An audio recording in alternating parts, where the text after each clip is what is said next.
the sun it glowed. Heading east to Boston town, stopping in Florida bound. Driving truck through desert heat, brakes went out, just couldn't beat. Cooling system filled with mud, sweat was dripping like a flood. Road trip warriors, west to east so glorious. Challenges can't bring us down. Drive until we hit the town. Geek Nation, join the quest. Never stopping for a rest. Fixing problems on the way. Together nothing's in our way. Road trip warriors, west to east so glorious. Challenges can't bring us down. Drive until we hit the town. Beating through the rain, through the struggle and the pain. EJ Arno, Geek Nation crew, drive on till the sky is blue.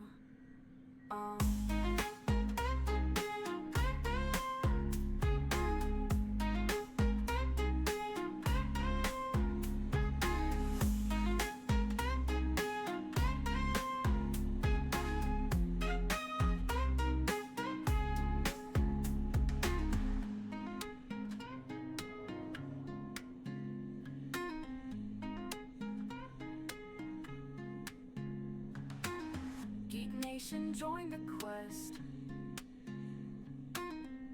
Never stopping for a rest. Fixing problems on the way. Together nothing's in our way. Road trip warriors, west to east so glorious. Challenges can't bring us down. Drive until we hit the town.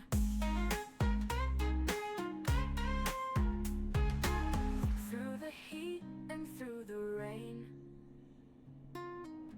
through the struggle and the pain. EJ Arno, Geek Nation crew, drive on till the sky is blue.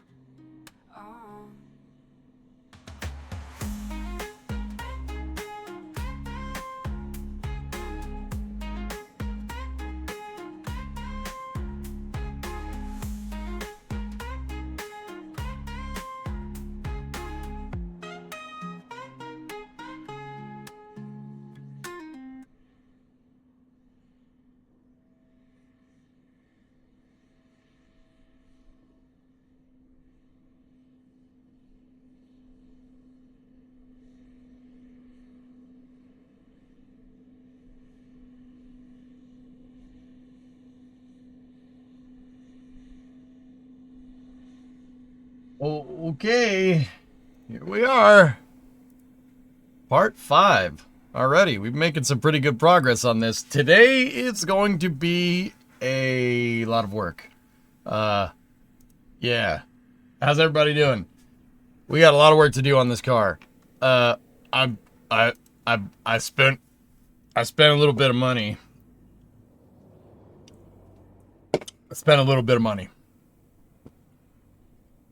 Yeah. On a lot of oil, transmission fluid, transmission filter, oil filter.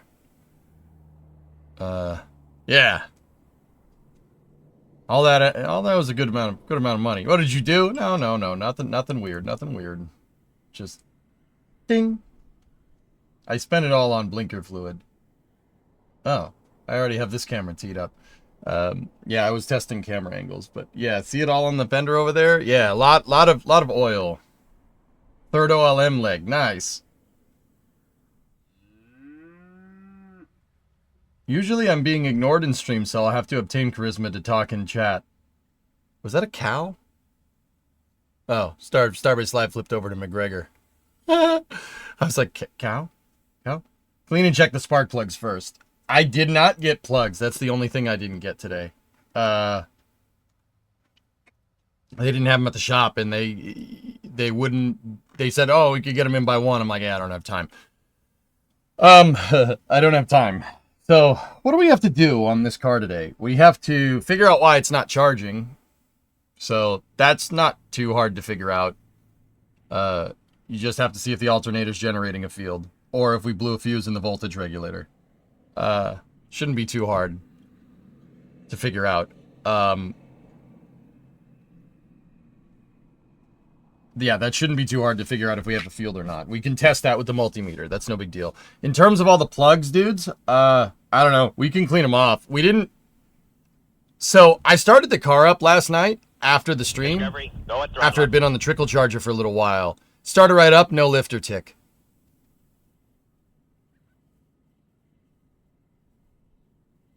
Which is very strange. That's weird. But, you can clean them off with a wire brush. Yep. I vote for Pence! Alright.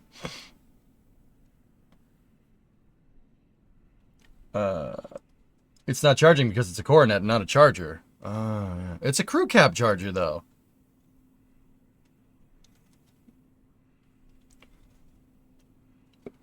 It's a crew cab. Yeah. More pad legs going in. Dude, they got the third one's going in right now. I think we're seeing an OLM lift in the next week. Yeah. It's trolling you. Prove it's secretly a Decepticon. Yeah, maybe. So I have oil. I have an oil filter. I got a Wix. It's a 515151. In case anybody's wondering. I have a transmission filter for the torque flight, and I just bought a torque wrench that does inch pounds so we can do the transmission right. I just got back from the store. So, yeah, it might just need oil. Can't see me. Yeah, when it heats up, this is what Bruce in chat was saying the other day. That guy is old school. He's an old school mechanic who's helping us out over on the Twitch side of things. He was saying the oil thinned out when it heated up, and you're going to get the tick back. Because there's not enough oil in it. So, let's put more oil in it. You know? I don't know when the last time I changed the oil on this motor was. I have no idea. I couldn't tell you. I had that problem with my motor I just built for my 68. Push rod was kind of gunked up. Yeah, okay. Prediction for how much oil we spill. We'll be all right. So, if we absolutely have to, guys, I have an oil pressure gauge that I have. I found it. It was in the shop when I cleaned it. I have no idea how it got there. I probably bought it for the 59, but I never put it in. I probably did that because we were in a rush to finish it.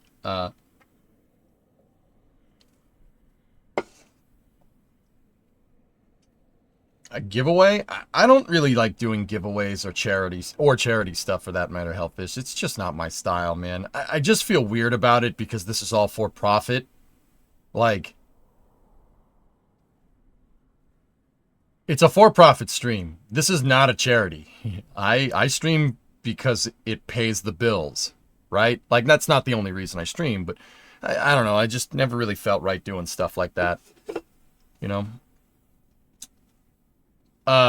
It's 15W40 diesel oil, Tessa, with zinc in it.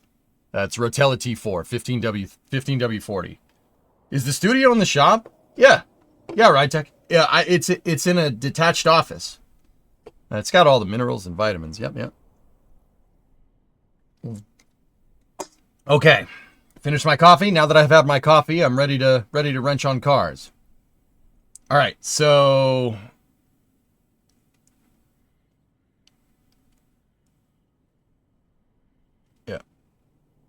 Wix quality has gone down. Yeah, they make they don't make all of their stuff here anymore.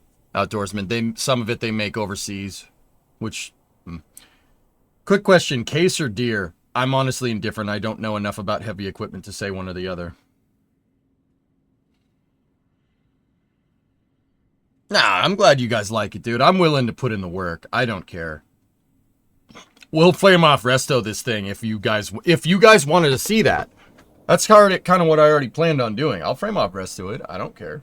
It doesn't bother me. What do we got? If you guys like seeing it, I'm gonna keep doing it, right? It's just like playing any other good game. Eventually we'll finish it and it'll get boring, just like everything else, right? Like, I'm still waiting for my EGA and Ernox Excellent Adventure t-shirt for coming up with the name. Okay, that's fair. That's fair. The car streams are a blast to watch and interact with. Yeah, I think you guys like it. I'm speaking from experience since I work in an auto parts store. Yeah, outdoorsman, yeah, I know. Everything's cheap. Everything's cheap nowadays. That's why whenever I can, I try to buy old tools. Like, Bree's dad, my father-in-law had a bunch of old tools and toolboxes. So my toolbox is a Craftsman toolbox from the it's from the 80s. And dude, it's built different. It's built different.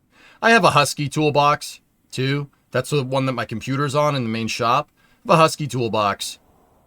And it's okay, like it's good, but it's not that Craftsman. That Craftsman's super smooth. Toolbox is older than me, and the drawers open better than the Husky toolbox, which is maybe 15 years old. The Craftsman toolbox is 40 and it opens better. Like,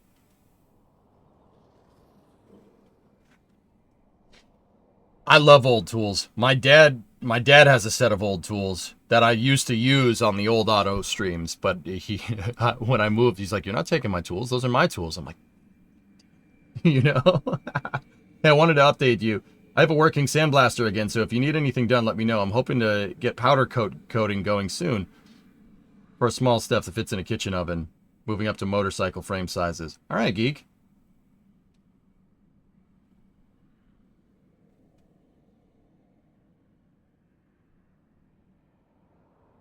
Yeah, shy. Yeah, everything. Yeah, everything's cheap. Craftsman was the best back in the day. Yeah, and then Sears decided they didn't have to compete with Amazon.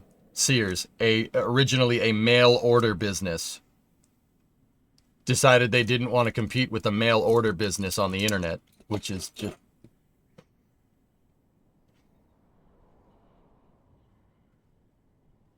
okay. That's ironic. All right. Anyway, enough talking. Hey, Mats, how you doing, man? Enough talking. Let's go. I mean, geek, dude. I'll send you parts if you want do powder coating. It was pretty cool. All right, let's go out into the garage. Stand by for loss of signal from the office as expected.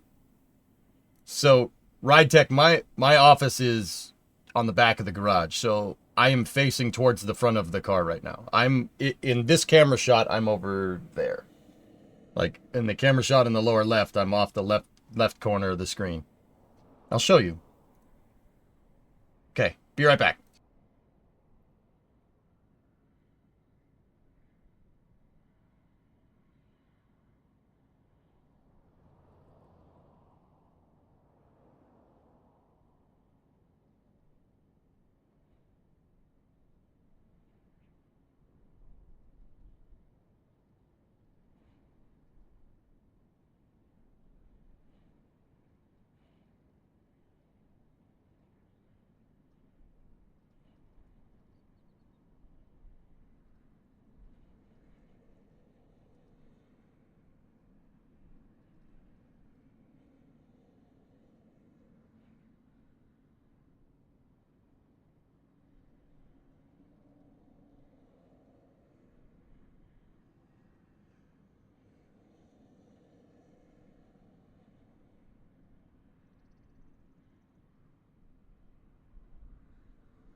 Okay, do we have an acquisition of signal? Oh boy, there's a hell of a delay.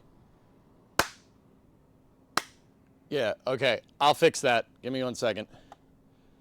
That's bad. Give me 1 second to reconfigure all these windows and then we'll go.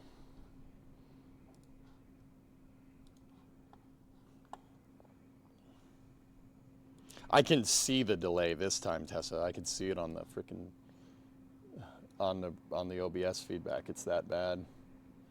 Which is weird because I need gopher chucks. No, I just restarted all this, but it's okay.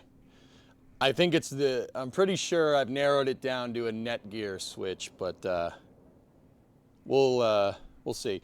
I'm just popping out the YouTube chat here in a second, guys. Just give me a bit to get caught up here, and I'll give OBS a restart now, okay?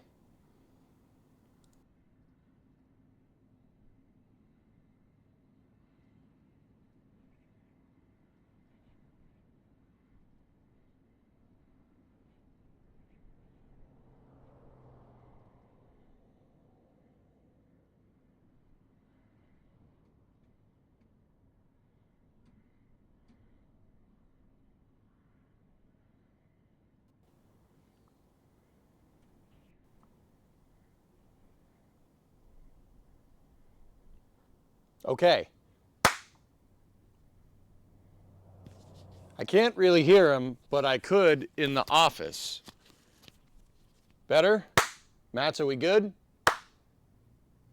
5x5 on time. 5x5, no delay. Yeah, I think there's a Netgear switch that's a bottleneck. I'm pretty sure it is a gigabit switch, but I don't know. All right, how was the shopping? It was good. We got a lot of stuff. I have ATF4. We have a transmission filter, oil. This is 15W40 Rotella. It's got zinc in it. The older engines like having zinc additive in the oil. It keeps the valve train. It gives the valve train the best shot at living for a long time. Newer oils don't have zinc in them. This stuff was designed to have zinc additives in it. And it was also designed to run on leaded fuel, but that's another story. So the diesel oil has zinc in it. So I use Rotella T4 for older engines like this. I got a Wix 51515. This is an oil filter, and we've been boiling the battery all night. Synced, brother. Thank you. Does your T4 come in 4.25 quarts too? I noticed that. This is 1 gallon or 3.785 liters. It looks to be 4 quarts. Don't worry, I know this motor takes more. I have extra. I have extra if we need it. A lot of extra, courtesy of Ernock.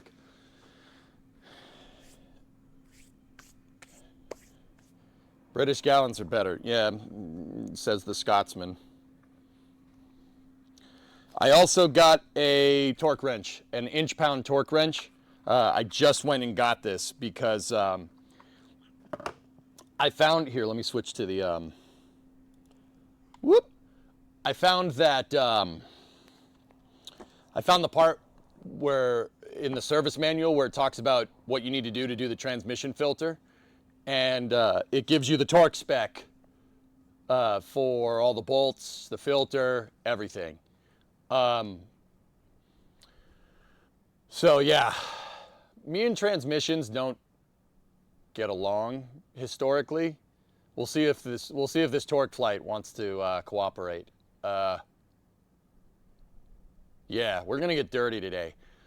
We're gonna get dirty. Did you run Seafoam in the oil, old oil or new oil and filter?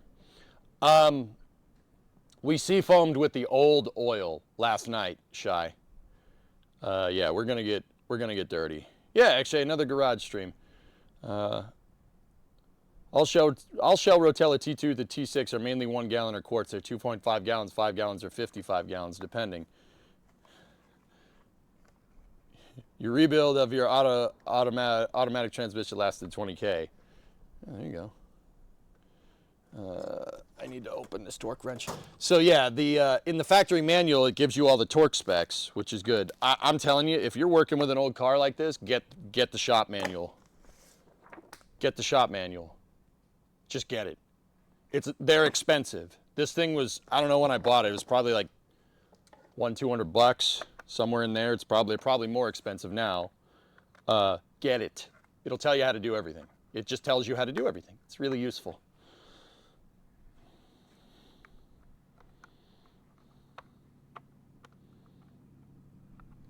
Trying to get this frickin' thing out. Boy.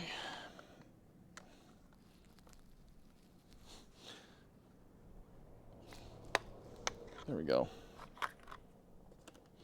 Let's see. Let's look at this little guy. Look at this little guy. Look at this little guy. Oh. I said look at this little guy. Man. My fingers can't get in here because this thing is so tiny. How do you get this out? I don't want to break it. I can confirm I've got the proper shop manuals for your bike. They're the best, man. Shop manuals are worth their weight in gold. Okay, I don't want to do this, but I'm going to do that way. Look at this little thing. Look at it. It's so small.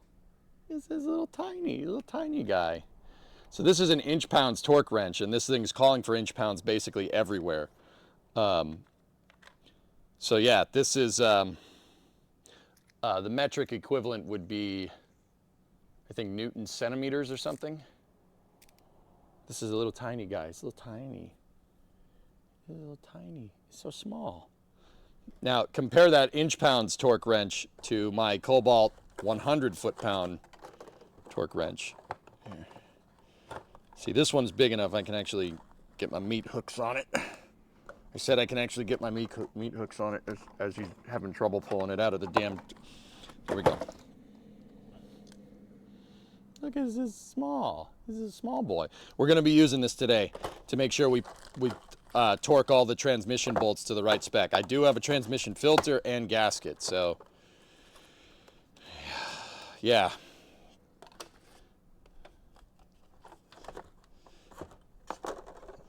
All the torque wrenches in the same drawer. Anyway, do you have a bar style to tune it in? No, I don't. I don't have one that's like this. I have a bar style that I got from Sears when they were going out of business. It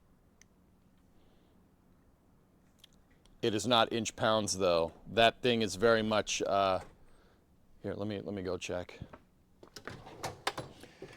So I have a bar here. It is a 1/2 inch drive, 30 to 150. Yeah. Yeah, nice.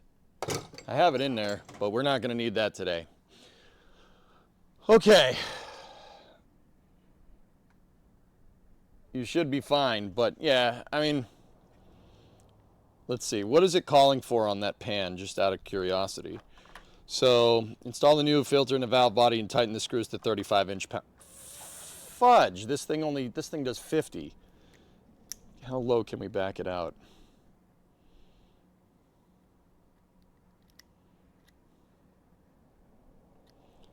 Balls.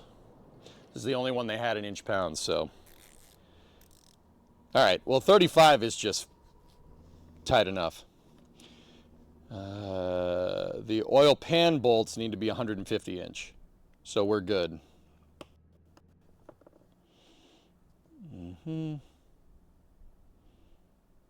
All right, so where do you want to start?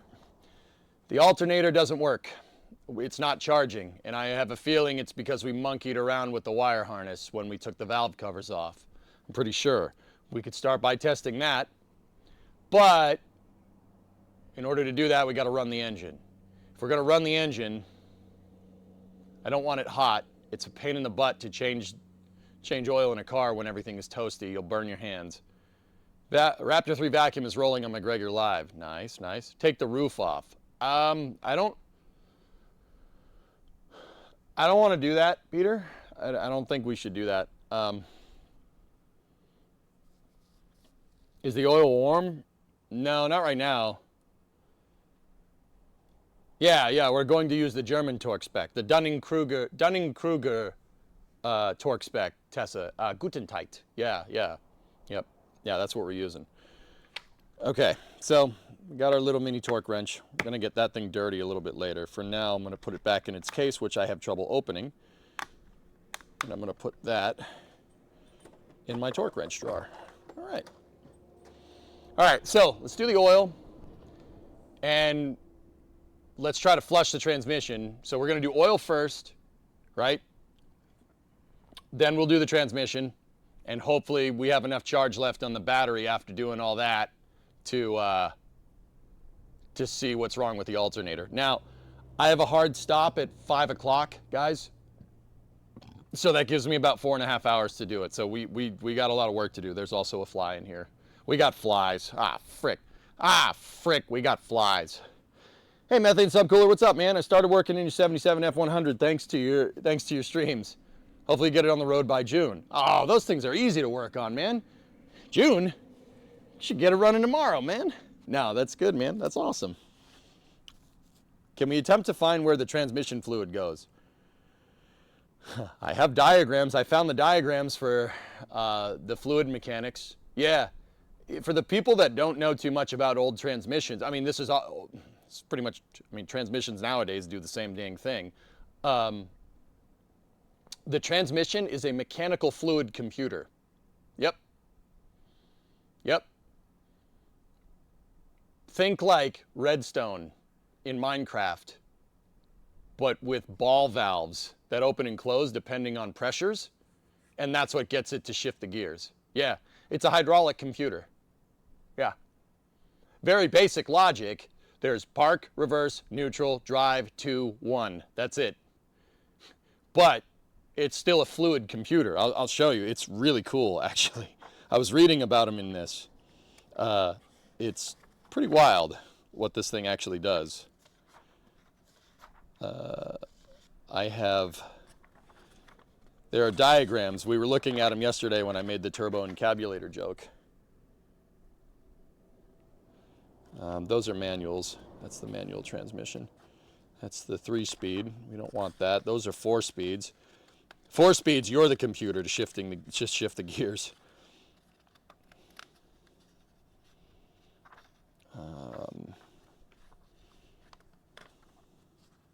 Yeah, there you go. Look. It's a mechanical computer with a fluid coupling. And then we have the TorqueFlite park hydraulic and neutral hydraulic circuits. But with hydraulic fluid. Look at that. Is that wild or what? It's a mechanical computer. Well, a hydraulic computer, actually. Like, dude, who? Look. Hydraulic freaking computer, dude. It's using pressures for logic. That's your metering logic here. All right. Who the hell thought of that? Like, I guess they didn't really have any, I mean, it's not like a computer. It's not like you could strap a computer to this thing in 1969. I mean, you kind of could, but wow. That's freaking impressive. Archimedes, yeah, dude, you're freaking so right. That's true. That's right. It goes in the Archimedes hole. All right, I'm gonna take a swig of water. Let's get to it, shall we? All right, so we're gonna do the oil first. We gotta jack the car up. So I'm gonna go get my wheel chocks, put them on the rear, put the parking brake on, and let's get started, shall we? Now you can go and buy fancy wheel chocks. Probably be good. Here's mine. My wheel. These are totally wheel chocks. They are not small block Chevy motor mounts. These are wheel chocks. See? It's because I said they were. What? They're great wheel chocks. I'm just saying. They work really, really, really well. Car definitely doesn't move. Okay. So, this is going to go terribly. No, it's not. Dude, I've chocked the car with those before. They work. They work actually really well. I use bricks. I actually have the flat side facing the tire, and the mount side is actually facing the ground. We got flies. We got flies in here. A 2x4? Whatever. Of course, there's a gigantic fly in here because I had the door open a little bit earlier. Yeah, okay. So, because we got to jack the car up, I'm going to take all this stuff that I meticulously put here. We're just going to put it on the ground for now. I have a bunch of transmission fluid. Again, we got a transmission filter. We got diesel oil, oil filter, battery boiler.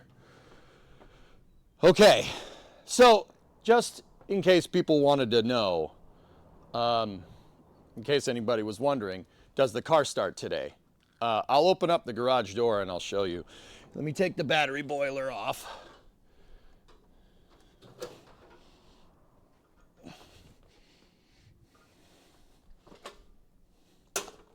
Love that dang thing. You could put 50 amps through a battery with that thing. It's beast. Beast.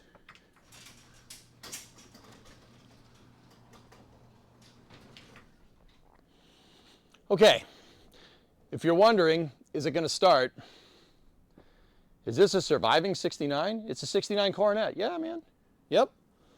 Do you have a spare beer crate for the oil? Yeah. Vasi, what's up, buddy? We got the good stuff. Yeah, I splurged a little bit, Sawyer. I want to give this motor the best odds of success, even though we're probably going to end up putting a different motor in it. But it's still cool. It's fun. I enjoy it. I want this 318 to live. I think it wants to. So let's let it live. All right. We don't want to jack the car up first. You guys want to see if it's running. That's right. That's what I was doing. So let's go in here, pump the gas, and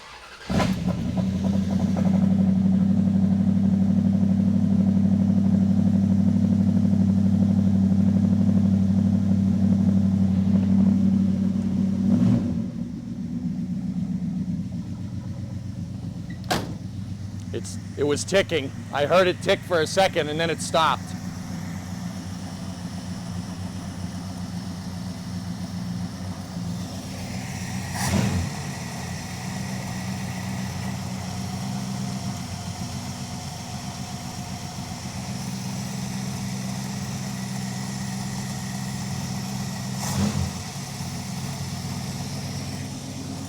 Runs good today.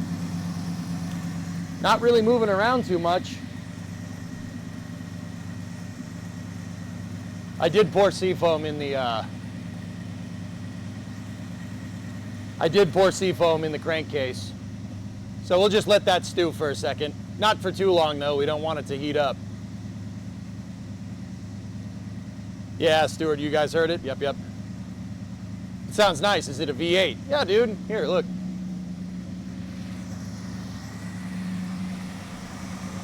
5.2 liter, Matt. Believe it or not, that's a small engine from the 60s. This is a small motor.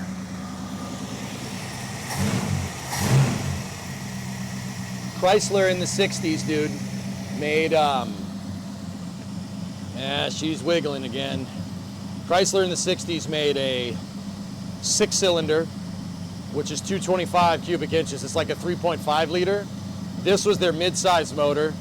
Right? They had a 5.2, a 5.7, a 5.9 in the mid-size motor, and then they had big blocks. The big blocks are I think 6.8, 7.2, and 7.4 liters. The big blocks are big motors. It'll fit in here. We could fit a big one in here. We got plenty of space.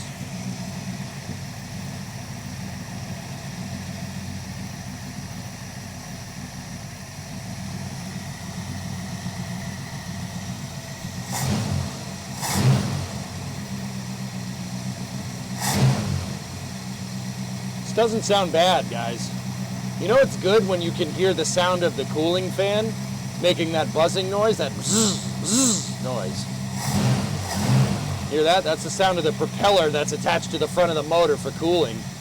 When it starts to sound like an old World War II bomber, then you know you got the right noise. That noise. All right, let's shut her off.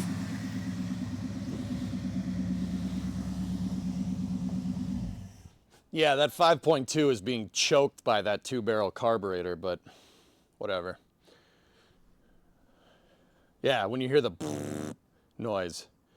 You can fit an inline 6 in there, just saying. It's designed to fit a slant 6 in it, dude. AP Chrysler made an inline 6. It's called the Slant 6. It's a really good motor. It just doesn't make much power. It's the problem. Reverse flow head, cam and block.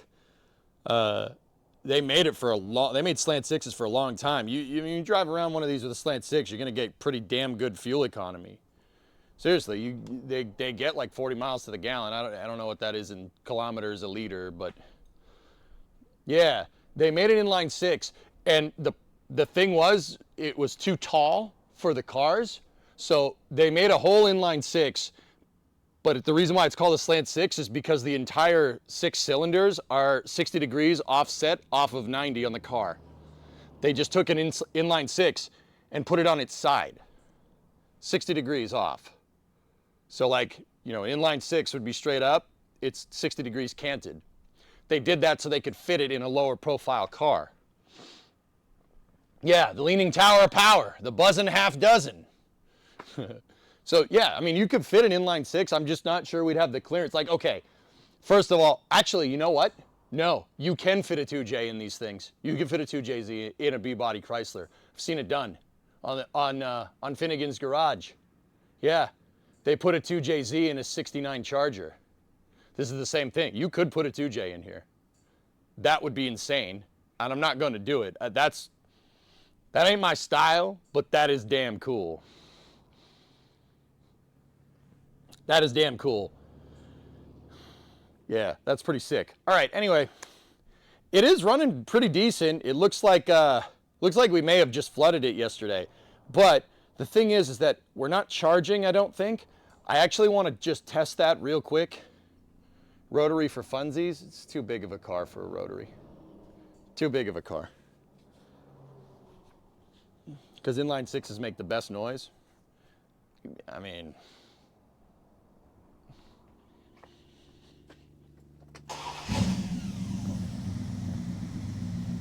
You sure about that? You sure about that?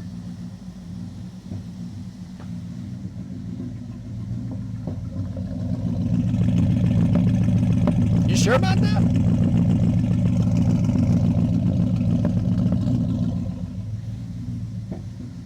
All right, let me get my multimeter real quick. I'm gonna put it on the battery and just verify that it's not charging, because that's what I saw yesterday, but I'm gonna do it again today just to be sure. So if we take the multimeter, right, and set it to 20 on the voltage side, and put it on here,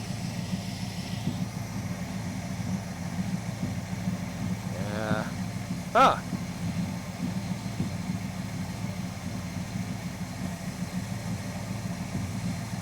it's 12.97 and going up. The voltage is going up.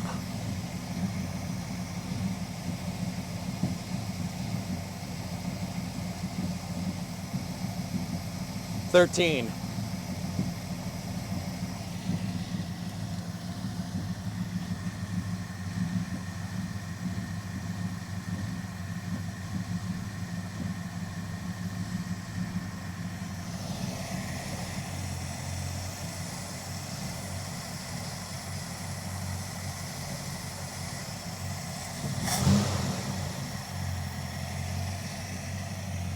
Can I just verify that I saw that again? Did I see that right? Hold on. 1301, 1302, 1303.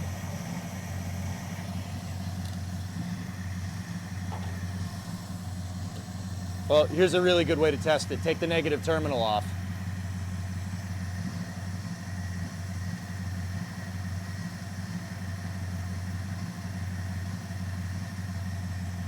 Well,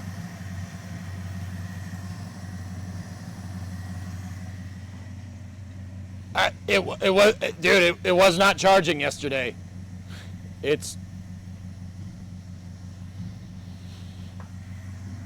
Well, guys, I'll admit, before stream, I did look over the wires, and so with these alternators, these old alternators, there's only so many things it could be, right?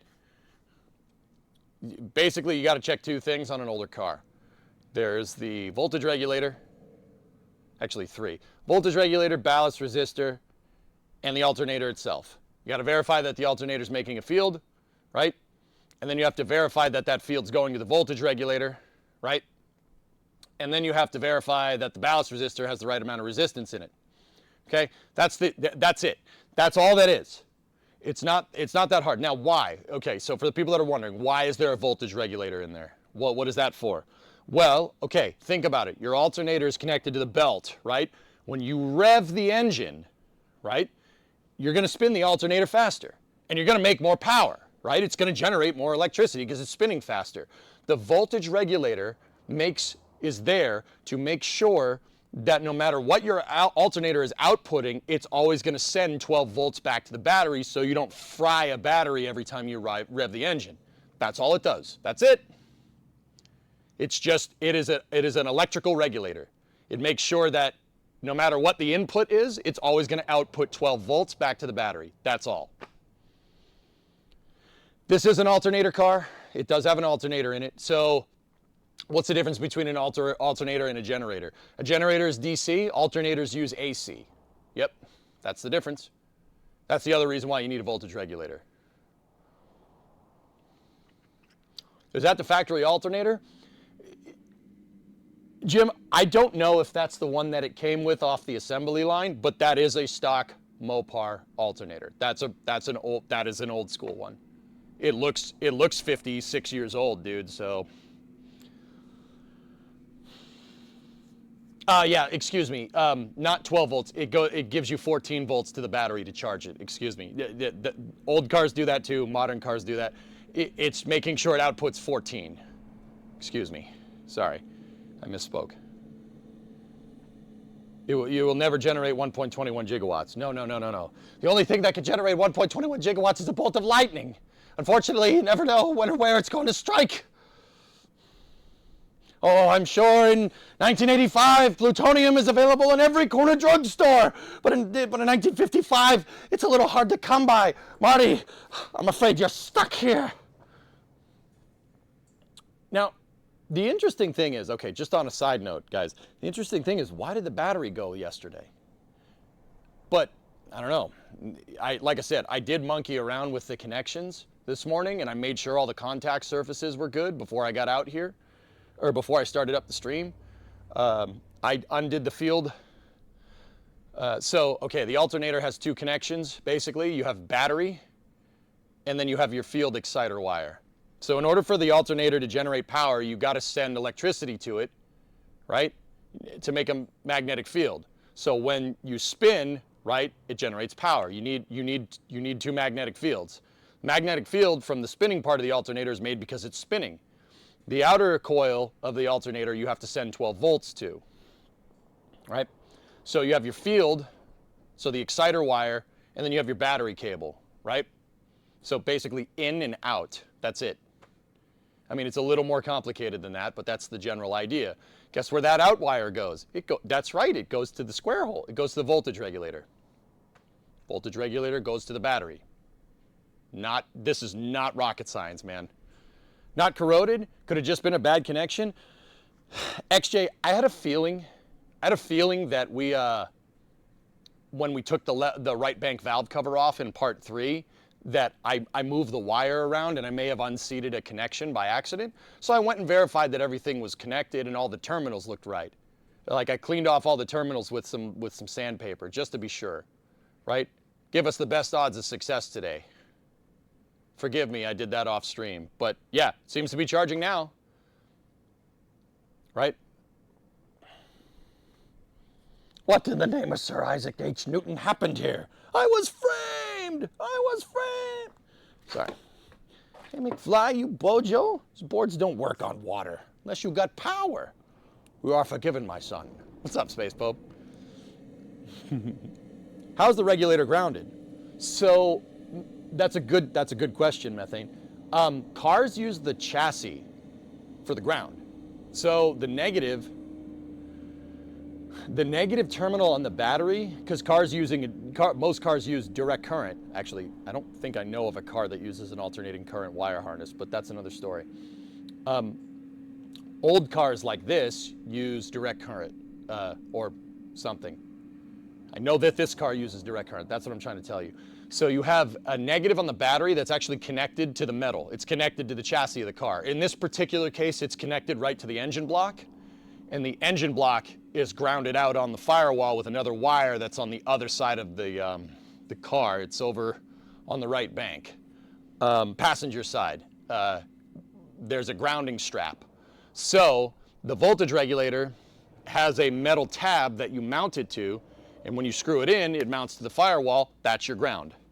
Yep, there you go. Some are positive ground. Yeah, Martin, I know there's some like Euro stuff or Japanese stuff or something that's, I mean, maybe even old American stuff, but by the time the 1960s, by the late 1960s, everything was negative ground. Everything was negative ground. Everything was a 12-volt system. Everything used an alternator. There's just slight different designs between alternators. Now, believe it or not, I think Chevy has the best design for an alternator from the 60s into the 70s and the 80s. They have a one-wire alternator. Yeah, one-wire alternator. All an alternator needs is the exciter wire, right?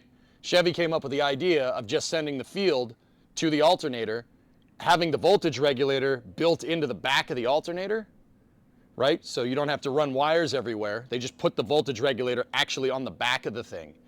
And how it charges the battery is through ground. So your voltage regulator is on the back of the alternator. You have your field wire going to it, your exciter that sends 12 volts to it to make the field, right? And it just grounds out back to the battery, and that's what charges it. That's the best design by a long shot. Like, it's not even close.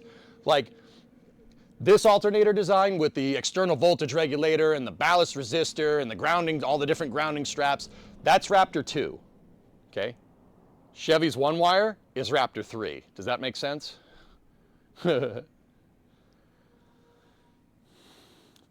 Positive on chassis actually reduces the rust by providing free electrons to the chassis.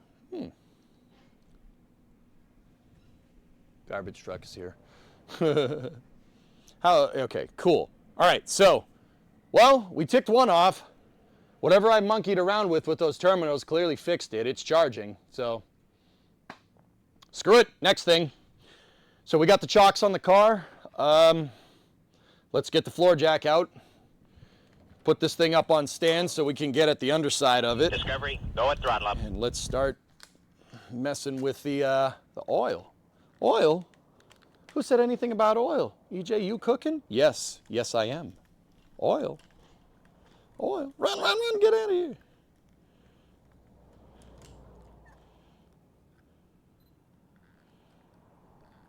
Okay. Cool. Hey, New Zealand. What's up, buddy? Let me turn the sound on here so I can hear it.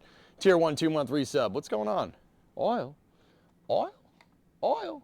Said anything about oil, chat? You cooking? Okay, we'll jack up the car the same place we did last time.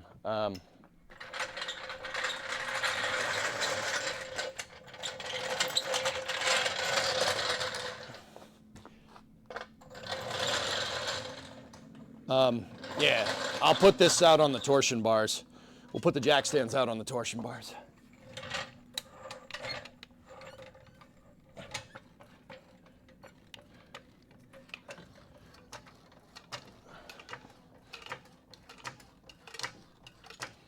Shut that light off. We're going to need that later.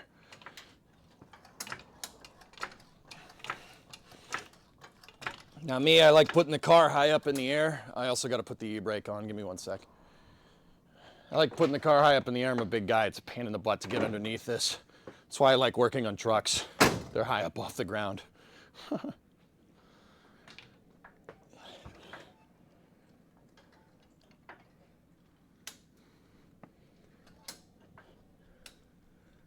Oh. I've been looking for that. I was wondering where the fourth light went. It was still attached when we were working on the drums. Cool. Nice. Also going to take the negative terminal off the battery. There.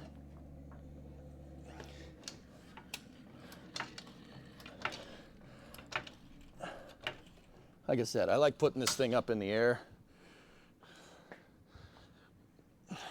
because I'm a big guy. It's a pain in the butt to get under. Let me get my jack stands.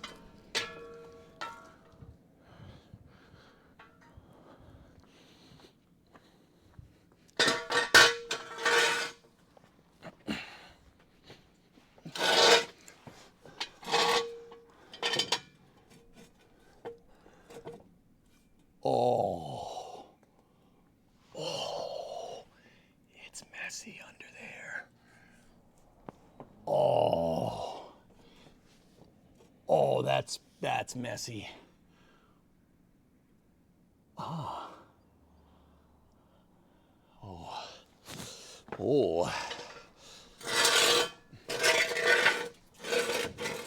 Might have some plumber's butt going on, my bad.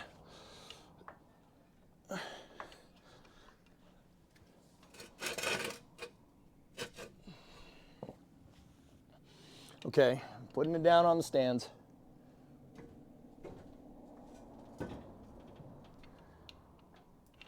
Okay, she's on stands. Now we can go under there.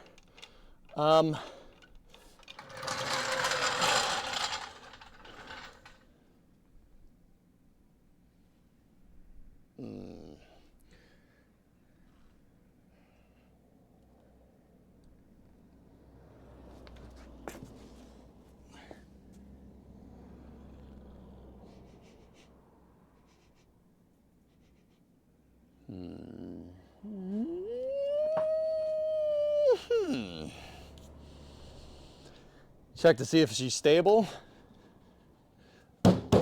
That's not going anywhere. I have the rear tires chalked. See them over there? See the chocks? They're motor mounts from a Chevy small block. They work. They work good, actually. Hey, look, those recalled Harbor Freight jack stands. Those actually aren't the recalled ones, but thank you for a second there giving me a moment of existential dread because I was like, are those the, oh no, they aren't. Yeah, so there's some kind of lubricant leaking out, Mats, and I'll get the smaller tripod and put the video camera on it so I can show you what I just saw because it's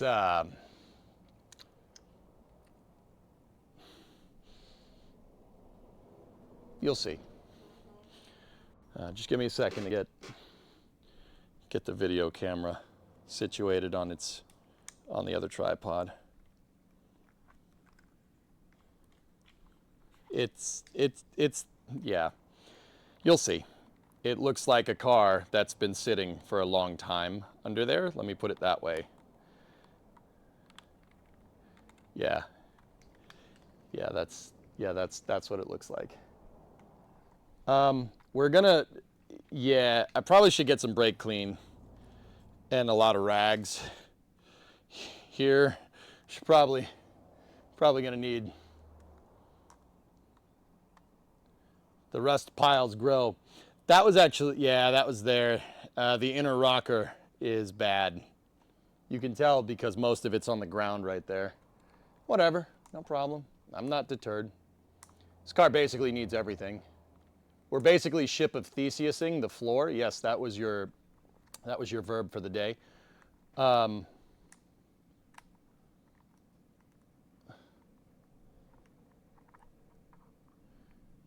Wow, it just looks so simple.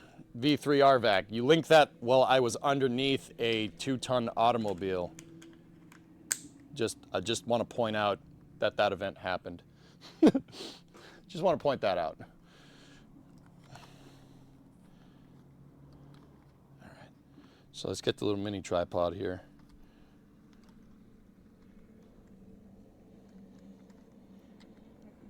Rust on the floor is weight reduction.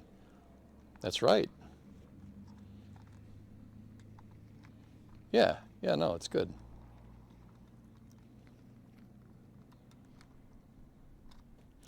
Okay. Let me show you what I saw.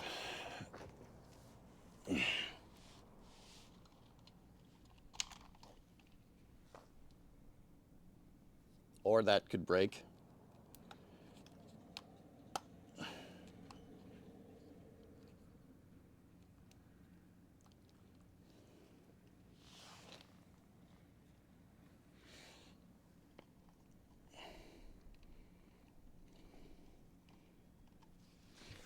Let me get the light so we're not backlighting the shot. And here. All right, let me check that link real quick. Raptor 3 vacuum.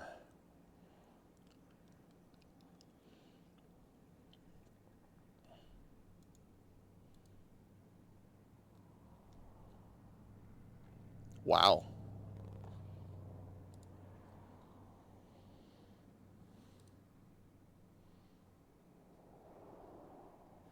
That was, okay.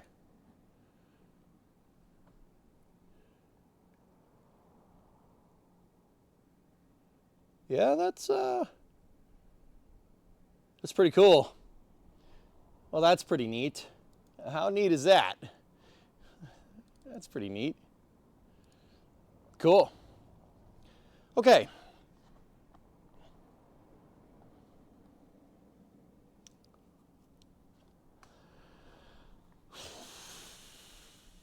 More crew cab work. That's right, Nick Paw. They're already using Raptor 3 on upcoming vehicles. Well, that was at McGregor, so they're probably testing it, dudes. All right. And there you go. You know what? On camera, that doesn't look nearly as bad as it actually kind of is. How are you going to mount that Raptor 3 to the Coronet? Yeah, I don't think it'll fit. It might fit on my Honda, though. Just a word of warning, the electronic points replacement cannot handle any reverse polarity. Sure you know, but FYI. Oh, okay, Andrew, I actually didn't know that. Now it's good to know. Yeah, that's it's a little grimy under here, yeah. To the roof, Mythbuster style. Yeah. Okay. All right, so I'm gonna get my big stamped metal pan here, and we're gonna put the stamped pan down underneath here. We're gonna make a little bit of a mess. I gotta clean all this stuff off so I can get at it. So here, let me show you what I'm talking about. This thing is gonna go under there. So when we go to spray this thing down, oh my gosh, that's dirty. That's very dirty. Okay, yeah, we're gonna need more cans of brake clean. Yeah, the big cookie sheet. Yeah, that's now underneath what you see there. So let's just get the transmission or the brake clean out and some rags, and we'll set the brake clean to cruise control, And we'll clean everything under here. Who's a dirty corner? Do not seafoam. Don't seafoam what? What are you talking about? We're not seafoaming the outside. Okay, let's get down there.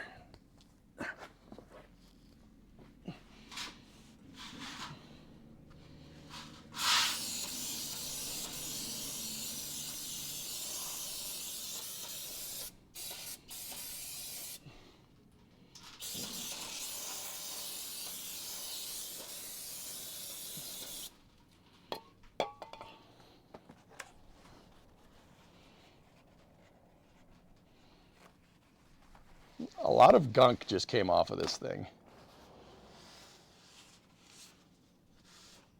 Oh, that's it's orange, the pan. Still got some factory paint on there. All right. All right, there's the plug. Drain plug looks okay. I did change the oil on this car last. It was a long time ago though. The inspection cover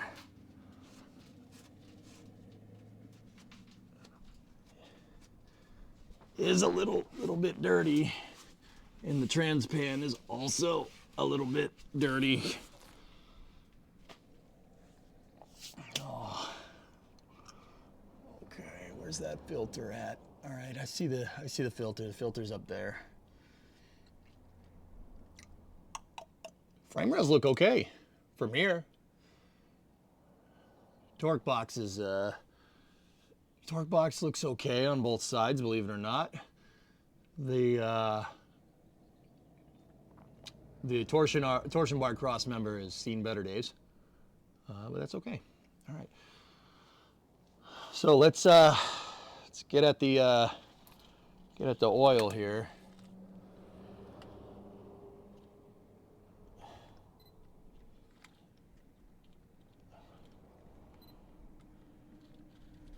Actually, you guys can probably go over there. There you go.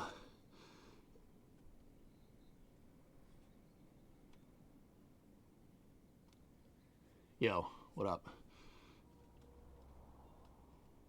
Yeah, you guys get at it from this side. So here's the drain plug. I'm just cleaning around it because, you know. Oh, where's more of that brake clean?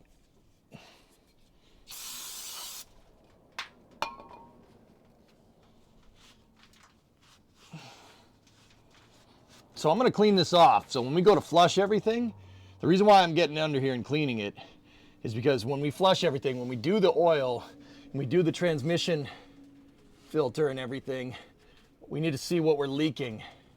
Oh my goodness.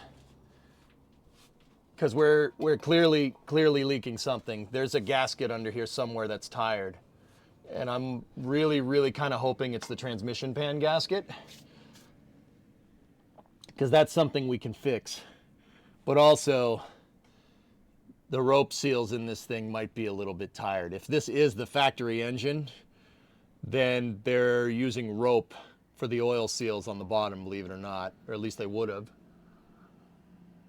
So let me get my oil pan and we'll go.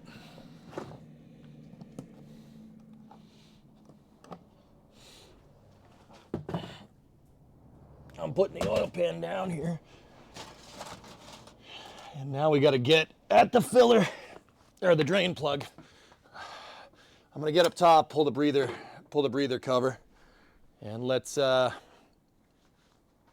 get at it. You need some degreaser and a pressure washer. I think this thing is gonna need more than that, my friend. But that would be a good start for sure.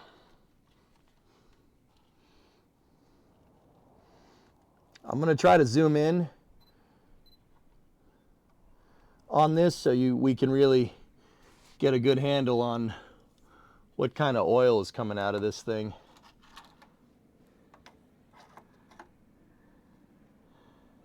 All right. Definitely the oil pan gasket in the rear main, I know from experience. Yeah, yeah. Well, you know, depending on how healthy this 318 actually is, we'll, you know, maybe we'll pull it and refurbish it before we put the other motor in. That would be cool. Just slowly build this thing up into something awesome. That'd be pretty sick. Okay, so what does that look like? That's a big drain plug. That's got to be, it's a big one. I'm thinking maybe 5/8. Maybe three, it might even be 3/4. Does the oil pan have a magnet on it? I have no idea. 7/8 Bismarck? I believe that. 5/8, now that I'm looking at it, is a little too small. All right, 7/8. Let's go.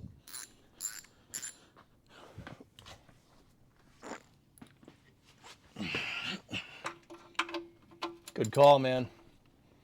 Good call. All right, so you do not want to break this thing off, so just, I always stay close to the twisting point, or to the rotation point on the wrench, because yeah, you definitely don't want to break that. Breaking that means pulling the engine, because you're not getting the pan out. I don't think you're gonna get the pan out in here. There's too much crap in the way, like the drag link, which is what this thing is. Okay, so little pro tip on doing this: when you do it, you'll know when this thing's out. So just hold it there, and then when you're ready, just pull it, and you don't really get a lot of oil on you. How's this look? Yeah, it's definitely thin. It's thinned out for sure. I'm just very curious as to how much comes out of this thing. Yeah, there's definitely some other stuff in there that's not oil. It could be some of the seafoam that I put in the other day, but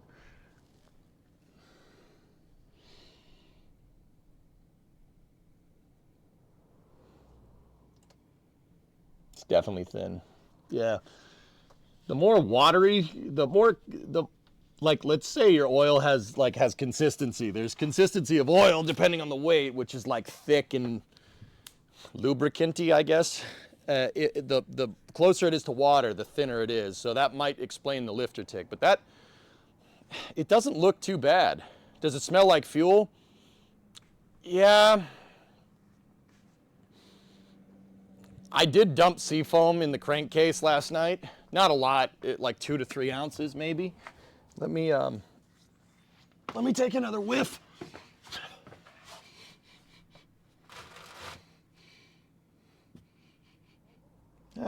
No, maybe a little hint of gas, a little bit, but not a lot, dudes.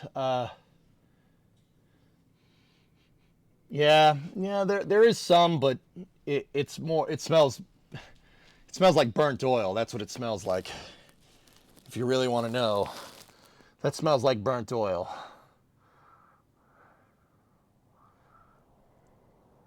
Yeah. Yeah, it smells like burnt oil. That's not great.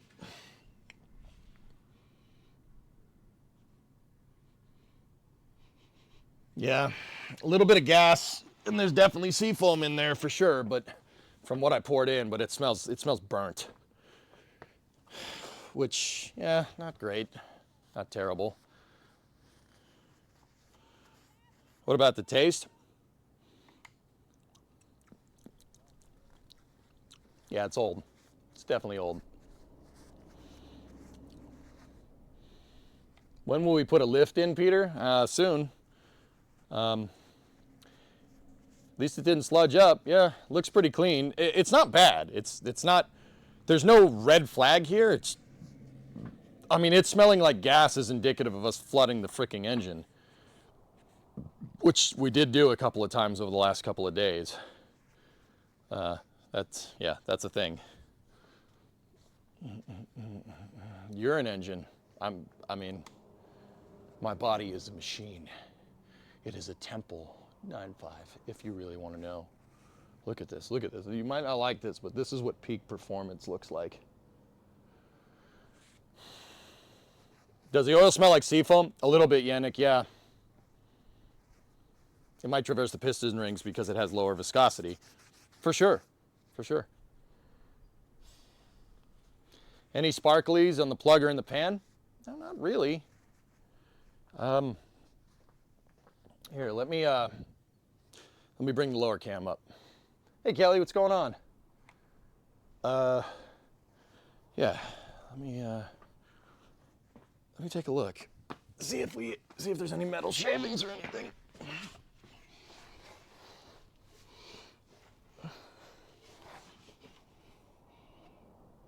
No? I just scraped that out of the pan. Sorry, I'm trying to locate it. There we go. I just scraped that off the oil catch. I don't see much, dudes.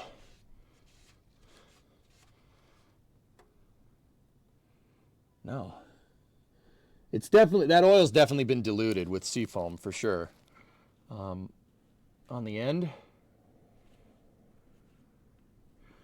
of the plug, not much.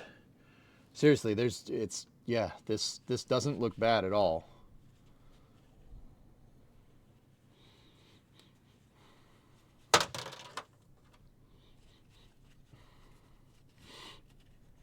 Okay. I'm stuck. Okay, there we go. Let's just fish in there. Yeah, no, nothing. It's definitely got seafoam in it, like maybe a little bit of gas, but I don't see anything particularly wrong here.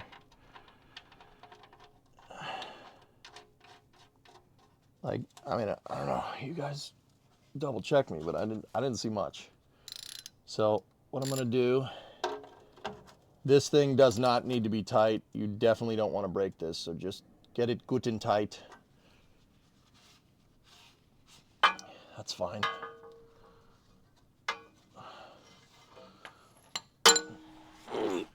Break clean. Break clean. There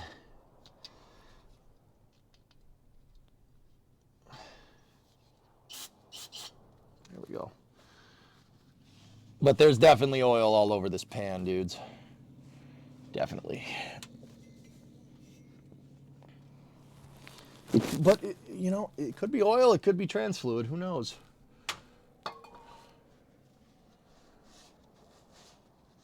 All right. Now, I'm going to get at the oil filter, which is, you know, right over the exhaust, which is good.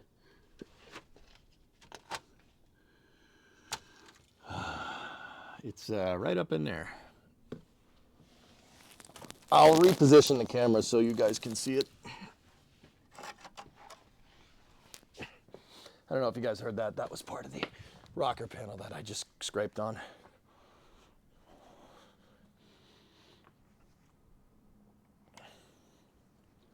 Ricochet on camera, lens cleanup, camera 2.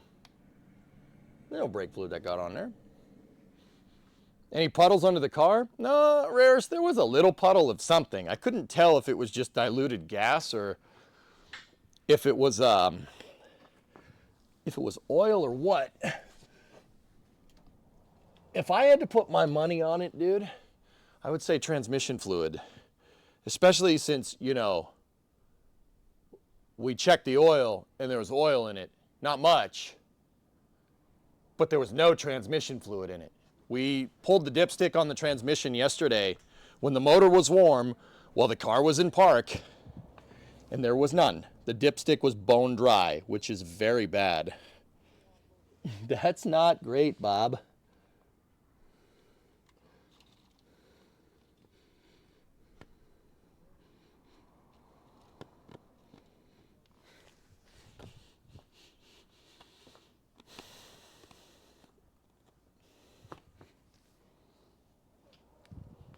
I'm just setting up the next shot.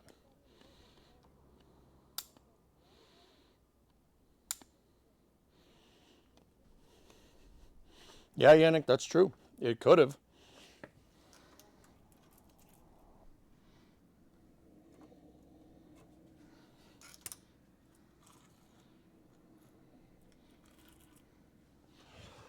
All right, let me switch the shot here.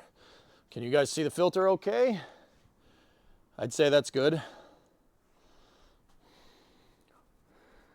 No wonder it stalled when on braking gear. She was dry. Yeah, exactly. And that prompted us for today's stream. Next thing to fix. Aside from some spider webs up there.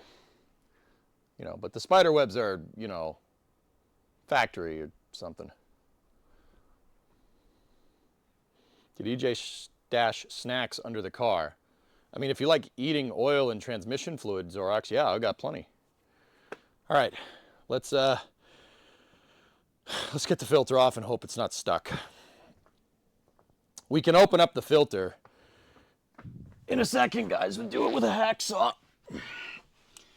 It'll give us a pretty good indication of what's going on here.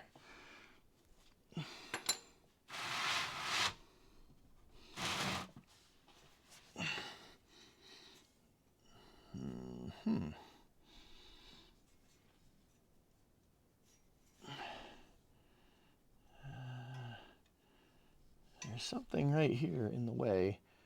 It looks like some kind of strut that goes from the transmission housing to the motor? Question? How the frick are you supposed to do this?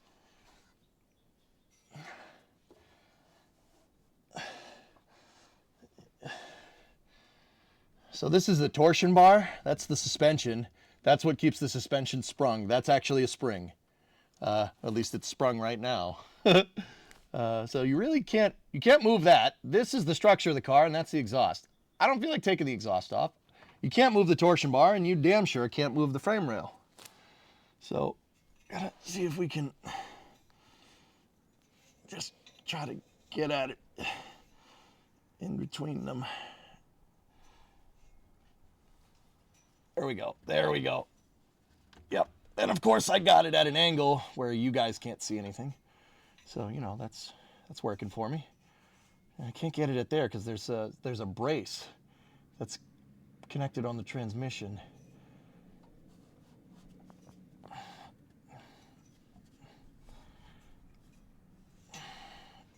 Let me see if I can get my right hand in there.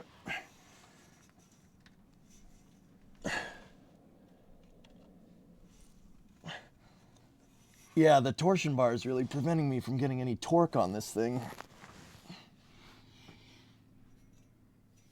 We could filter wrench this. It might not be the worst idea.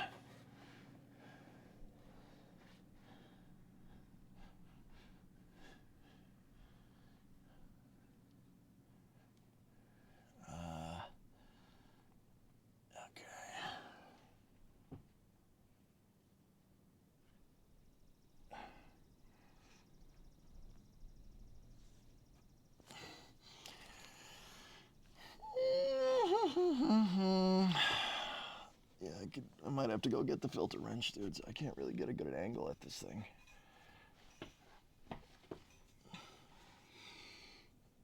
Oh, wait. Come on, baby. There we go. I got it. I'm just scraping my knuckles on the exhaust, which is kind of hot, but, you know, whatever. It'll just cauterize it if we cut ourselves. It's fine. Or you could just be smart and use gloves. There we go. I got it.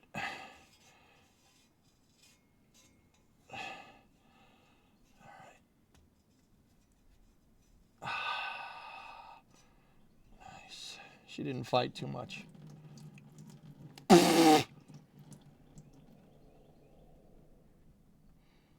Yeah, that oil's a little hot. Yeah, all over the exhaust. There we go. Nice. Yeah, that's just going to make a lot of smoke later when it burns off.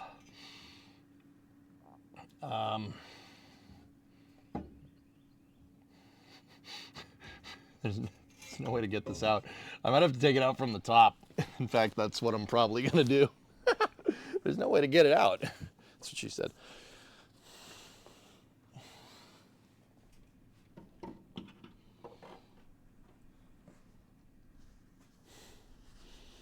Okay. All right.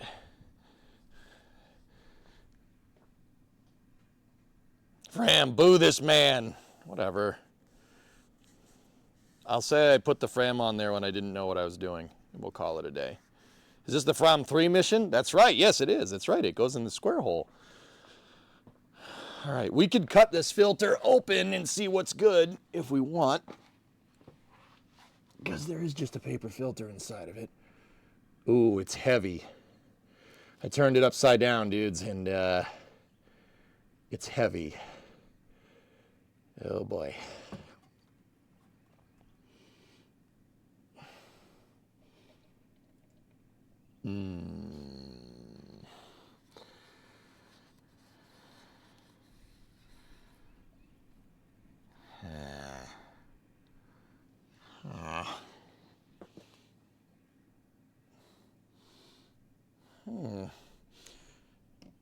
Okay, I don't need the exhaust catching fire, so here's what we're doing.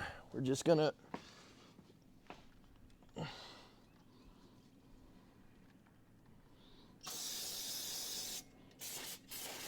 brake clean should deal with that. I love brake clean, it's my favorite. It's the Frank's Red Hot of car fluids. Put it on everything. It's true.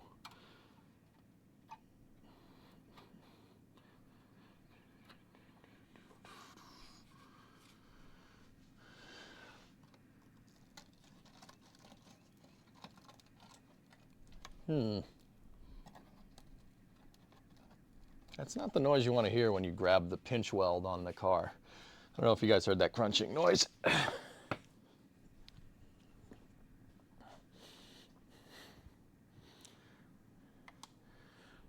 So here's the filter. There still is some oil in it, but we can open this if we want to. Let me just stick my finger in there. No, it doesn't look too bad. Like there's, I mean, you're not going to see what's in the filter element unless you open it, but I don't have a can opener because that's how you do this. You actually use a can opener on the top or a hacksaw. We could just hack the top off. It's just pressed on right there. Hey, Gujar, 44-month resub. What? Yeah, you could use a can opener. Freaking can opener. That it'll do it. Yeah, you got to put it sideways, but you can use a can opener on this thing. Probably worth hacking off to take a look. Once again, it's just thin. The oil's super thin. See that? It's very thin oil. Even after we cut it with some Rotella when we had that lifter tick.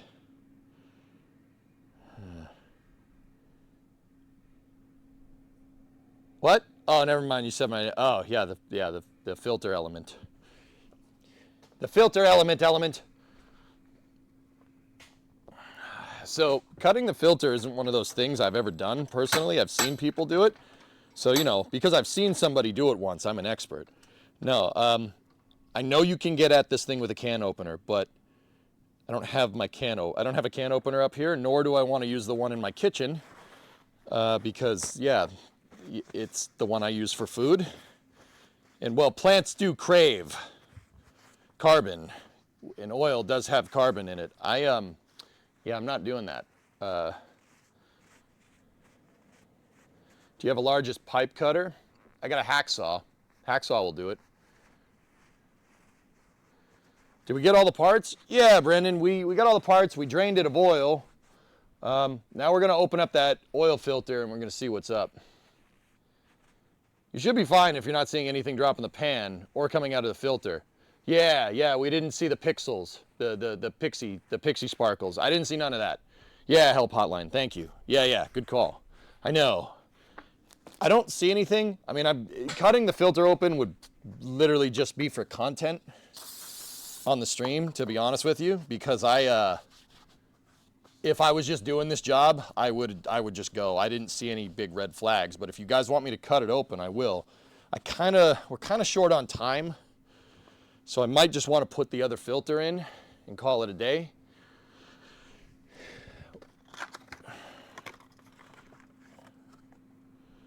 Once again, I have a hard stop at 5 o'clock today. I have something planned for Bree today. Sorry, Non-negotiable. So there's not going to be any space news today from me, but I will be back for after hours to play Summer Car. Date it. Good call. Always. I only have a black Sharpie though. That's a problem. You know what? This is my first time using a Wix for this car. Relax. Let me just make sure this thing fits.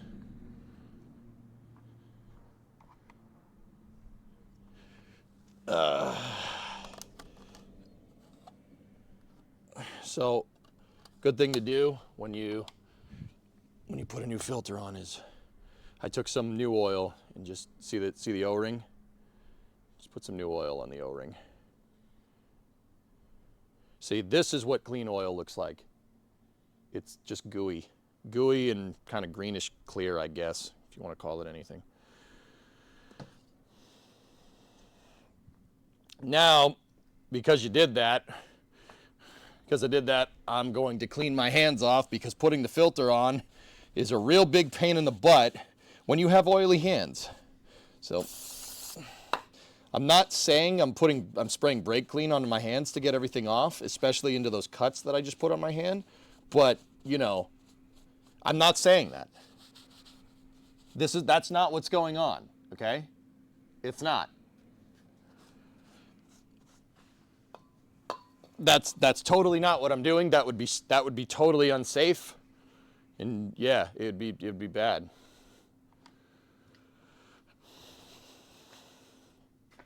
You shouldn't, yeah, you wouldn't do that. That would be awful. Filter's got to go from the top.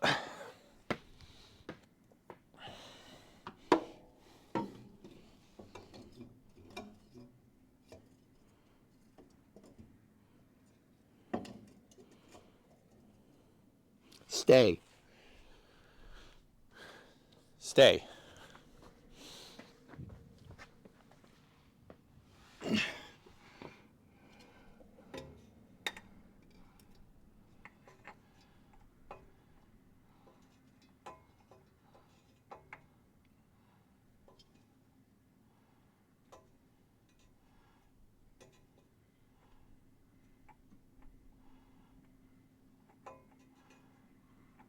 You don't want to cross thread this.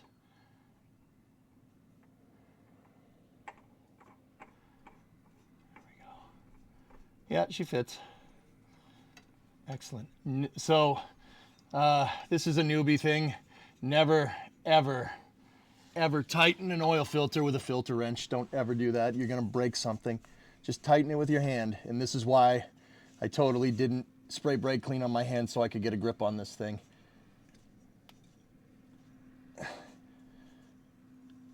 Don't ever do that. If you tighten it down with the wrench, you're gonna mess up the O-ring. And if you gack the O-ring, well, you're gonna have a chocolate fountain coming out the bottom of your car where it didn't seal correctly.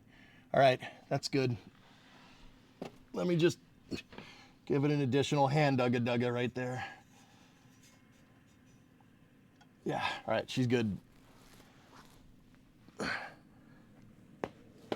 You know, we sent it with the hand dugga, just to be sure. Nature's hand sanitizer. Is that a fuel? Is the filter full of oil? No, I didn't prime it, Martin. Some people do. This is part 5 and the shop is still tidy. I know. I am, ever since I cleaned everything, I'm anal retentive about where tools go.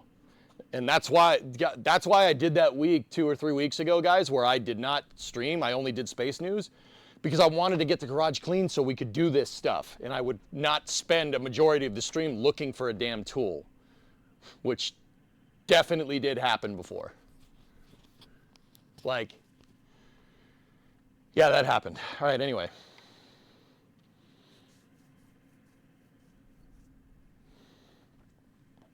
I don't have a gray Sharpie, guys. That's kind of the problem with that.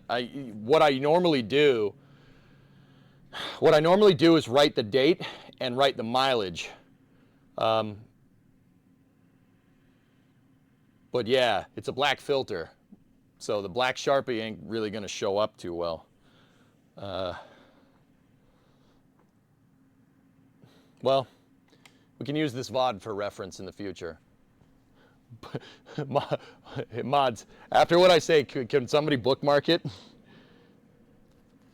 Piece of tape on the dash. Do a piece of tape under the hood. That works. I only have black tape. Oh wait, no, I have painter's tape. Anyway, so the car has 97,422 miles on it, and it's April 23rd, 2025. So the next oil change will be at 100K. Yeah. There's your bookmark. Sharpie on the hood. Yeah, we could. Yeah. Yeah, we'll do that. That's fine.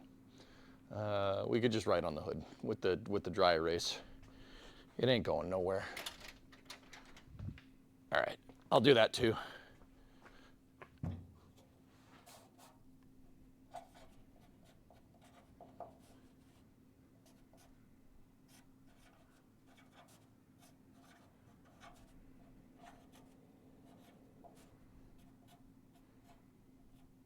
There. Sweet.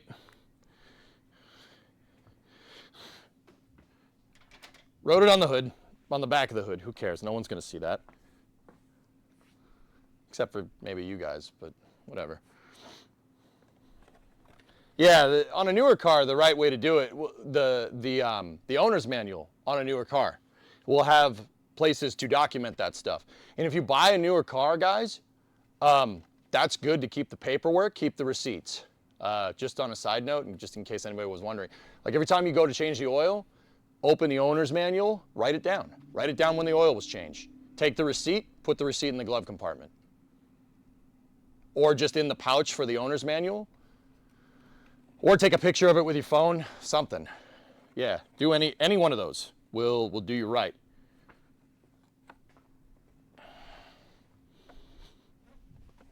I'm taking the old filter, I'm just going to put it in the Wix box so it doesn't, yeah. So it doesn't get all over the place. Yeah, the more you document, the more the car will retain its value. Seriously, the more you document it. That's really important. So transmission flushes, not that that's a thing anymore. Oil changes, dealership services, recalls, stuff like that. Document all that stuff. There's a spot in the owner's manual in most cars on the back where you can write it all down. And make sure you write it legibly so other people can read it. Or use a notepad or whatever. I mean, pick your poison. The point is that the more you document with your car, the more it's going to hold its value. Because if you say, I'm going to sell this car, say in like 3 or 4 years, I want to sell this. It's probably not going to happen, let's be real. Say I do though. Say I do. Say we find the right buyer for this car. How does that person know that we did all this work to this motor? How do they know? They don't know. If I show them a receipt for oil from a certain date, there you go, but that's not even, maybe. I mean, I could just tell them to look at the VODs, but that's just me. I'm inadvertently documenting everything that I do. But for the people that don't stream this, right, find a way to prove that you changed the oil in the car. So write it down. Write it down. Yeah, or a maintenance spreadsheet for your car. Keep the receipts if you don't do your own oil. And guys, like, I know this is going to sound stupid, but take it to the dealership. The dealership can help you document that stuff. So if you have a Ford, take it to the Ford dealership. If you're Chevy, take it to the Chevy dealership. Right? This is with newer cars now. With this, I'm not taking this to a Dodge dealership. Okay? I could take this to a Dodge dealership and they'd be like, where's the computer? Where's the computer? How do we know what's wrong? We got to plug it in. So don't do it with old cars. That's with newer stuff. So like if you buy a new car, document everything. Everything that you do to that car, document it. Everything. In some cases, you can actually document it and send that to your insurance. So your insurance company knows that you're taking care of your car and you can get lower insurance depending on the insurance provider. I don't know if that's a thing with your insurance, but that is a thing. I know that you can do that. That's right. You put the plug in the hole. That's right. Where do I plug in the computer, sir? Matt, you plug in the computer up at the asa. It's an Italian term for USB-Z port, so it's like at the bottom. This thing doesn't have a computer? I mean, it has a mechanical computer. Does that help? All right, anyway, let me get into the factory manual here.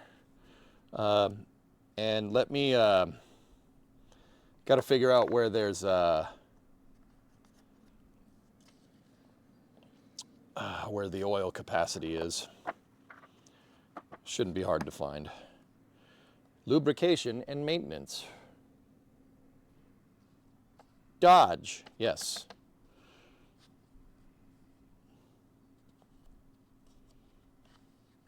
Page 0.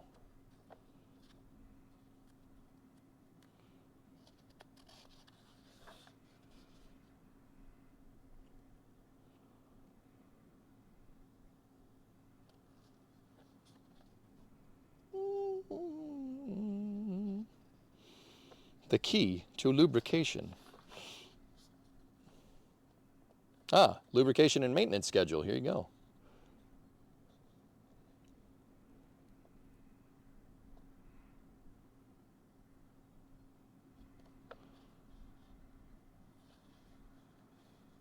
Crankcase, except 426 Hemi engine, 4 quarts. Imperial measure, 3.14 quarts. Nope, it definitely takes more than that.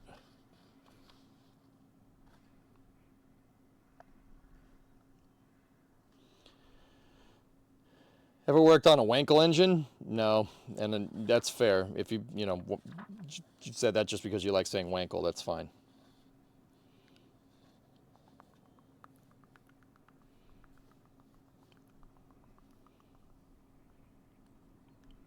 Isn't it just when it starts to fill it? Yeah, yeah. What engine is it? It's a 318. It says it takes 3 1/4, and the Hemi takes 5. That's bull crap. That's not. I already know. I already know that that's not right. I'll just Google it today.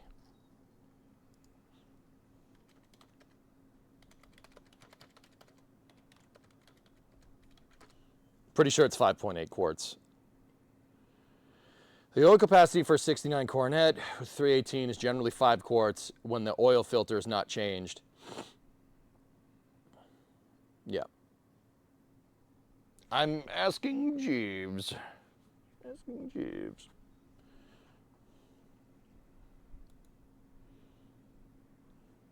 Yeah, it's looking for 5. Cool. How much do I have here? Man, they really skimped. There's only 4 in here. Whatever. The plug's on. Yeah, let me get the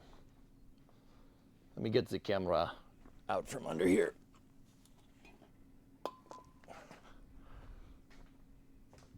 I'm gonna put the camera right here so you guys can see me spill the oil everywhere. No. Just kidding. We don't spill. We don't do that here. No, we don't do that here.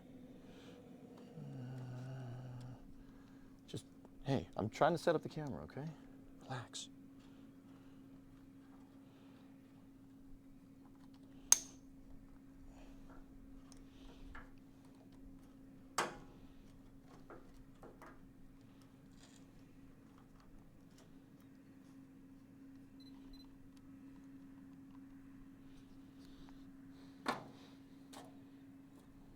There we go.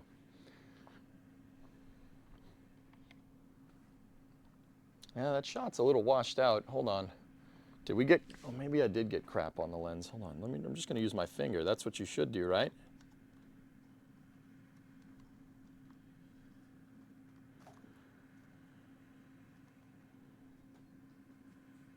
Hang on. Guys, stand still for a second. I'll get a paper cloth.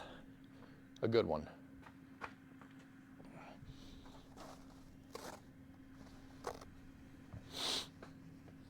All right, stand still for a second, okay? Stand still. All right, this isn't gonna hurt. This is a very, very advanced microfiber that you should use for cleaning lenses. It's good for it.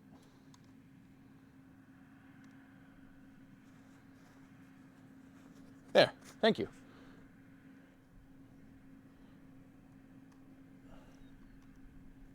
There we go. Just got to frame the shot, you know.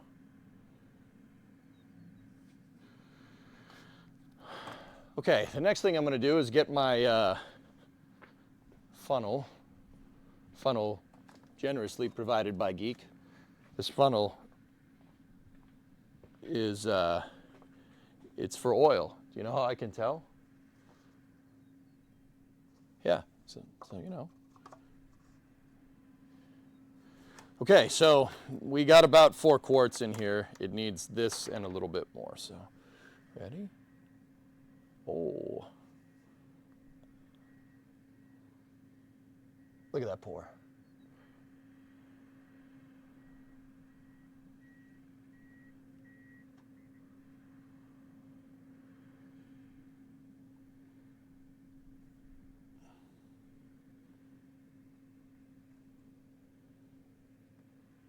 Look at this Honda. Look at this pour.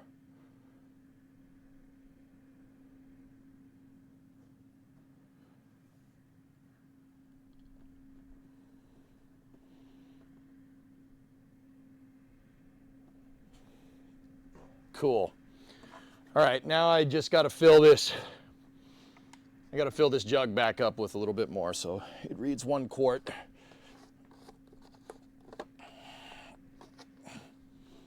Now, just here, I'll do this here. You know, we're not going to spill, right? We're not going to spill all over my nice rug.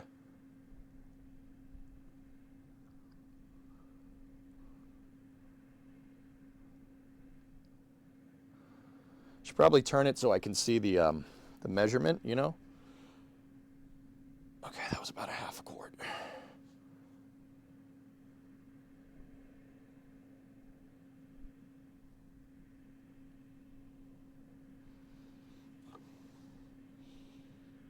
That's a quart. Cool. Take this, close that up. Switch back over to the other camera. Whoop. Car must be level to check that oil. Don't ask me how I know. Yeah, I'll bring it off the jacks.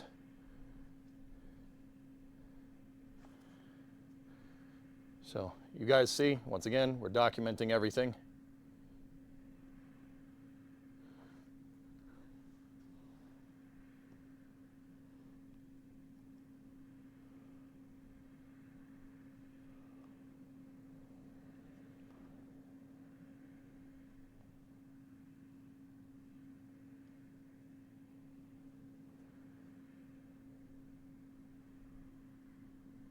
There we go.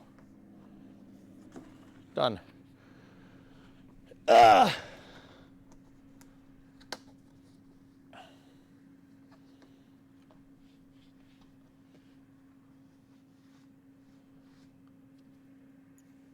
Okay.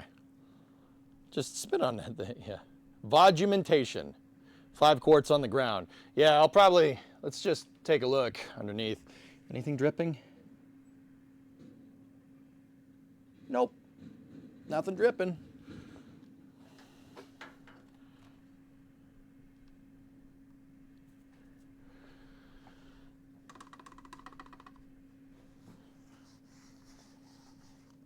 Put the breather back on. There we go.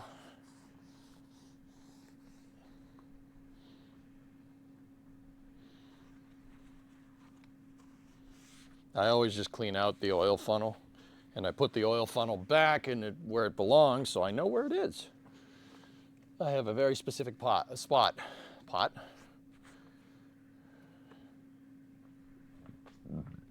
have a specific spot to check where that goes. All right, so now here's the real question. No, Flykin, it started last night. I tried to ping you after I logged off. She started up last night. She started just fine. I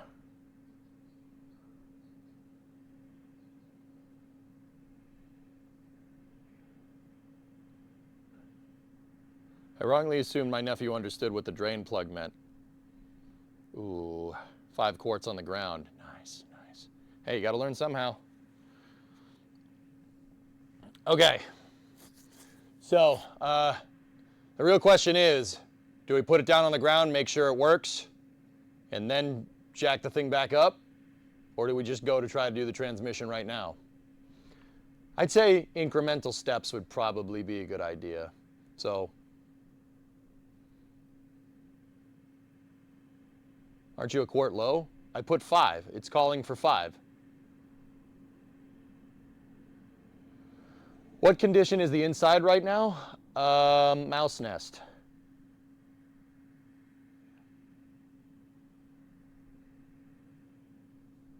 What does your dipstick say now before you run it? Well, the problem is the car isn't level. So running it, checking the dipstick right now is probably not going to tell us any useful information. That's why I'm saying bring it down. You know what? I'm just going to do that. I'm going to do it just because.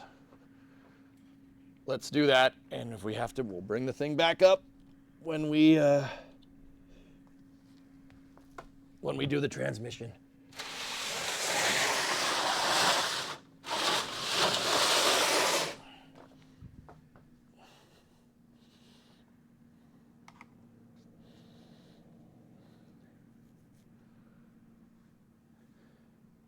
Did the trickle ticker do the battery some good? Yeah, Flykin, I actually checked all the terminals on the alternator last night too.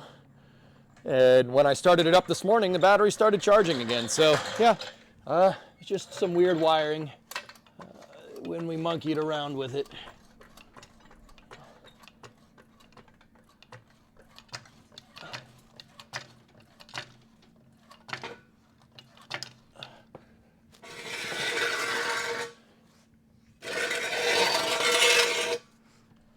Setting her down.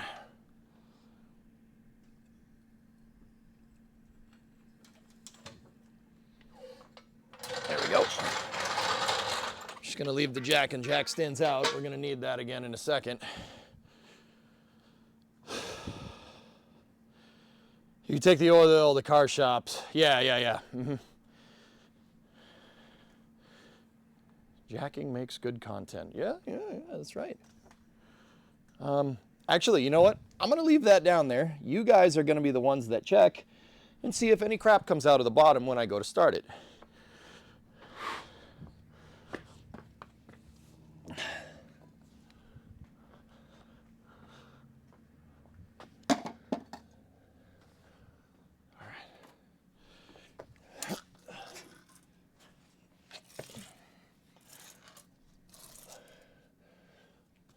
Now, just for continuity's sake, I want to point out that there's a little bit of something there. That was there before we did anything today.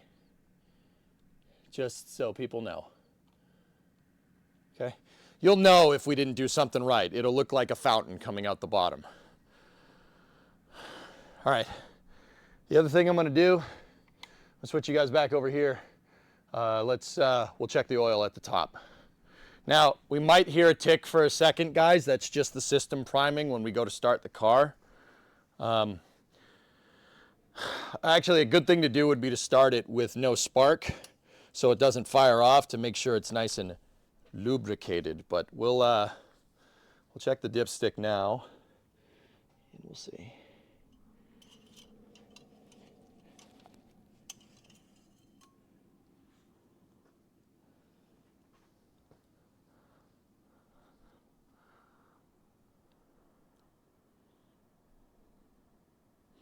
So you guys can't see it. The fill indicator is right here. So it's reading a little teeny bit over full. But once again, that's probably because the oil filter hasn't primed. Some of that, it's going to read over full right now because the oil pump's going to pump some of it into the filter and some of it stays in the filter. Filter has kind of like a reservoir. It forces It forces oil in through the center and then it drains back out through the outside. And all the galleries are pretty empty too. Yeah, so it's going to read a little bit over full right now. That's totally okay.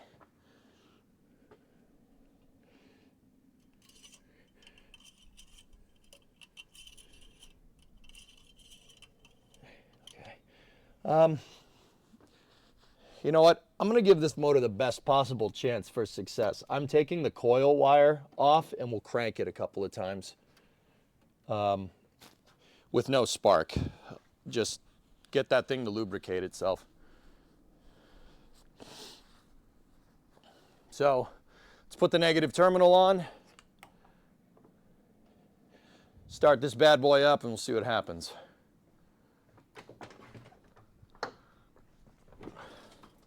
Ready? Now it's not going to fire just because I'm using the starter motor to turn the oil pump to prime it. Shouldn't run the starter motor for too long. It'll break it doing that. So I'm going to stop, wait a second, wait for it to, you know, catch its breath.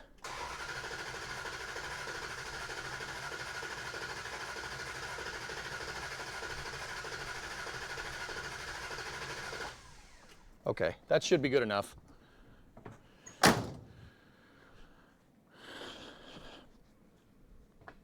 right, I'm gonna put the coil. Coil cable is back on. Negative terminal. All right, you guys look underneath the car. Tag me, or put the hold emote in chat if something weird happens here. Is the garage downhill? No, the garage is level. When the car is on jacks, it's not level though. All right, ready? And here we go. There's the tick. Tick went away. Anything?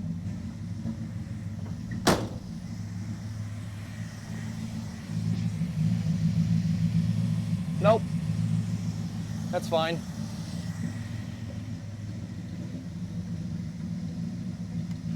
There you go. That's how you do an oil change.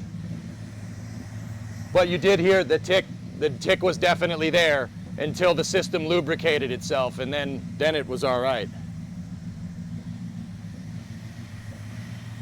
She's back to misfiring again, dang it.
Hold on.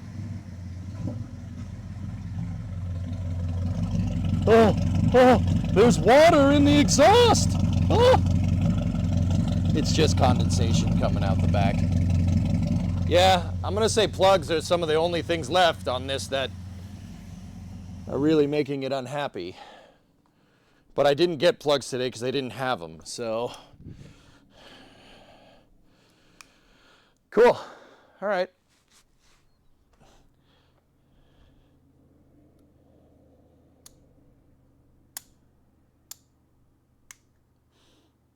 Yeah, can't see me. We need plugs, but the parts store didn't have them, dude. It didn't have the ones that I was looking for today. It is what it is, man. I got everything but plugs. Yeah. I got everything else besides the spark plugs.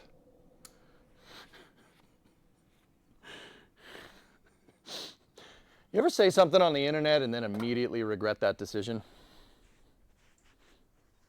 Yeah. Cool. All right, cool. Just happy we're on the same page there. Okay, that, well, the tick went away, and it's probably going to go away it's probably going to be away for a little while, so. Surprised the auto store didn't have the B plugs. Yeah, me too, dude. The store that's near my house, because I'm out in the sticks, doesn't usually carry a lot, but for whatever reason, they had a 727, or not a 727, they had a 904, they had a Torque Flight oil filter, which is, all right.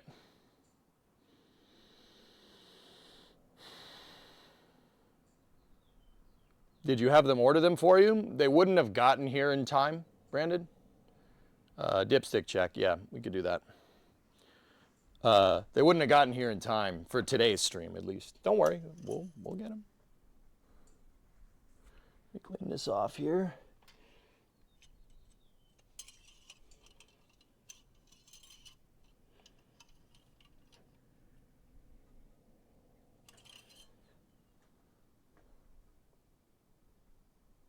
Yeah, right at the full mark, dudes. We're good. Look, I'll show you.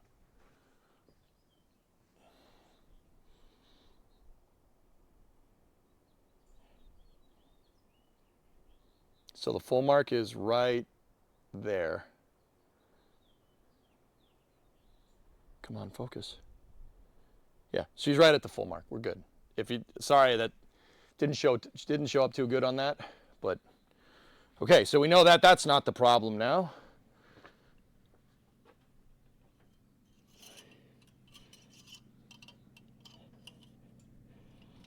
Okay, sweet. There's a little bit of oil residue. I don't think I tightened those bolts down right.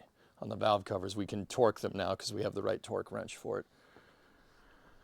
In my opinion, you should try a different store. Oh yeah, okay, when am I gonna do that? You want me to do that right now? I'll go if you want me to go do that right now.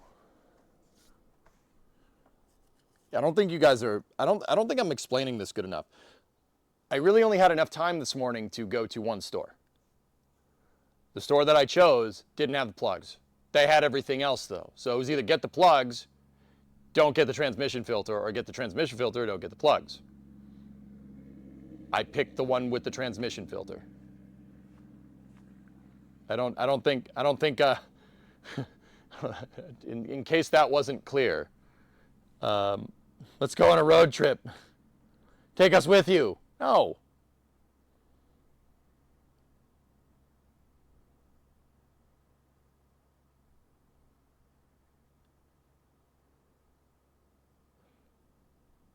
Raptor 3 vacuum. Yeah, random, I saw that. Ryan had a picture of it. You see how big that is on that trailer?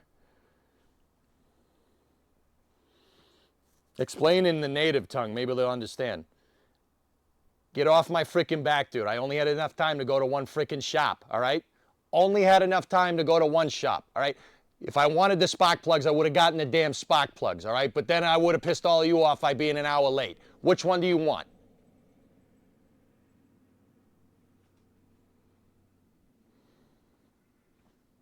Is that good? Is that good? Is that decent?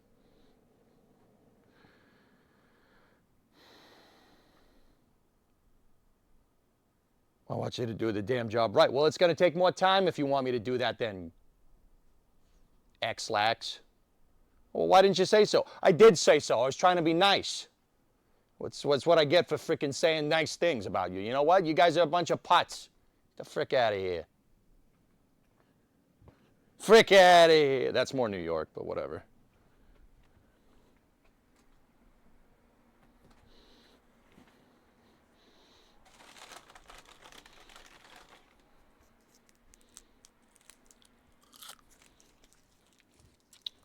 You want a 67 Fastback, Joe? Yeah, dude, we all want that.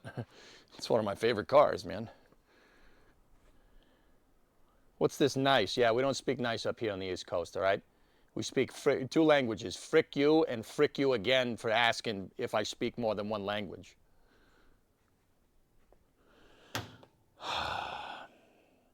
All right. Is it bad if I'm like dreading doing this transmission pan? Like, historically, I've had bad experiences with this. What's for snacking? It's a cough drop, dude. But you know stroopwafel, yeah. I had stroop this morning, actually, Mats. I put it on top of my coffee. It's great. Yeah, I'm not looking forward to doing this. EJ plus transmission equals adventure. I had a bad experience once. Just take your time and you'll be good. Yeah. Is that tough enough just outside? Yeah. Yep, the 97's out there. Yeah, I'll show you. We'll see if it doesn't wash out. It's really sunny out today. And don't get me wrong, I ain't complaining.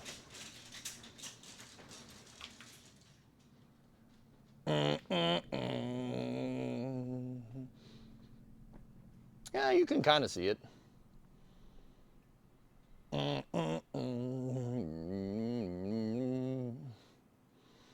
Discovery, go at throttle up. As Master 80-month resub. Did I hear transmission? Yep. Beautiful truck. Thanks, guys. It's kind of, you can't really see it too well because it's all white. But yeah, here, maybe the other camera has a good enough aperture to see it. Yeah, it's good. Ready? Oop.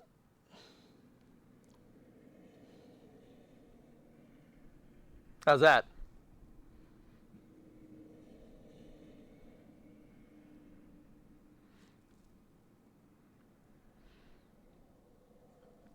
Yeah, I've done some upgrades to that truck since.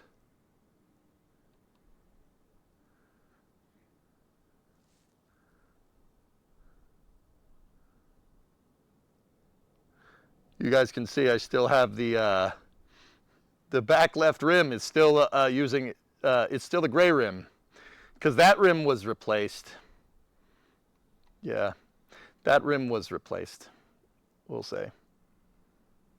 Daily driver? Yeah, I used it to go make a parts run today.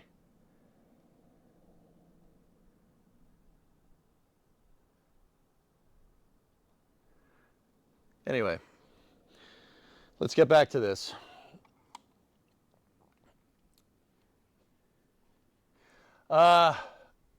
Good looking truck. Thanks, guys. Yeah, that's tough. You guys haven't seen that truck in a long time. You guys, I don't think you guys have seen it much since like Route 154. I drive it, dude. I just drive the damn thing. Yeah, I just drive it. That's it for right now. Maybe after the Coronet project, we go find a Dana 60 front axle and make it 4x4, which is probably what we're gonna do. 4x4, you know, if we have to, lift it just a little bit, right? And then like maybe a 1-inch lift or something. Put some all-terrains on it and yeah, call it a day. Any performance upgrades? No, not on the 97, no. I want to put cab lights on that truck too. Basically get all the XLT parts for it and then make it 4x4. So there's 2 routes we could go. Just a quick tangent here. I'm definitely stalling because I do not want to work on the transmission. Just in case anybody was wondering. What I want to do with that truck is I want to get yeah, Sawyer, that's the difference. So we could, if we find a Dana 50 front axle or front axle, Dana 50 TTB in 410s, that'll bolt. It'll bolt right in. It'll bolt in, little to no modification is needed. It'll bolt in, then you need a transfer case for the transmission. That's a project, but you know, whatever. It's fine. The other way would be a Dana 60 from an 05 to 09 Super Duty. That will also bolt in, but you need to modify the coil purchase and stuff. The last way is the most modification, but it does work. If we get a Dana 60 solid right? A solid Dana 60 from what is it, 88 to 97 F250. That will bolt in as well, but we have to basically grind out all the suspension, the twin traction or the twin I-beam that's in there. You got to grind that all out and then put the mounts for the leaf springs in. The holes are already there. You just got to bolt it up all together. There's a bunch of kits for it, and then I have to get rid of the coil perches and swap them out for shock mount perches. So I don't know. I think Dana 50 would be cool.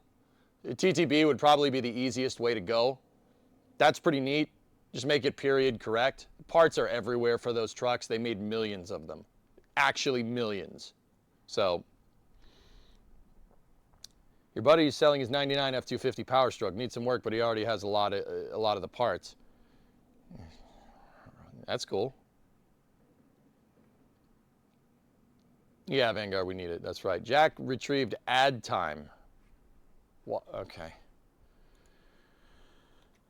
Roll for ad time, Jack. I rolled a 19.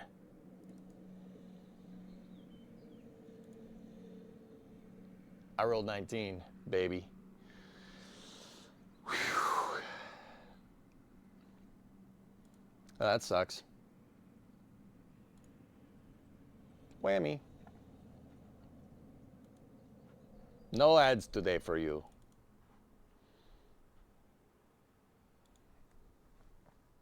Now I'll get to the transmission. Was trying to help you stall. Oh, you're right. Sorry, man. I played myself. Congratulations, you just played yourself. Okay. Let's go. I'm going to close the garage door a little bit. The glare is getting a little crazy.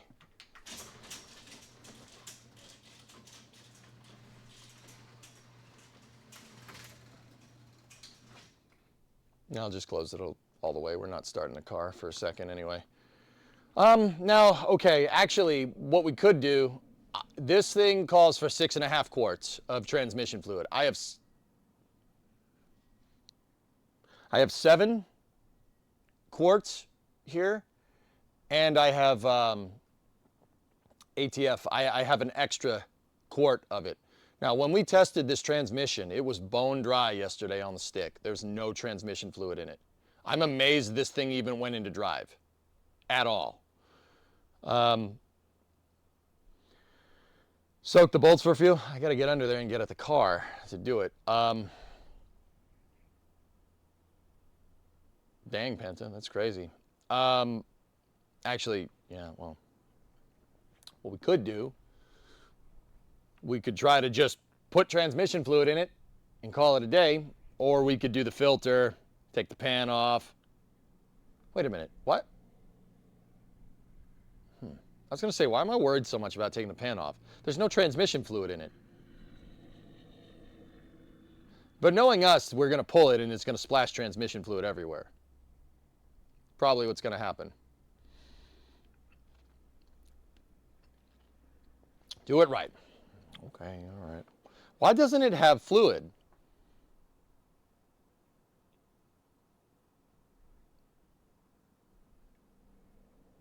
I don't know.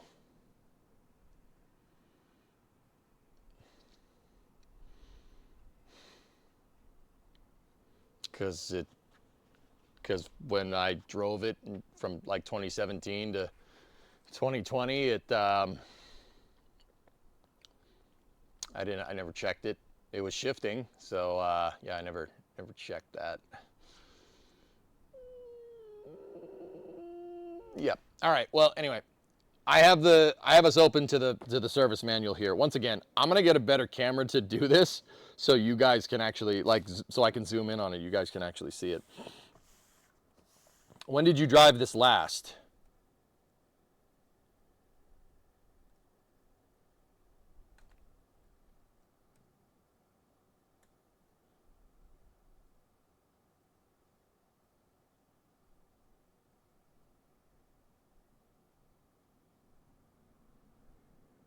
I don't remember. Yep. Nope. I have no idea.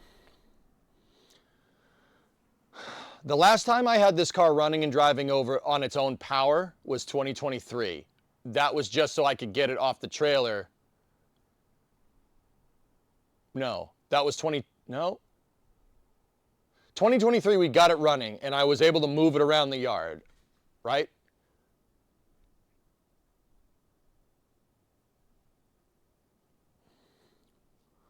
I got it off the trailer in 2022, but I don't think I think we just gravity. No, we would have had to have get it on the trailer. It would have had to have been running at that point. So it was running in 2022. It was running a little bit in 2023 because I rebuilt the carb with my uncle. He taught me how to do it. So we did get that running.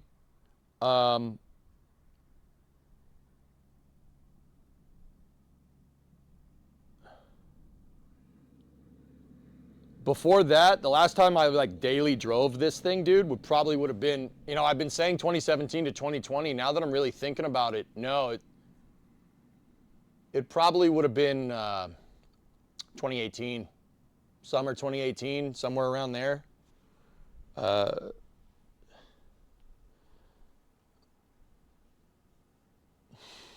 Nice, Karen. Yeah. Yeah, it would have been somewhere around there. Let's just do it. Yeah, transmission now. You're right. Let's go. Okay, what is this thing called? Drain and refill. Here we are. Raised vehicle on a hoist. Placed a drain container with a large opening under the transmission oil pan. All right, let's go. There's a freaking horsefly in here. Mother. It's like that episode of freaking Breaking Bad. All right, she's going back up.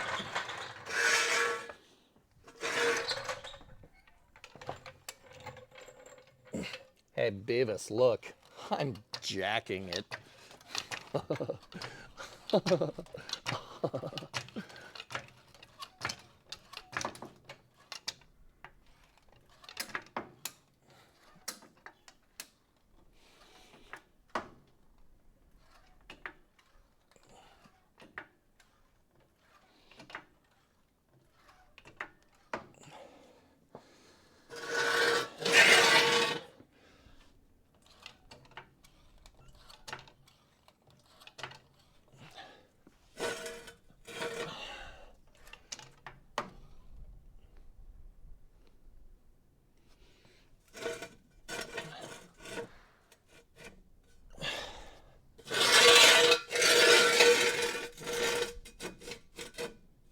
All right, coming down.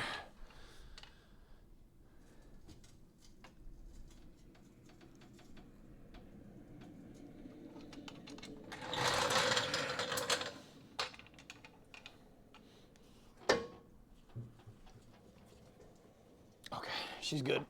It's not going anywhere. Got to say that or else it will.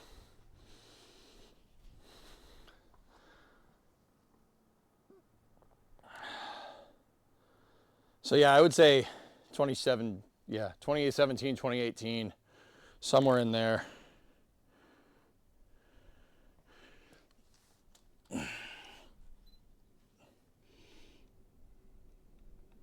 Hold on.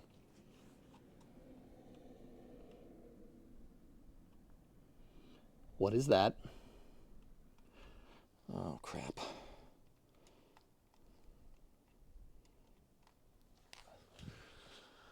Oh, what is that? What is that? Where did it come from?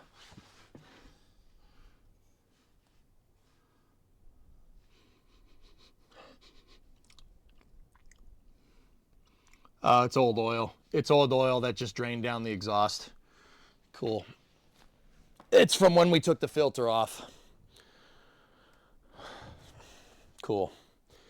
All right. Sweet.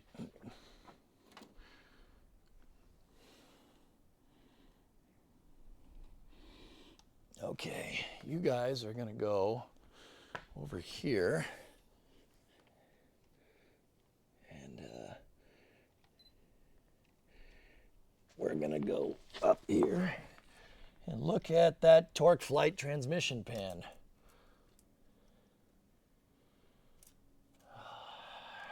Seen better days. Does it taste sweet? Yeah, no, it's old oil.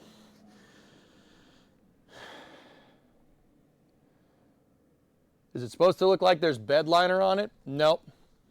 No, it is not supposed to look like that. Hold on. I'm just going to turn the mount around so we can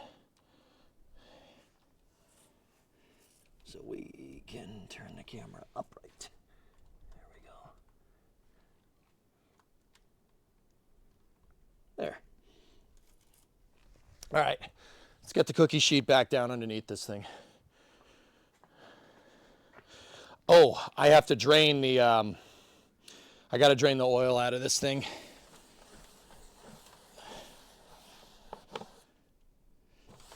I got to drain the oil out of the old, out of this thing, so you don't want to mix it. If you return it to the auto parts store, it gets all pissed off. They get all, or it's an entity. They get all mad when you do that. Don't do that. So what I'm going to do, let me bring the cookie sheet and everything over here.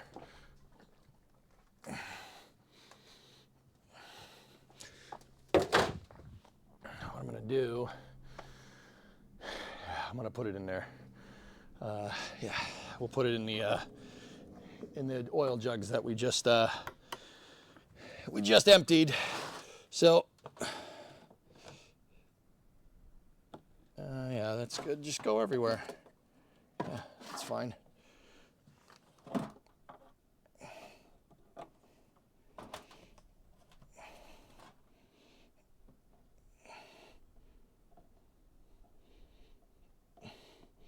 Now we can basically see how much oil was in this thing.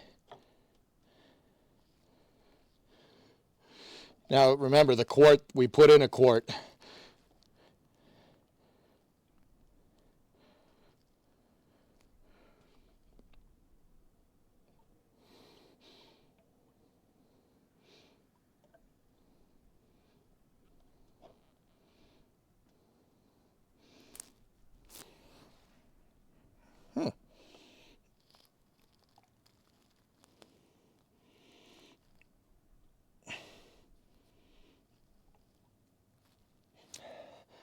Now that I'm looking at it, there's definitely gasoline in this oil.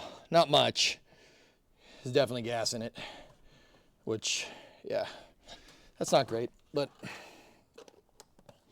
whatever. Note that I did this on the cookie sheet, so we don't spill it on the floor. And now I'm going to put it over here on the rubber mat with my other recycled oil that I still need to take. And now we're going underneath. That's underneath the transmission pan. Now, I know what's wrong with it. It does have gas in it.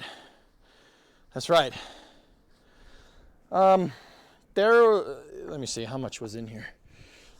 So, once again, we topped it off with a quart.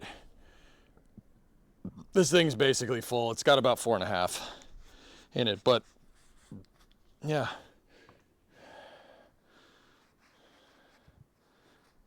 Those jugs would look great in the local creek. Right, okay. Ducks love used motor oil. Does the transmission pan have a drain plug? No. No, it does not. All right, so loosen the pan bolt. Okay, so the first step is raise the hoist, raise vehicle on a hoist, place drain container with a large opening under transmission oil pan. Okay, we're there. Hey, Klavic, what's going on? 2, loosen pan bolts at one corner. Tap the pan to break it loose, allowing the fluid to drain. Then remove the oil pan. Remove access plate from the front of the converter. Oh, no. Remove access plate from front of the converter. Remove the drain plug, allowing the fluid to drain from the converter. There's a drain plug on the converter, but it's under the inspection cover, which is good. Where AK-50? What?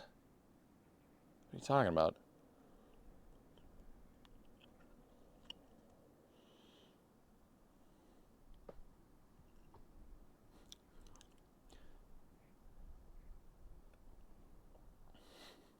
Do I look like Brendan Herrera to you?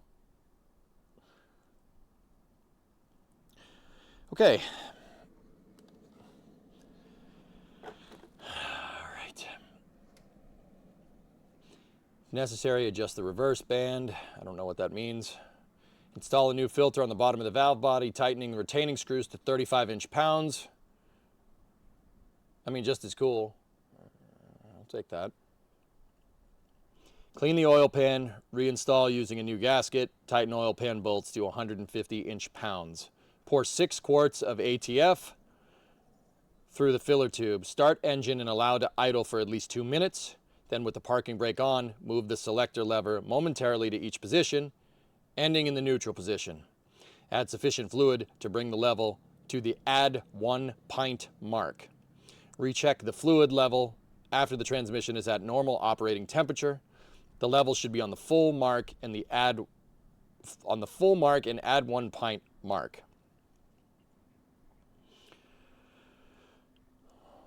Okay. It's not bad, Help Hotline. I have no confidence in myself to do this right. The last time I tried this, I broke 2 bolts off and had to take the entire transmission out of the car that I was working on. And then had to retap those freaking things. That wasn't fun at all. So now I'm like, you know. All right, let's do it. Let me get the PB Blaster out. PB Blaster. We got some degreaser. Where's the degreaser? We got brake clean already down on the floor. There's my engine degreaser. There it is. Does it work? Yes, it does. Sweet. Got my PB. We got the brake clean. I wonder if it tells us the size. I'm gonna guess these bolts are 1/2 inch. You guys can't really see them because that bracket and the, so those 2 steel lines that are in the shot, those are your automatic transmission fluid cooler lines. They go to a little heat exchanger up at the front of the car. I don't know if we can even see the bolts there. Got the rebuild black for this job. Oh, you know it, man. Actually, Klavic, I have a bunch of VHT on the wall over there. Yeah. I have VHT. I have engine enamel, VHT engine enamel, VHT gloss engine enamel, roll bar and chassis, VHT roll bar and chassis, in gloss and satin. Because I watch Derek way too much. Yep. Yeah. I don't think we're going to rebuild black on the transmission pan though. But anyway. Yeah, let's get under there. I am not confident in myself at all, like I said, so I'm going to get a quarter inch drive. Now watch this 1/4 inch drive out, and we'll use that. I think it's 1/2, but I'll take a 17.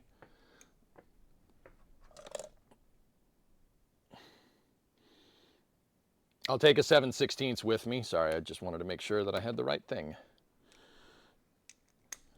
Okay.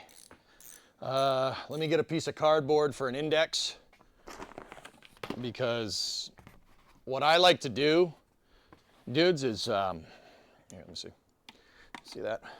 What I like to do is just put the bolts in holes on a piece of cardboard, just draw the design, put the bolts in, and then just leave them in there, and then just put this on a workbench, so you know. You don't lose them. Yeah. You know, a lot of people say like, oh, you know, I had an extra bolt after I put this all back together. That never happens to me because I do this. Make sure you do that. It's a good idea. Make an index. You'll never lose stuff that way.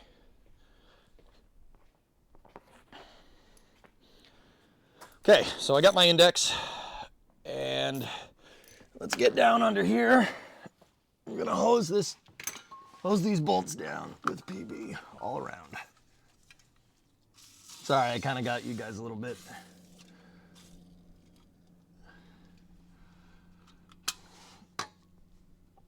All right, let's see. It is 1/2. It's 1/2. Okay, here we go. It said start at the corner, so that's what I'm gonna do. Okay, I got one. Now, it said to drain it, but I don't think we got to worry about that. There's nothing in it, but there's probably still some in the torque converter. We're probably going to get gacked with transmission fluid, but that's okay. Okay, I got 3. Got 4. 5. 6.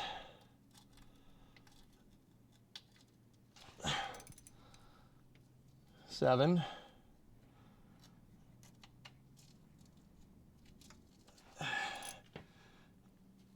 8.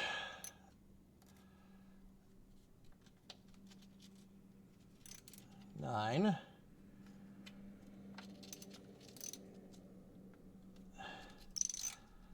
10. Just make sure I didn't miss one. Nope. 10. Come on. 11. 12. Please. 13. 13 came loose. 14 and last one. All right, we're good.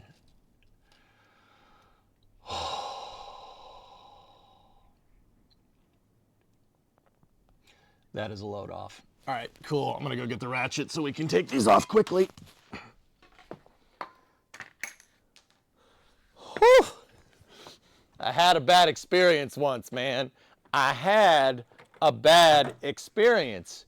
Dang it, I'm deaf.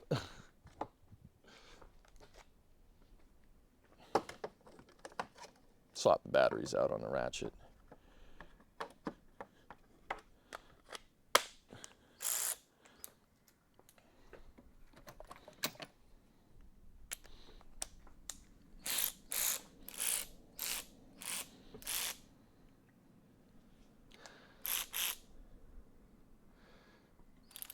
All right. What was your bad experience? I broke a bolt off, had to take the entire transmission out because I couldn't tap it because there was an exhaust in the way on the 59. Okay.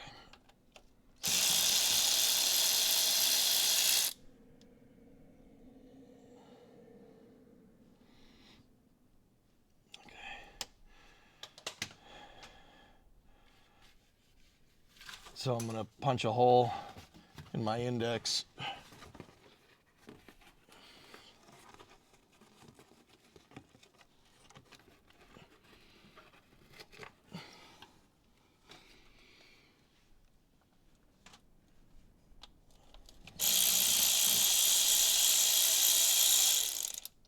There would be transmission fluid leaking out of this if there was any in there.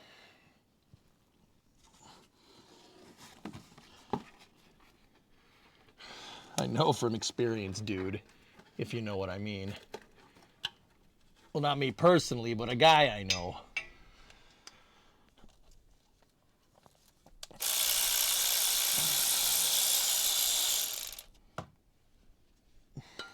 No, they didn't. Can imagine what it'd be like if they did, though, huh? Everybody watching? Good, great, grand, wonderful. No yelling on the bus.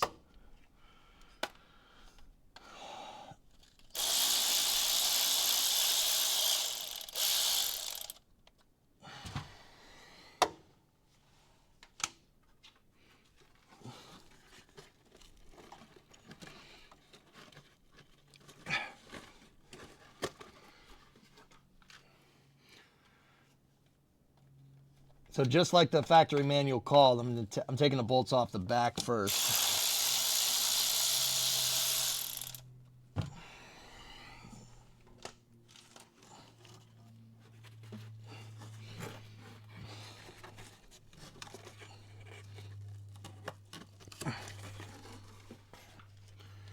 And now I'm gonna go this side, this side, this side, this side, this side, this side. And then we'll go from there. You just got to be careful because you don't want to bend the transmission fan flange. If you do, it'll never seal again correctly. Like ever. You do not want to bend it. That would be bad.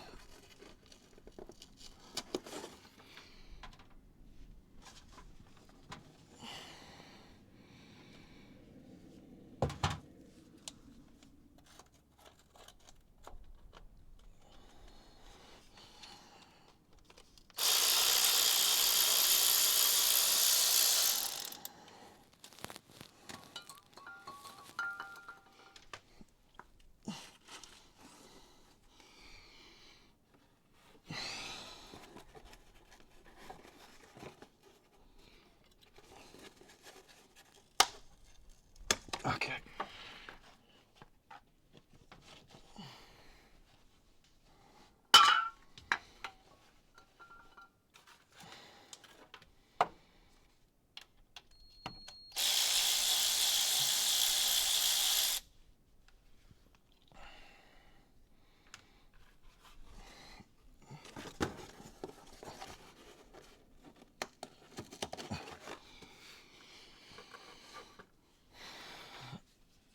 Okay. Almost done.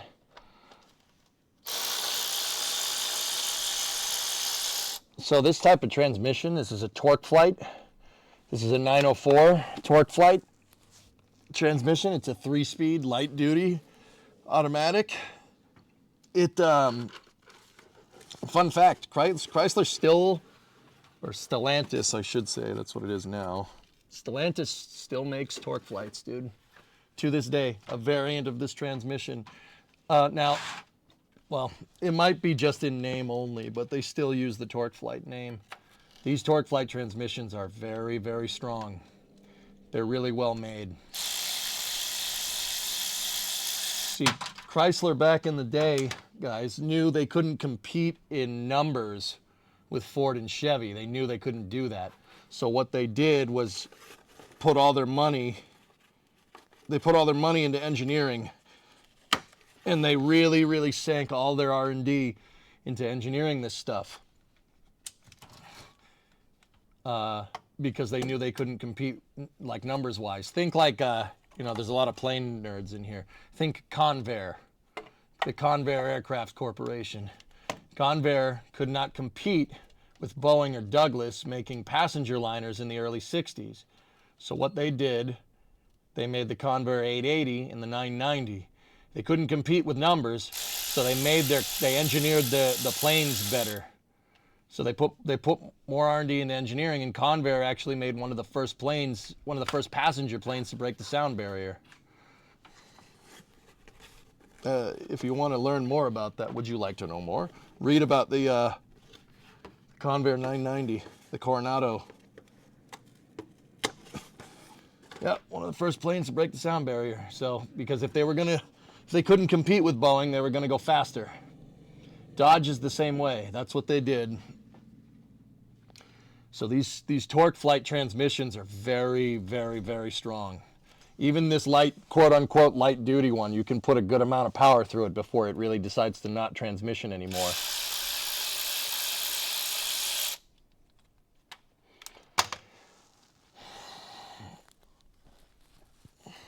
But it was a pretty smart thing for Chrysler to do, knowing that they couldn't obviously match Ford and Chevy's production output. You're not going to build a gigafactory, right? So work with what you got. Spend all your money on engineering, and that's exactly what they did. Fun fact, Chrysler in the 60s ended up engineering rockets, too. Rockets, tanks. If you guys like the M60, or I think it's the M48, or the M60, tanks of the Patton variety, Chrysler made those, and Cadillac too, but that's another story.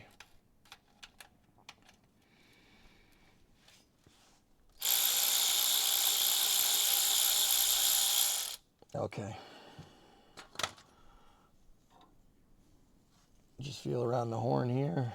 Okay, there's no more bolts. And once again, we should be bleeding transmission fluid everywhere, and we're somehow not. which is, you know, always a good sign. I'm going to get some degreaser.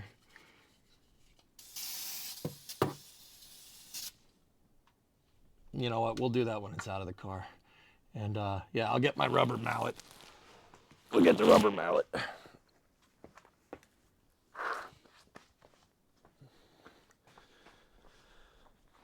Did they dabble in marine engines too? Yep. Yeah. They yeah, Chrysler did everything. They knew they couldn't beat Ford on numbers, so they diversified. They made tanks, they made rockets, they made the Saturn 1B first stage. Not a lot of people know that. The S1B and the Saturn 1 first stage was manufactured by Chrysler. Yeah, Dodge, car company making rockets. They made tanks, boats, trucks, cars, whatever. Make whatever you can to make money and put some, and, you know, don't make a lot of it, but make it really, really well. That's why, like, this car, like, okay, for instance, a lot of cars were still using body on chassis in the early 60s, right? You know, you have a huge metal chassis, you put the body of the car on top of it. Chrysler introduced the B-body, this thing, this chassis. They introduced the B-body in 1960. Yeah, 1960. They did it before, as far as I can tell, they did it before Ford and Chevy. Unless I'm thinking there's probably some obscure thing. But, yep. So, unibodies are how all cars are made nowadays, guys. It's getting a little toasty in here. Just gonna open the garage, crack the door a bit. Unibody, every car is a unibody. There's no body on chassis cars that are made anymore. Nothing. The Crown Victoria, Ford's Crown Vic in 2011 was the last one.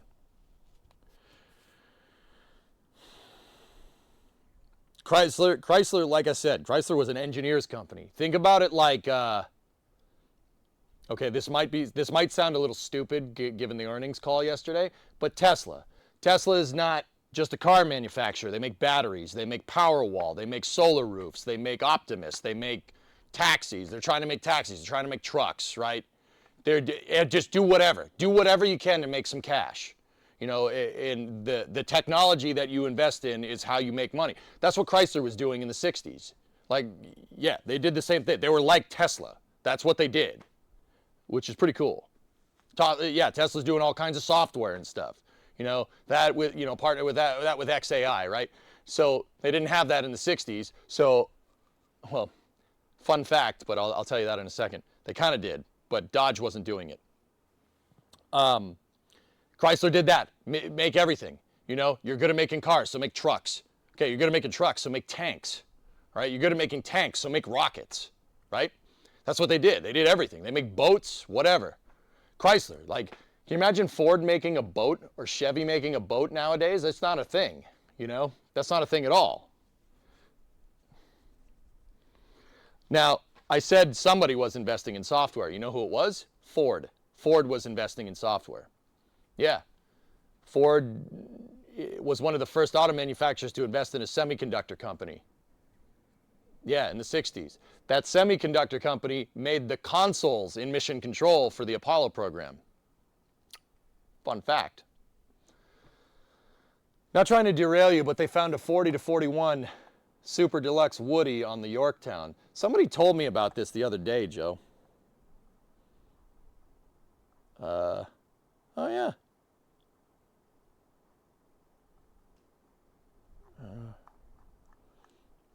I'm just looking at it real quick.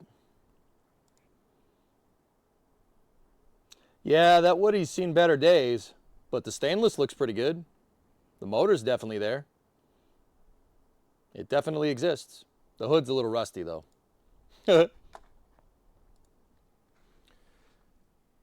Ford does make boats. It's called an Expedition. Yeah, right. Didn't Chrysler propose a design for the space shuttle? They did. It's called SERV. Single stage to orbit Earth reusable vehicle. SERV for short. Yeah, they did. They didn't win, but yes. All right, Ewok.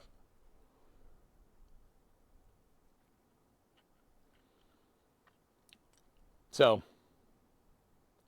yeah, back in the day, Chrysler had a reputation as an engineer's company, like Boeing does. They're like how SpaceX or Tesla would right now, dudes. I'm telling you, man.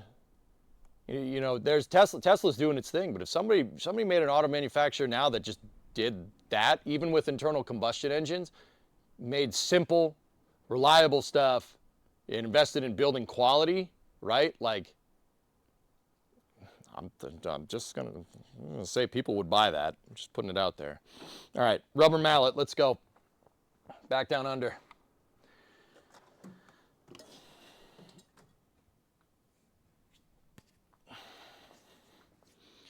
So once again, we took all the bolts out. There should be transmission fluid just leaking everywhere, but there isn't. So, you know, that's good. You're just gonna hit the sides of this. You don't want to hit the flange.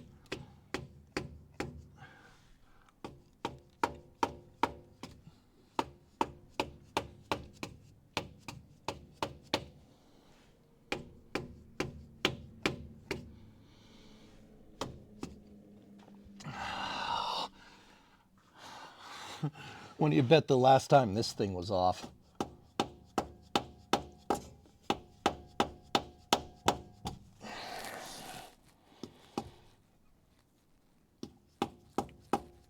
Oh boy. I don't want to pry at this thing, but she is not cooperating. I don't want to pry it because you'll bend the flange.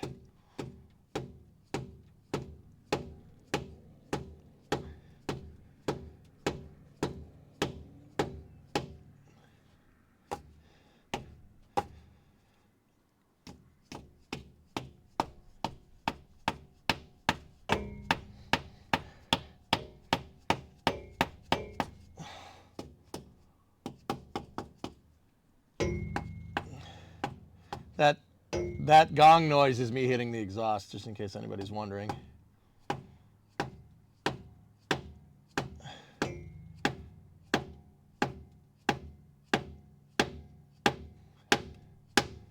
Oh, noise changed. Might be in business. There we go. Oh, she's coming. Oh, there's the transmission fluid that it said we didn't have.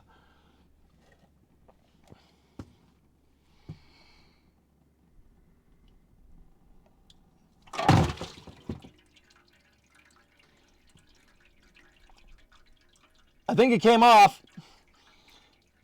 Can you guys see? Can you guys verify that for me? There really is not a lot of transmission fluid in there. There's not a lot at all.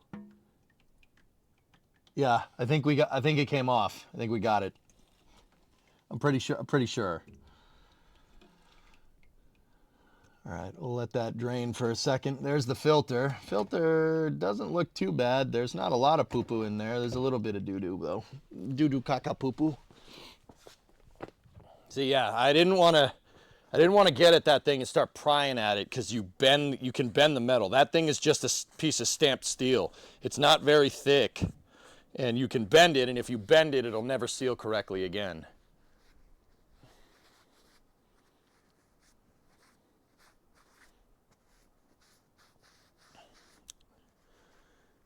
That was quite the stage separation. Yeah, we should, ooh, did some get on the camera? No, we definitely dropped a little bit into the catch pan, though. I think you guys are all right. There's just the tripod sitting in a little bit of transmission fluid. I'm just going to clean that up real quick. Man, I was like, we're not going to get any on the ground. It's going to be good. Nope.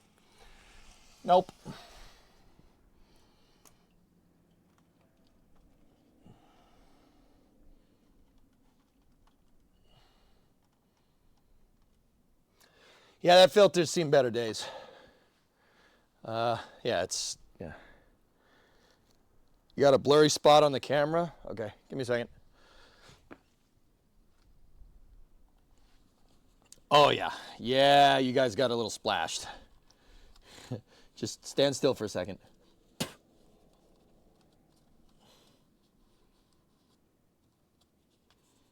Just get the clean part of this.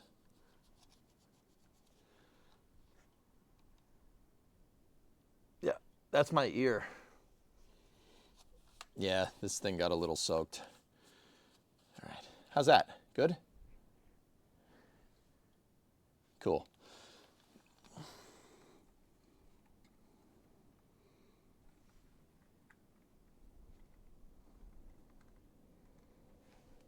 All right. Oh, that's worse. What do you do to this car with unlimited funds? Frame off restoration would probably be my thing.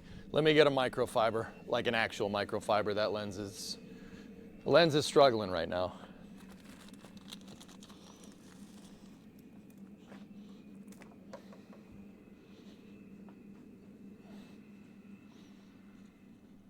Give me 1 second, dudes. Yeah, you guys got a little caked. That's okay.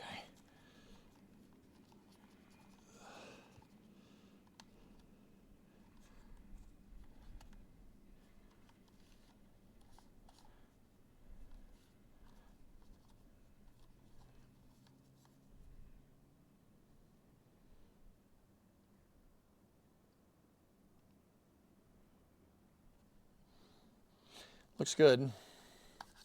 I was testing it.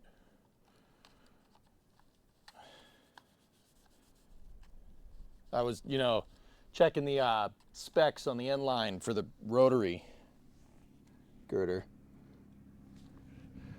All right, let's see how that looks. Yeah, much better.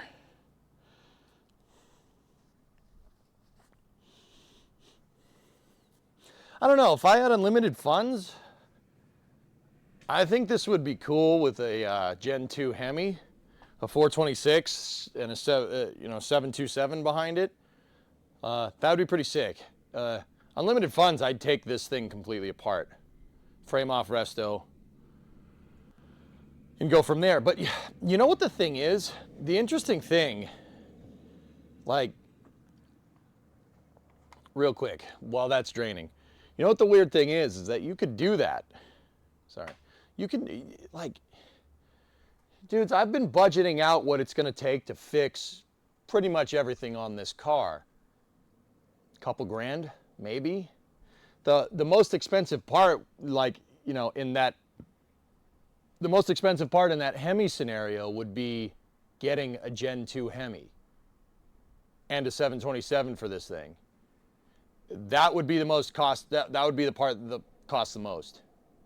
We could put a 440 in it. It would still cost a lot. 440s are going for about $1,000 right now. And if you can find one with a 727 behind it, which is the heavy duty version of that transmission, right?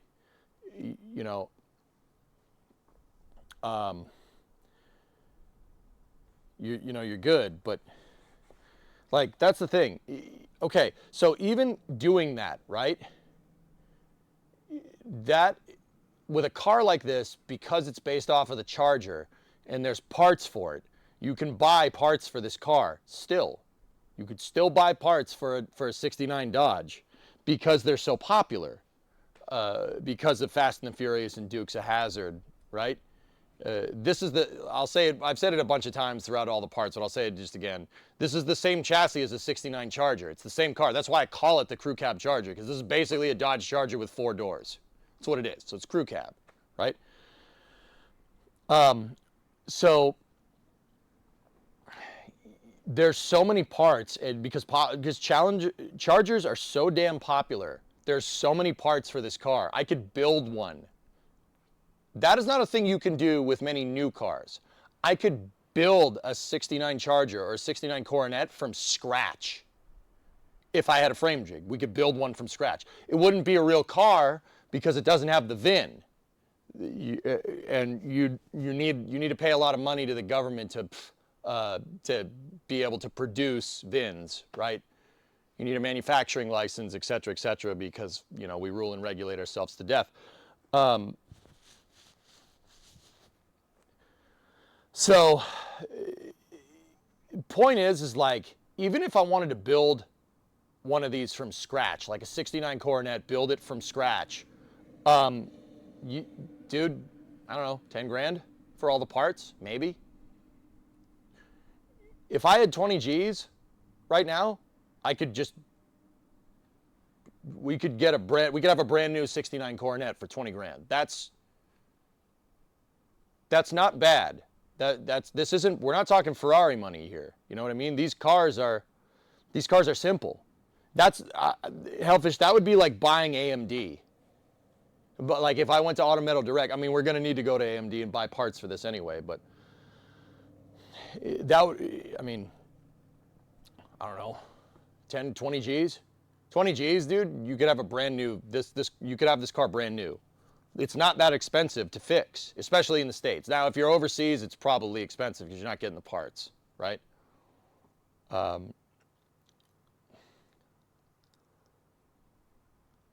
Final OLM leg is almost in place, just FYI. Thank you, Outdoorsman.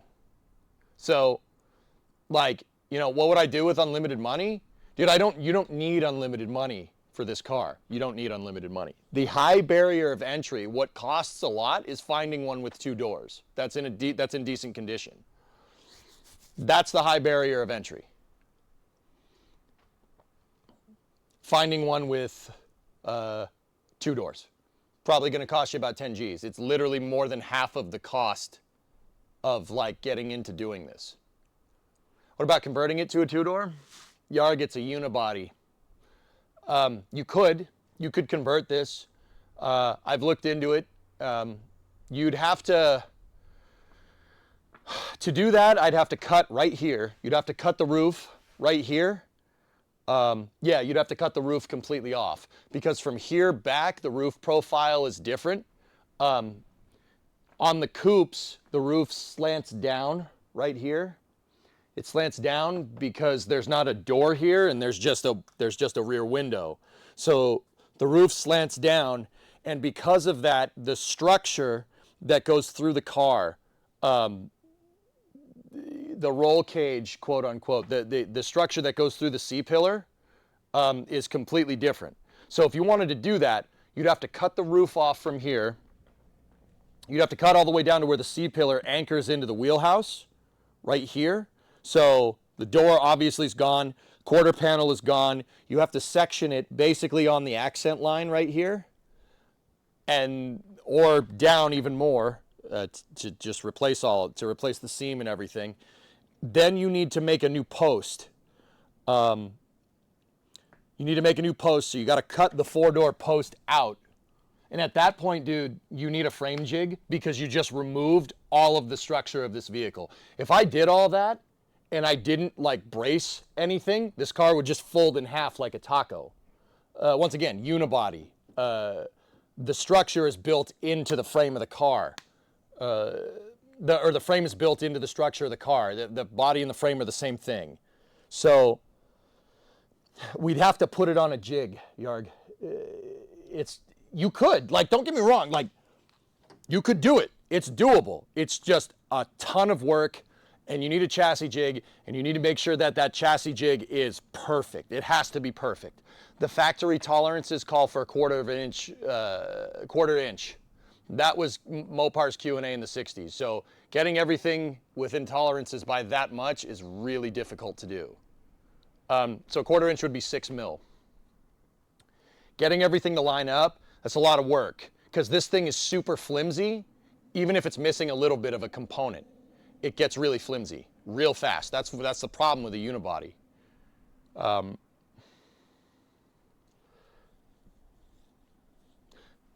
Okay, so you can't just take the door off. I wasn't aware the rest of the body shape was different. Yeah, no, that's why I told you. It's all good. Now, don't get me wrong, dude. You can do it. Yarg, they make all the parts to do it. That would be one hell of a thing to do. It would piss off Mopar people because the VIN wouldn't match. Dodge people would get very angry because it's like, well, the VIN says it's a 4-door. Where's the 4-door? I took it off. What? Oh, this car's junk.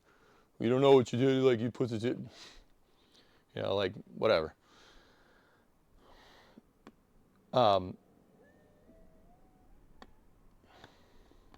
Dodge people are as bad as Porsche people. Yeah. Now, Yarg, here's the thing. 2 reasons why I don't mind working on a 4-door. All right, 2 big ones. First and foremost, If I wanted a two-door Coronet in this exact same condition with rust in all the same spots as this one, the price goes up 10-fold. You can buy one of these cars, a 69, 70, or 68 Coronet, Roadrunner, GTX, Satellite.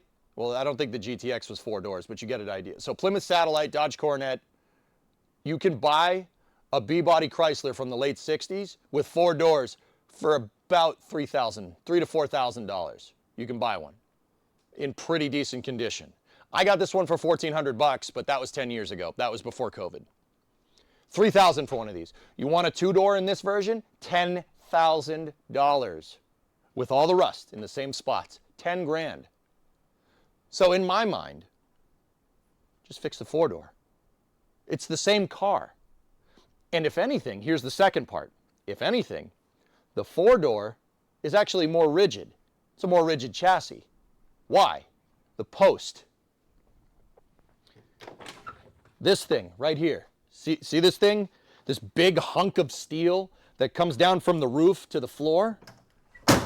That is a strut. Think Kerbal style. That's a strut from the top to the bottom, and it's about this thick. So we have a B-pillar. The 2-door cars don't have that. Now the benefits of a coupe is that it's lighter, right? 2 doors is lighter than 4. This is stronger. This is a stronger chassis because it's more tied together, because you need the structure there for the door. So back in the day, when motors didn't make as much power as they do now, right? People opted for lightness. Simplify, add lightness. Colin Chapman. It works. It's a good idea.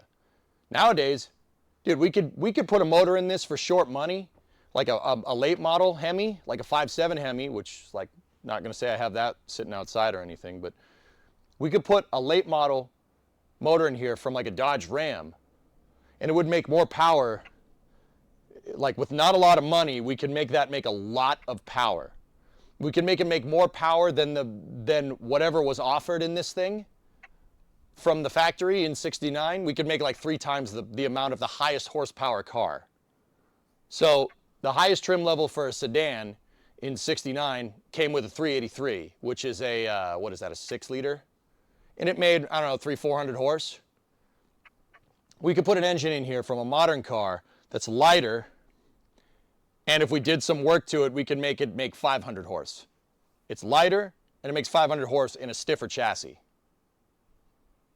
It's a no-brainer, dude. Once again, I don't care that it has 4 doors, whatever. I'm not paying 10 grand for a 2-door. Screw that. We're not doing that. I'm not doing that. No, I'll fix this one, thank you. Right? That's my rationale. Those are my 2 big ones. I can't afford a 2-door. I'm trying to keep this relatively low buck, right? I don't have unlimited money. And it's stronger. It's a little bit heavier, but it's stronger. Stronger car. Hey Bob, what's going on? Hope you're well. Not to be down on this, really enjoying watching and learning, just checking what you were doing for after hours. Summer car for after hours, dude. Cam, step long tubes and some small bolt-ons, you'll be talking a ton of wheel horsepower. Exactly.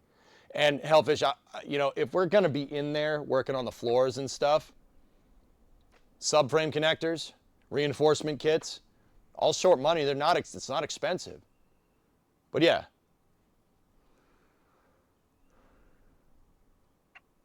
It's because of Fast and the Furious. Yeah, that and yeah. We reinforce this chassis.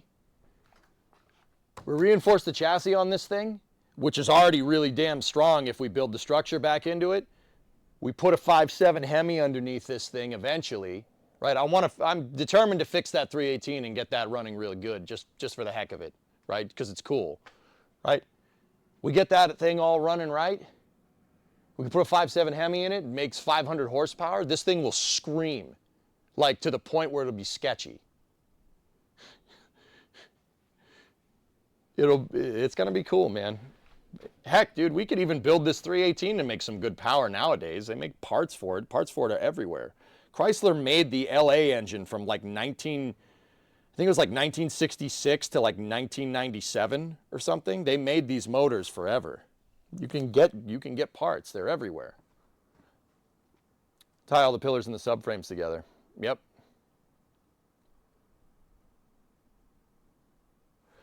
I have an E93 convertible, and since it lacks a B pillar, they put a bunch of extra bracing underneath the car to help. Did the two-door version of your car do something like that? Isolated, not on this car. As far as I can tell, the two-door and four-door basically have the same structure. It would have been reinforced if it was a convertible, but it's the same structure. Yep, yep. Do you have to replace the filter on the transmission? I do, and I have one. It's right here. With that being said, I'll get back to work. But yeah, isolated, yeah, we could, yeah, it was the same. So once again, the reinforcement is the door pillar, the B pillar. So you have your A pillar, B pillar, and C pillar, right? This is not there on the two-door cars. So that is a less structure on the vehicle. This one's stronger. These are way more rigid. And believe it or not, four doors don't rust as much as two doors because of the drainage, the drip rails, and how the roof is. It doesn't rust as much. Now this one is still rusty because it's a New England car. It's been in New England all its life. So still rusty, but I'm done talking. We're running out of time. Let's get down in there and see if we can get at that filter.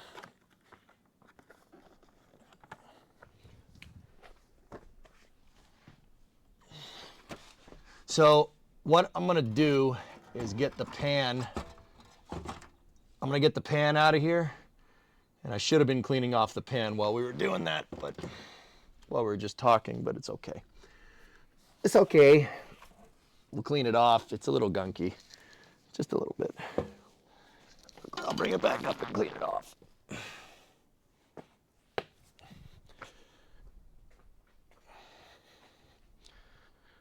So let's take a look. What do you guys think?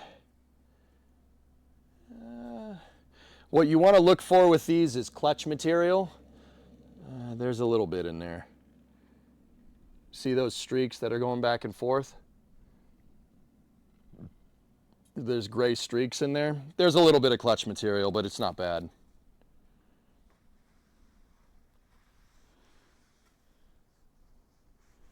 It's red. Automatic transmission fluid is blood red, dude. Yeah. It smells like it hasn't been changed in 50 years. Yeah, that's what that smells like. Yeah, this is gross. Yeah, okay. This is gross. I'm just gonna put that in there for a second. Let me get some more paper towels and some engine degreaser and we'll clean this off. We also got to get the gasket off.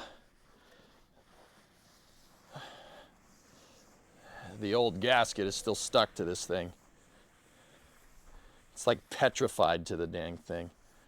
All right. Let me get the brake clean. Spray some brake clean in here. Get all the gunk and fought out of here.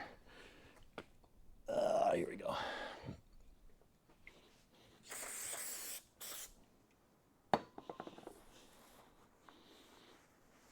Diff oil smells even worse. You are not wrong. Diff oil smells like, I don't know, burnt hair in a dirty diaper or something. It smells like burnt corn. Like that's been sitting in a fridge for like 3 years. All right, so we got to get this gasket off. I have a gasket scraper. Let's do that. Yeah, it'll work.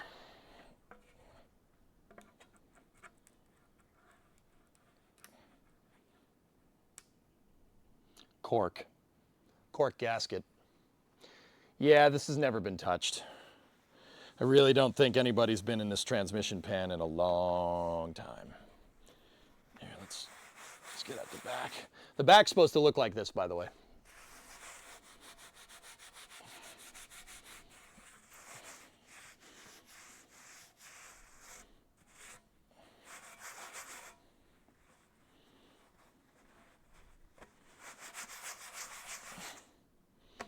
We still got to get the torque converter.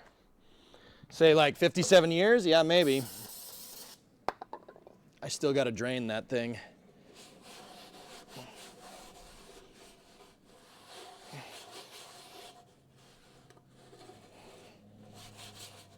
Sorry, I'm just cleaning the thing.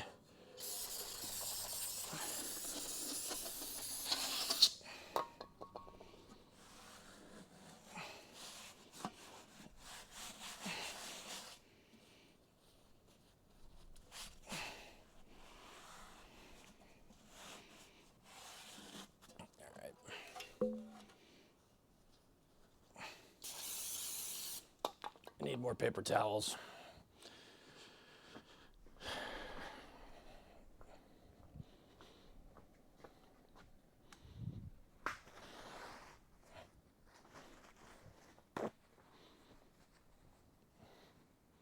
Does he have a sink out there? Nope, no water in the shop.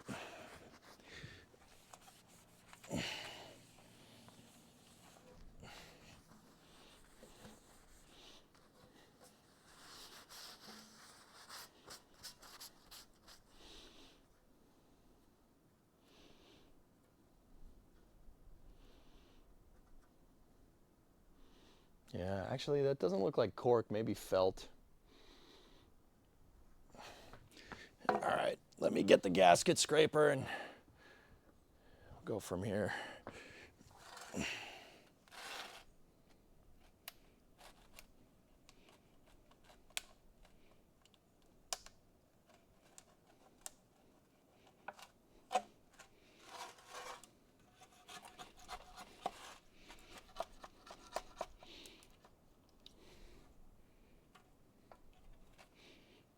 You got to get all the old gasket off, or else it'll never ever seal again correctly. I know from experience, dude, once again. Now, this gasket scraper is a really nice way of saying razor blade on the end of a stick. So if you do have one of these, push away. Don't like use the gasket scraper like this, you'll shank yourself. Don't do that.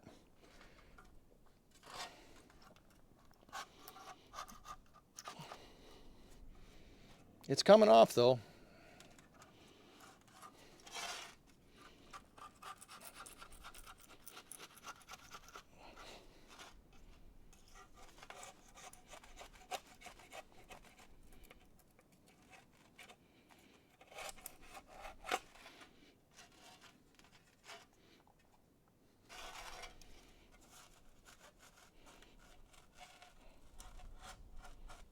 Yeah, it's actually not fighting us too much, dudes.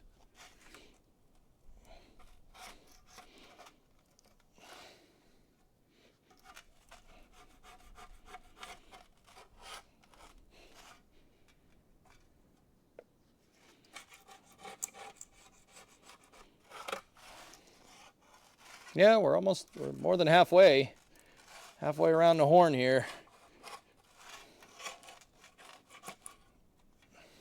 It's actually not bad. The pan flange is pretty good.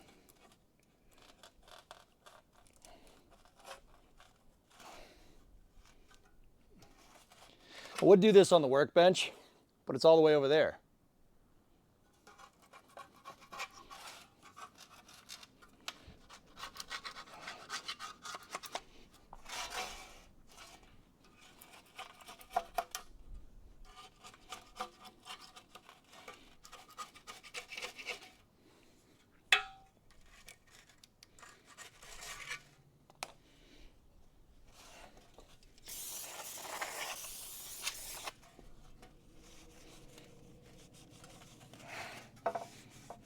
We might want to wire wheel this thing real fast.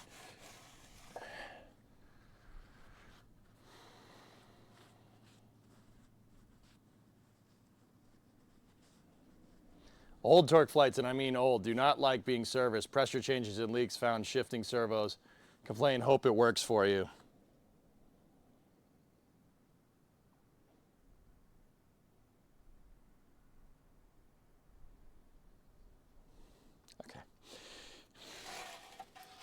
Thank you. I already have some trepidations about this, considering the last time I monkeyed with any transmission at all. Could have done without that, man, but all right. I think it'll be all right. I'm doing exactly what the factory manual is saying to do.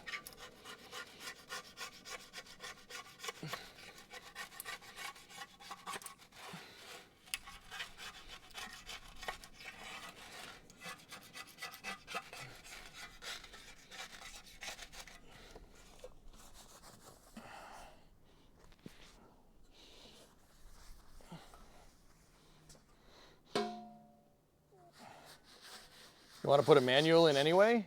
No, I don't. Guys, Torqueflights are really, really good transmissions. Like, even by today's standards. The only real problem with them is that they're a 3-speed. So, it's a 3-speed. Like, they're really, really bulletproof.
What is the year of this possible Hemi donor vehicle? I think it's an '04, early 2000s Dodge Ram, I think is what it is.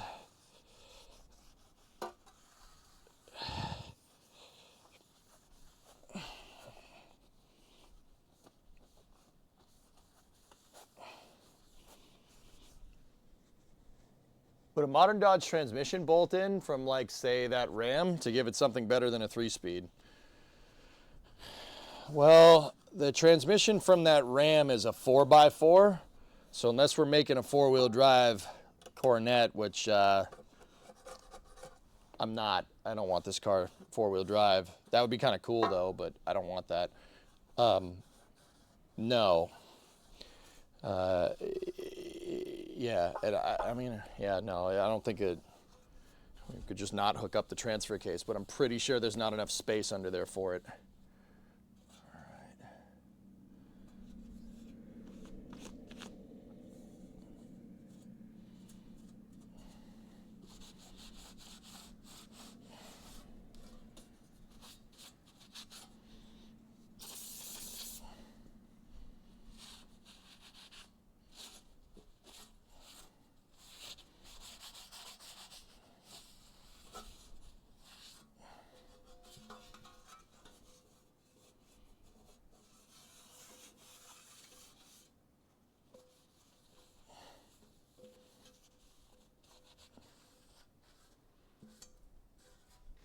No harm in looking when you get it, though. Yeah.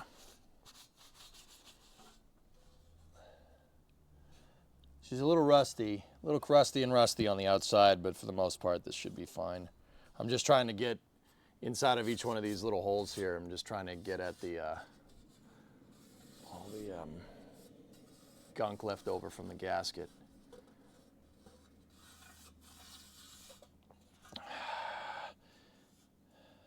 I might want to get a wire brush out just to get this thing the best possible chance of success.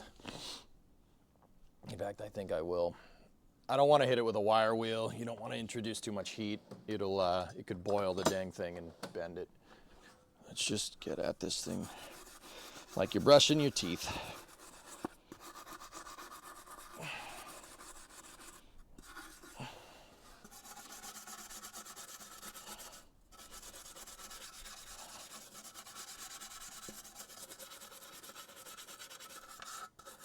As long as it's not pitted around the edge of this thing, should be fine.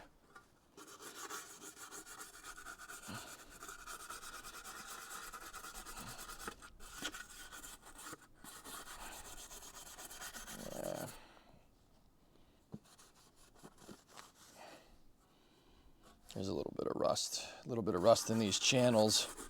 Either that or the gasket is brown. Brown.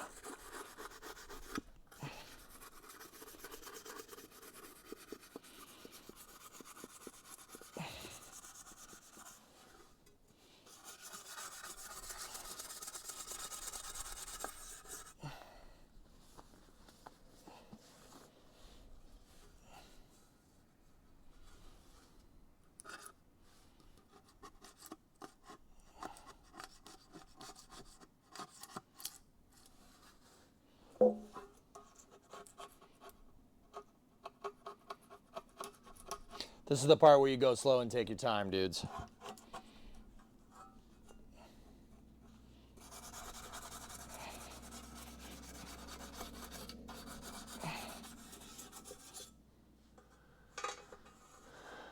Scotch-Brite?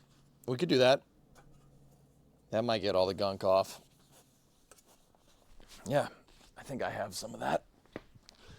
Let me check.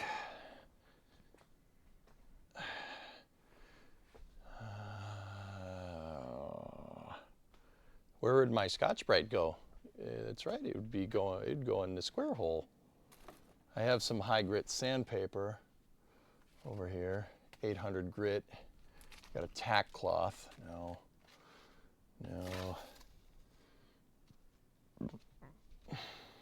This will do it.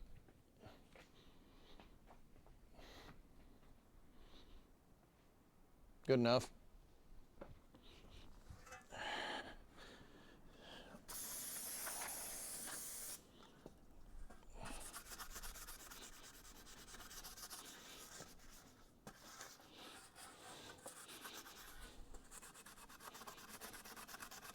It's actually working.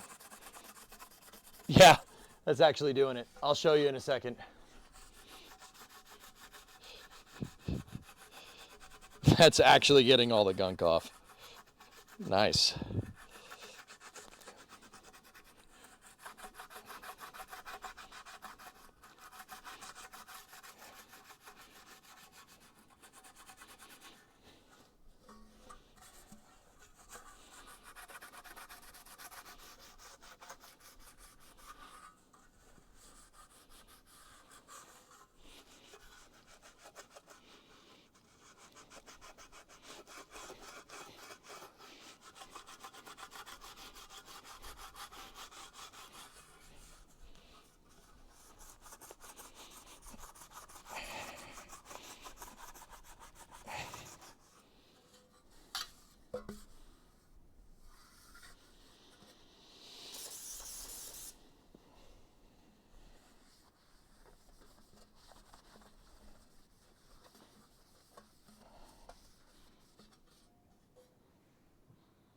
Pretty good.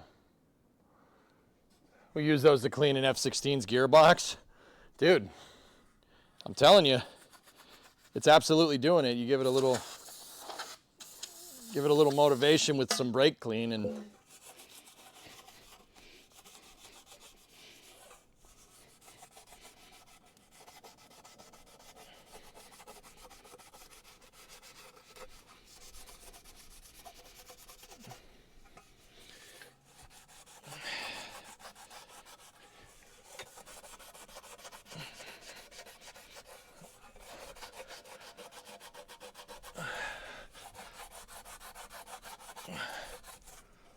okay. All right, let's give it one last go around with this, with the brake clean and.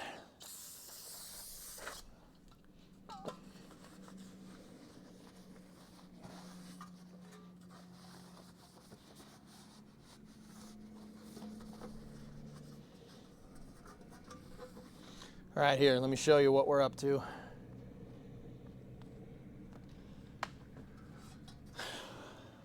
It's still got a little bit of gunk around it. But Pretty good.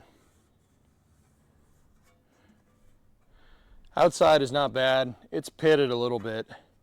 Pitted a little bit over here. Right there, but it's not pitted on the flange, so.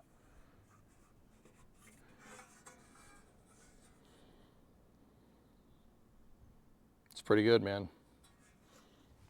Pretty good. Okay. Filter, filter, filter. Whoop. All right, let's get that filter off. This is pretty clean, dudes. Yeah. It's okay. It's actually pretty straight too. Yeah. You got to be careful. You got to be careful, like, because if you went to pry this off with a screwdriver, you're going to bend this. And if you bend that, it's never sealing again. Go buy a cast pan, because that'll never seal. These stamped pans, you got to be very careful with.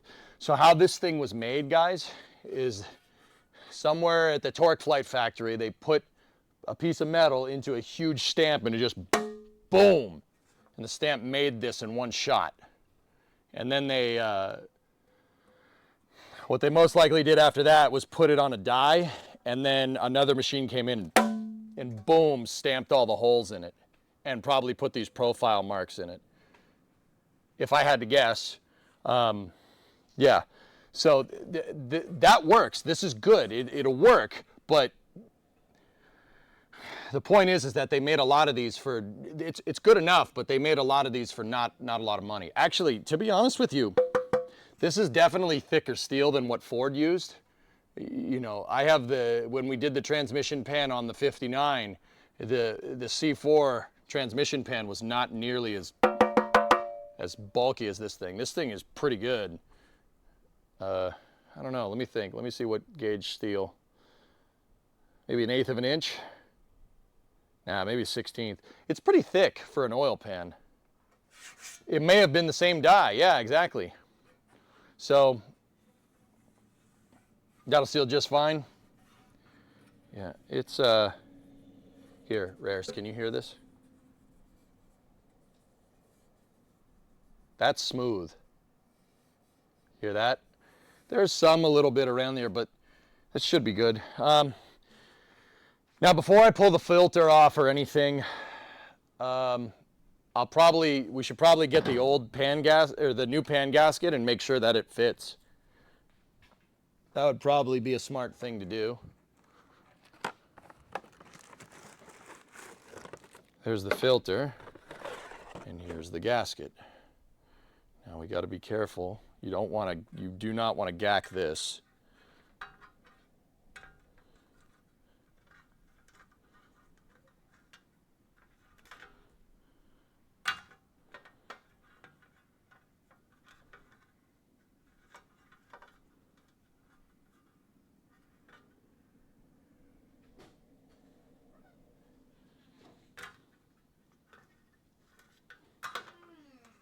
Hey, Bree. Nail polish remover, great clean. Yep.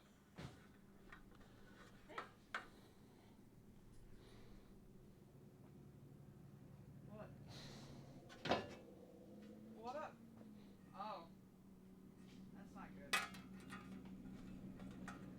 Yeah, it smells delicious in here, doesn't it? What else?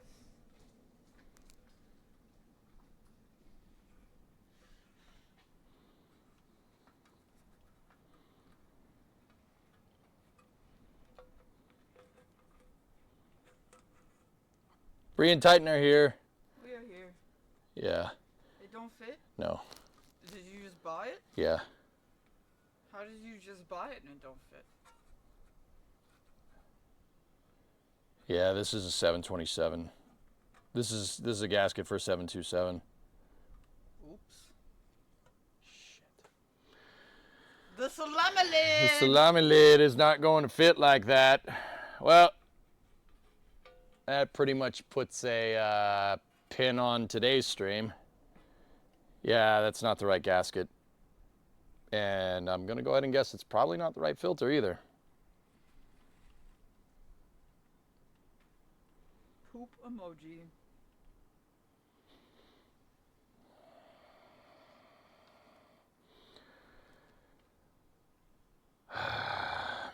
Well, this happens, guys. No need to get upset. I mean, how much is the gasket? Not much. $2? Yeah, it's not a lot. It's just the filter that's a lot, but... Oh, wait. Wait, wait, wait, wait, wait, wait, wait, wait, wait. Wait. Wait. Wait, wait, wait, wait, wait. Wait. There was another one in there. Shut up, chat. That looks right. Don't make me not upset.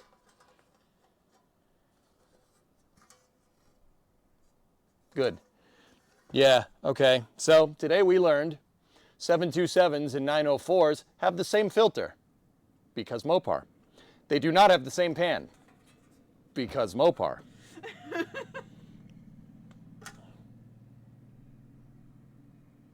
Alright, well, How you doing, Bree? I'm fine. I almost had an existential crisis there for a second, but I'm good now. Alright. How are you doing? I'm doing good. Yeah? Taking the dog for a walk and then thought I'd come say hi and see what you were doing. I'm doing. And then I thought you were ending stream and I got excited, but then you found your gasket and you're not ending stream. Let me finish the transmission pan. I gotta put that back in. It's only 14 bolts. Okay, well, I gotta take dogs, so. Okay. You guys want to know why I'm taking space news off today? Should I tell them? Yeah, whatever. Yeah, whatever. Whatever. Whatever. It's Brimo's birthday today. She turns 25. That's right. It goes in the 25 hole. That's right. It goes in the 25 hole. Thank you, chat. Right? 25.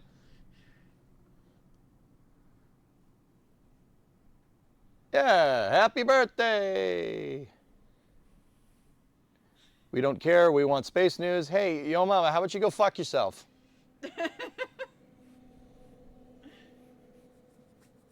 Robbing the cradle, my man? Yeah, of course. Oh, jeez. Aw, thanks, Infinite Tape. Aw, guys, thank you, Oh, Hilda. this is space. I'm in space. What? They didn't tip because of my good looks. Just saying. Just kidding, man. I was gonna say, yo, mama, I was gonna say you dish it out like that, it would game over. What is? Hello? Oh. Hello? Oh, this is space. I'm Hello? in space. Oh, okay. Thank you, Bob Bobbington. Oh, thank you for those Oh my 10. God, Jay Alex! Thank you for those bits, old bean. Thank you for the 10 subs, old boy. Well done, good job, but sorry, old boy. Everything in your world has changed. This is space. I'm in space. Oh my God, guys, I appreciate it. Thank you. Pip pip. Ta. Ta, good sir. Anyway.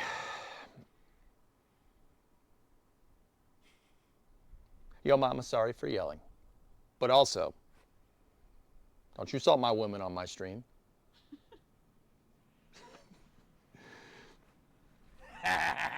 Take her somewhere nice. Why do you think I'm not doing space news today?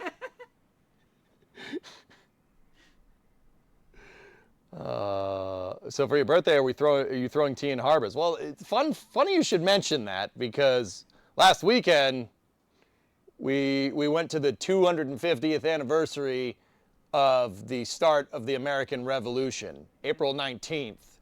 That's what we were doing on the weekend. Yeah, we went to Lexington and Concord. That was pretty cool. We got to see England take a perpetual L for the 250th time. It's pretty sweet.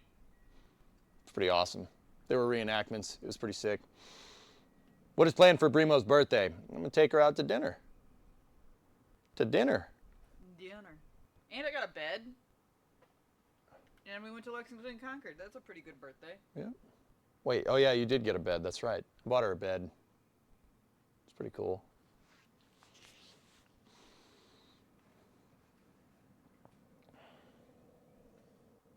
Discovery, go and throttle up. You call it independence, we call it lucky escape. Yeah, that's weird considering you're a subject of England to this day. Thank you, Pace. That's weird, Tessa. Wrecker, 18 months. Jeez. Happy birthday, Thanks, dude. How many stars are assigned to the restaurant? About 350. Free is always more important. Yes, that's right.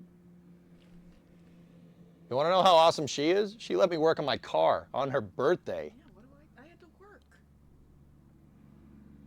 Okay, fine. Don't accept this compliment from me. Jeez. Whatever.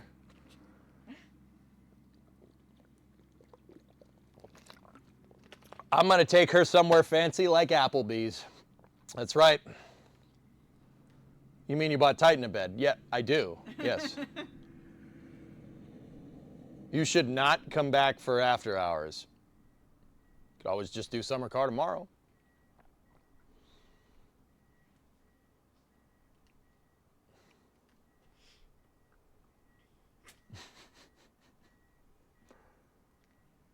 We bought Panama, then all the settlers got dead. That's a great story, man. Anyway, we do need to finish this work. Yeah, and I do need to take Doggo. Okay. So I will take Doggo. Anyway. You will finish work. Thank you for all the support, guys. ARJ guys. with the 10,000 bits, Pace with 10,000, Bob with the Appreciate the level 4 hype train. 10 subs. You know what I really want for my birthday from chat? A level 5 hype train. Are you sure you want to do this? Last time you called them out. Just saying. Oh, thanks, Helmus. Oh, this is space. I'm in space. I'm in space.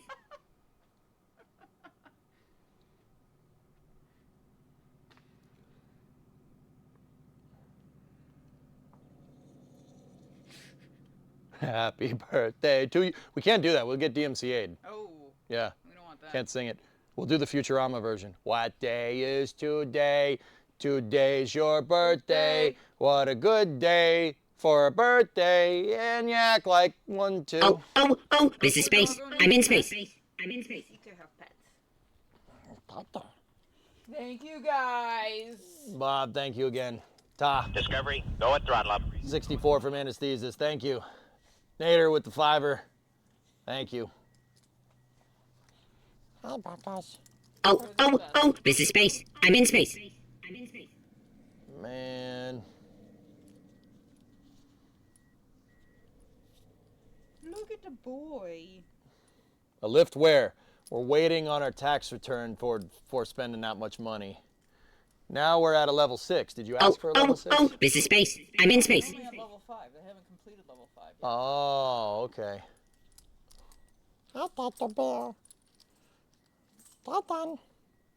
Ride the birthday train all the way. Discovery, go at throttle up. Happy birthday is not copyrighted. Why would you get a DMCA? Because people would claim it anyway, Watson, because YouTube is like that. Diagonalizer tier 2, 45. Thank you. Thank you, Gaw. Thank you, everybody. And look, I'm just being a smart ass. it works! Hell yeah! Guys will see this and go, hell yeah. Make sure you order the most expensive thing on the menu. Discovery, go I at mean, you throttle guys up. just paid for the most expensive thing on the menu and then some, just saying. Well, 46-month happy birthday. There you go. All right, All right. let's get back to it. So, Have fun. I'll Yeah. be back in a little bit. we learned a lot about Mopar transmissions today. Titan is yearning for outside. Yes, he is. He yearns He yearns for the walk. for the environment. Yeah, maybe Fluffy, yeah. Ah! There we go. Sidewinder, 100 bits for Titan. I'll make sure to get him a good treat. Okay.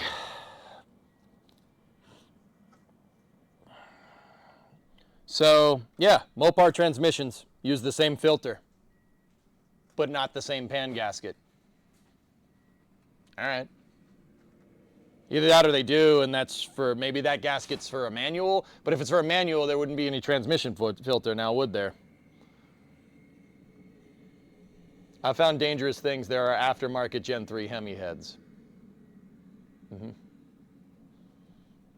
His nose doesn't like the shop right now. Yeah, he smelled that brake clean and went, I don't like this. I don't like this at all. Okay. Yeah, it's very deadpan humor.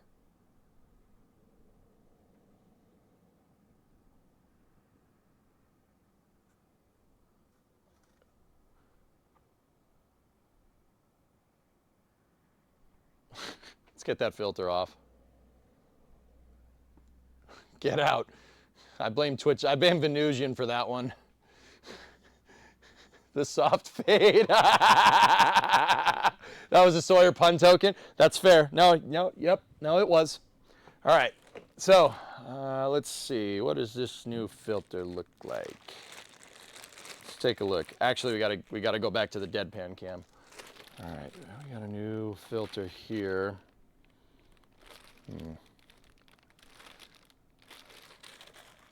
I hope that fits.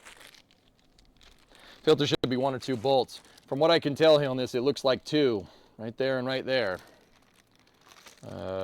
Those are the only, they're Boss holes, but see the factory filter doesn't look like this. It's like spongy. Now granted that this one does have a sponge, but the sponginess is like inside. We might have another problem. It's possible that we have another problem. But then again, this is all Listen, nice. Tranquility Base here. The Eagle has landed. Happy birthday, Bremo. EJ, take here out for a McFlurry after dinner. Be careful what you wish for, man. All right. I can do that. I'll do it. I'll do it just for you.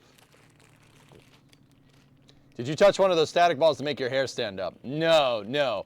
You see, my hair is falling out. Not because I'm sick, it's falling out. That happens. And I'm also sweaty.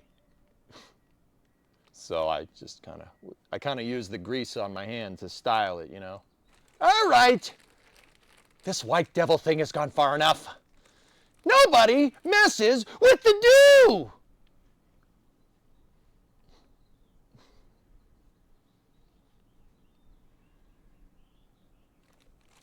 Much better.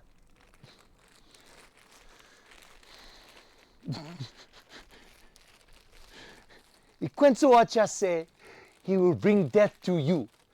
I can't help but notice you referred to me as Iquenzuarcha. Did you just call me the White Devil? Yes, this how they know you. Filter time. Also sneeze time.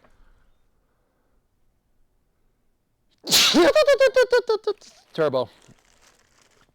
All right.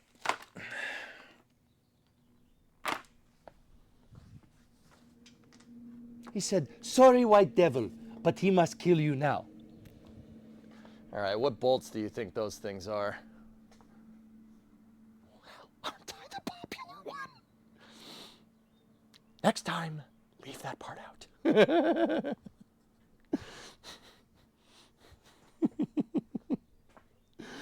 Nobody messes with the dew.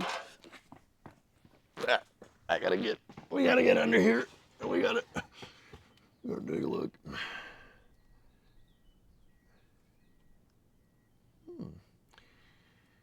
Those are very, very, very small. Very small bolts. But other than that, everything down here looks pretty good. Get that away. This is the flange for the starter motor. I put an aftermarket starter in there and I didn't really feel like undoing a transmission line to get that thing off of there. Okay, cool, sweet. There's 3 bolts that are holding that thing in place. Once again, looks to be about 1/4 inch. So that's about 6 millimeter for anybody that doesn't use Luna units.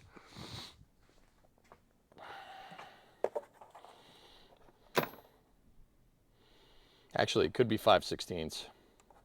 I'll bring both of them just to be sure. Nuke it from orbit.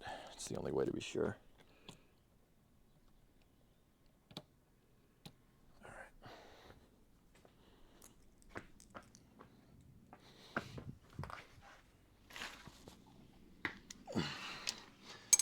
Okay. Who bet 5/16? Because you are wrong. Okay. 1/4 inch. Also wrong. What's between 5/16 and 1/4 inch? 7/32, I think. 9/32. Fractions.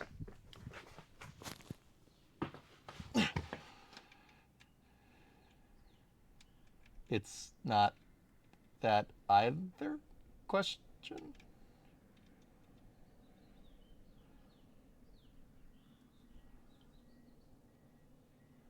Are these screws?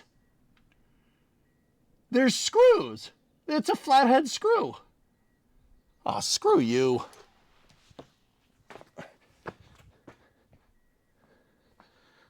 What? Why? Why would you do that way? Oh, okay.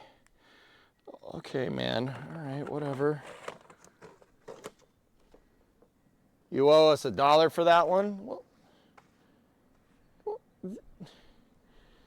it's just, why is it a flathead screw? Why would someone do that? Oh, whatever. Now, once again, I'm a little curious because there's only provisions for 2 bolts on this filter. On the aftermarket. Anyway, let's get to it.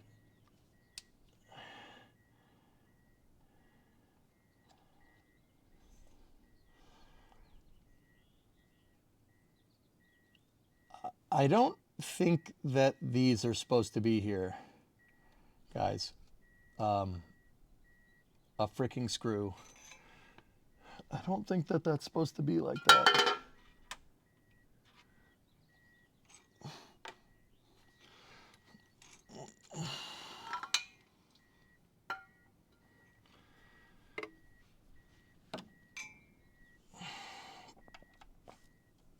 I didn't. The factory manual did not say anything about screws.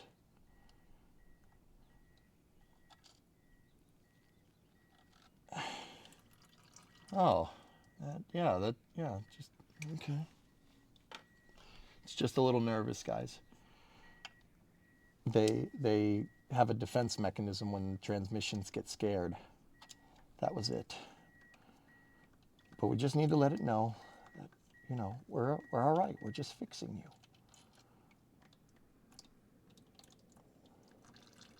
What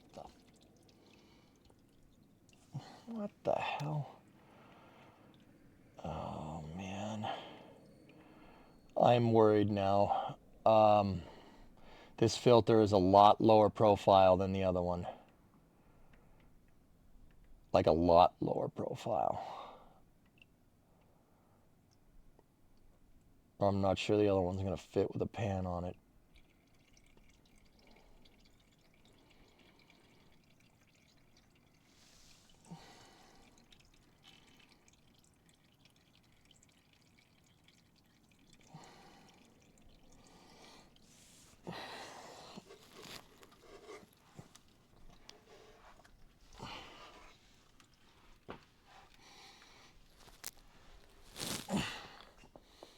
Here, I'll show you guys what I'm talking about.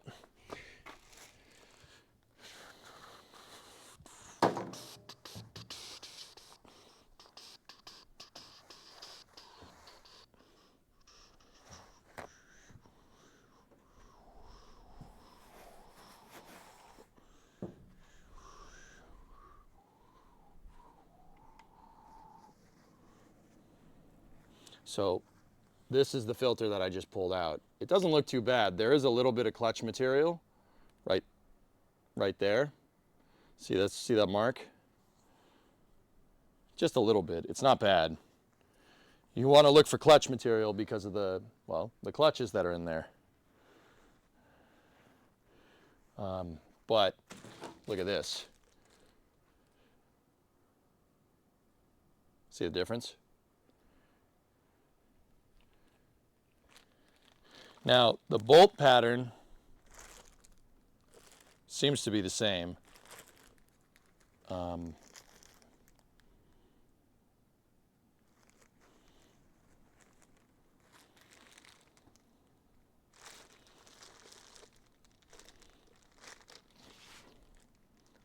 It's different, but does it fit? What I'm worried about is that it won't fit with the pan on it. Look at how low profile that is. See that? The new one could be an upgrade. So I'm gonna go ahead and guess, because if there's a recessed bit in here, that we put the third bolt back in and we use 2 bolts to hook this up. It might work, it's possible. But this one's got like a plastic sump on it. See that? Here, I'll take it out of the package. We're already gonna use the gasket, so. How thick is the pan? It's factory, so it's not too thick, but. I mean, this even has a recessed bit in there. The recessed bit, so the bolt holes pick up in the factory positions. So, it might work. This thing can't be touching the bottom of the pan. If it's touching the bottom of the pan, we got a problem. It won't work. But also, it's recessed right there. If you guys look, see what I'm talking about? So it might rest on the bottom of the pan. It's possible. This might be a newer TorqueFlite filter. We're gonna have to figure that one out. Set it in the pan to see. It's not a temporary cover, it's pressed into the steel. Yeah, let me get the pan. I actually brought it over here.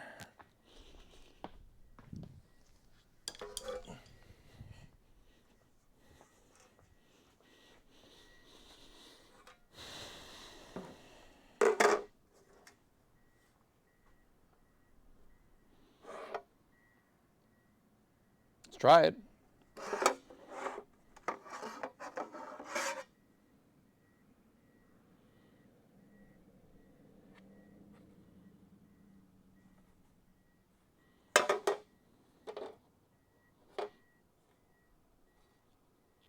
Yeah, I think this is worth trying. Let's do it. Let's put this back in. I'll put the new filter in and we'll call it.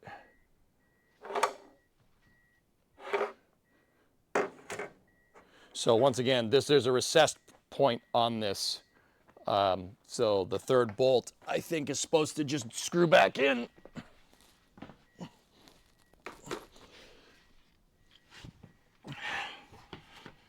So that's the third bolt right there. Let's just clean this off. And I'm going to clean the mating surface a little bit.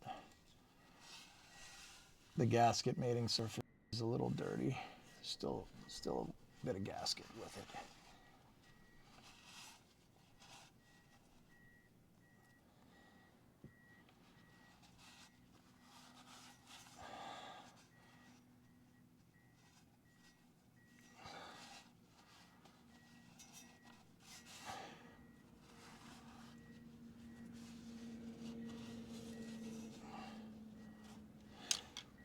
Just gonna use the flathead to scrape any little bit of gasket off. Once again, you don't get all this off, you don't clean this, it's not gonna work. It won't seal.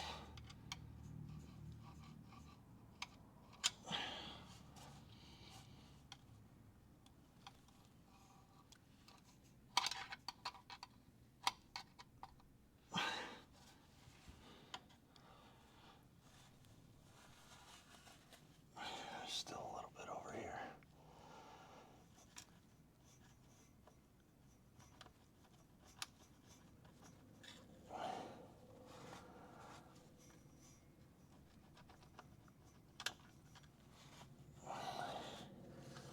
Okay.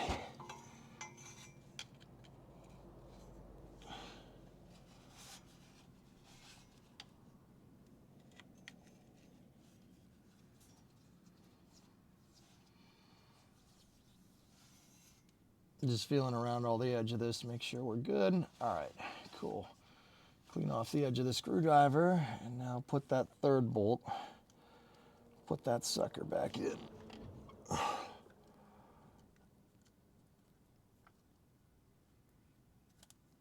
It wasn't calling for a very high torque spec from these things, so it was calling for 35 inch-pounds. So we're not gonna go bananas with this. All right, so there's the other two bolt holes.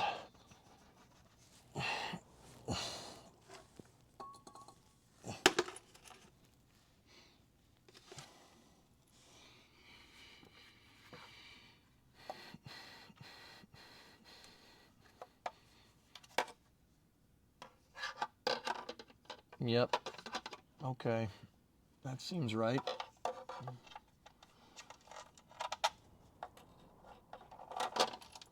Oh, no. Oh, double no. I dropped it in the pan. All right, make sure no crap is on there. That's a fail. That's a big fail.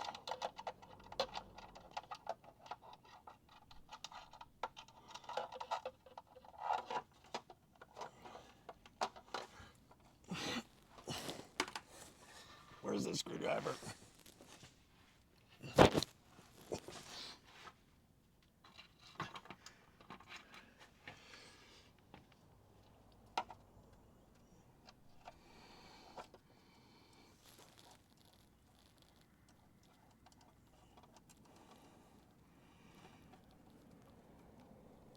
All right, that's one. And then we get the other one.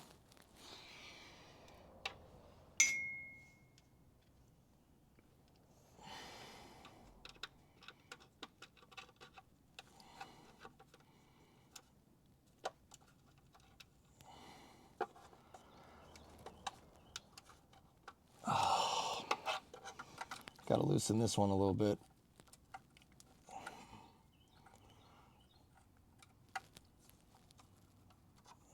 Just so we can pilot the other one in. There it goes.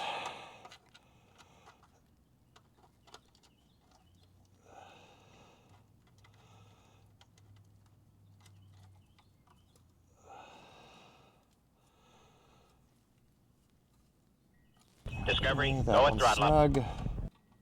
Thank you for the resub. You're the man or woman, whatever. Whatever you need, no problem. If you need a life, sorry, I can't help you. I stream on Twitch for a living. I don't have a life. This is space. I'm in space. There was also gifted subs. I don't know how much it was, but it's there. Okay.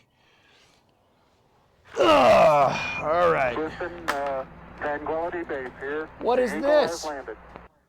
Hold, hold, hold.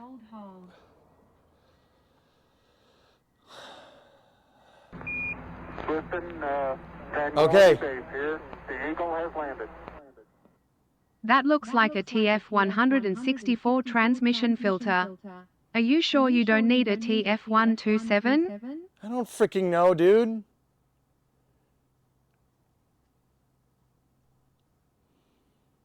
Power Kite Tier 1, 6 months in advance. Chad is asking to stop. Thank you. Okay.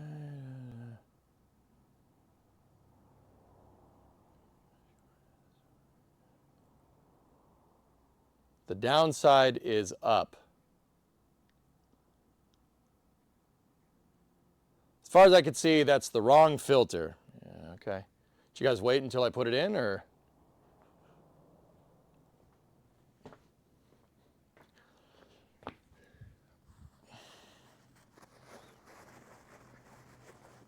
Like, did you wait until I got the last screw? Like,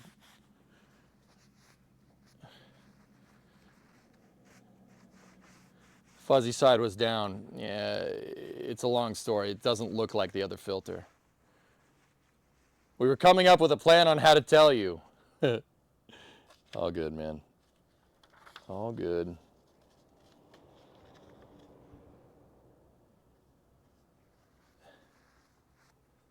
PayPal was slow. I'm sorry. Thank you for the tips, though. Yeah. I'm not 100. I mean, like I said, it looks too big. But that's why I didn't gack the OE filter. The OE filter is still here. It's just a little saturated. That's all. We could put the OE one back in. I don't really care. It's not the OE filter doesn't look too bad. Like I said, there's just some clutch material right there, but.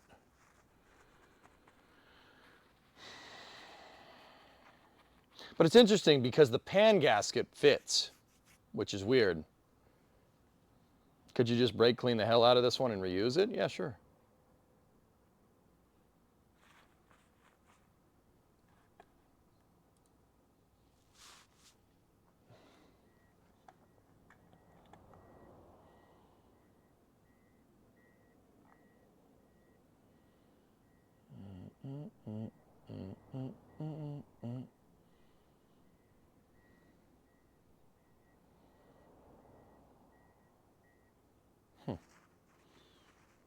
Now I'm wondering what the difference is.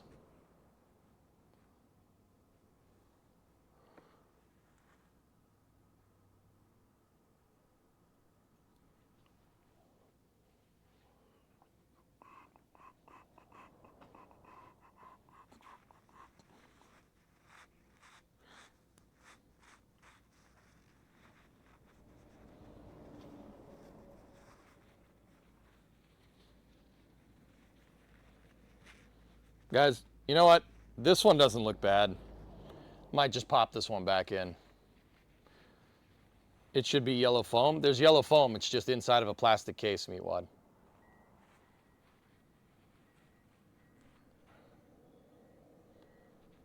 But then again, that one fit, which is really weird. But I'll put this one back in.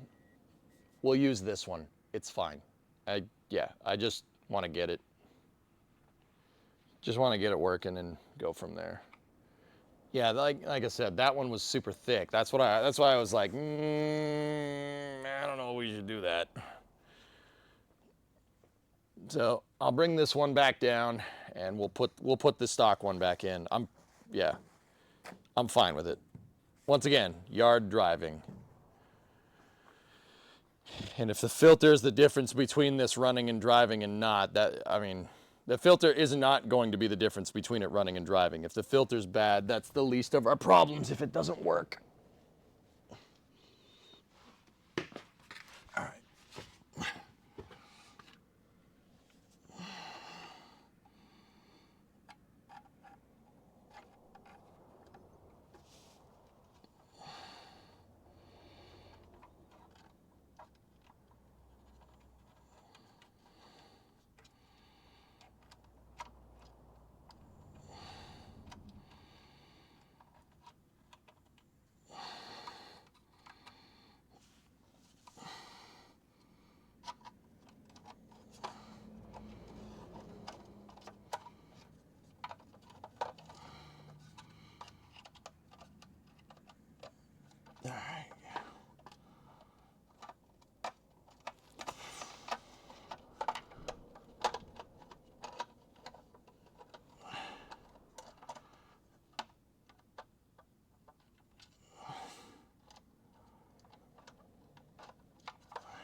Why are these flatheads? I still can't figure that one out. Why would someone do this way? Okay, I got one.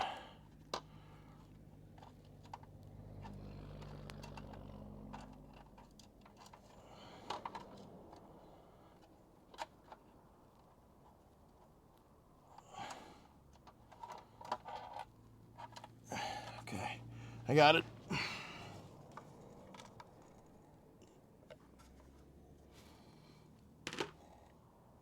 Let me undo the third bolt.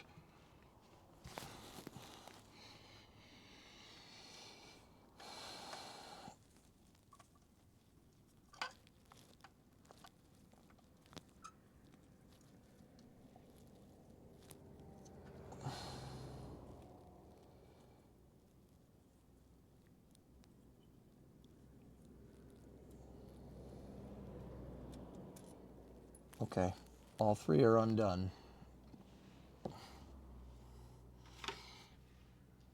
Let me get the filter.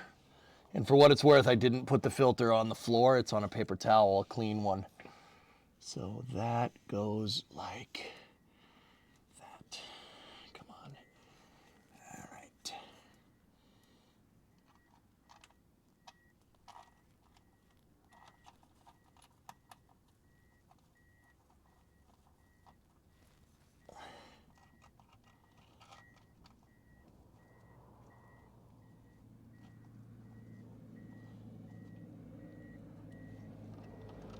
It's not a complete fail though, because we're gonna flush the transmission, and this transmission was leaking, obviously, because there was no transmission fluid in it. So it was definitely leaking, and there was a little bit of gunk underneath this. I pointed it out on the VOD when we started. Before I changed the oil and everything, I said there was a little bit of stuff underneath there. It says 35 inch-pounds in the shop manual, so let's just make it nice and tight. Make sure that's good. Okay. Gravy.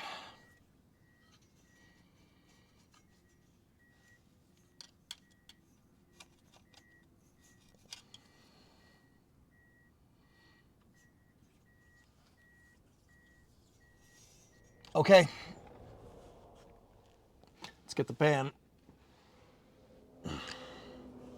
Ugh.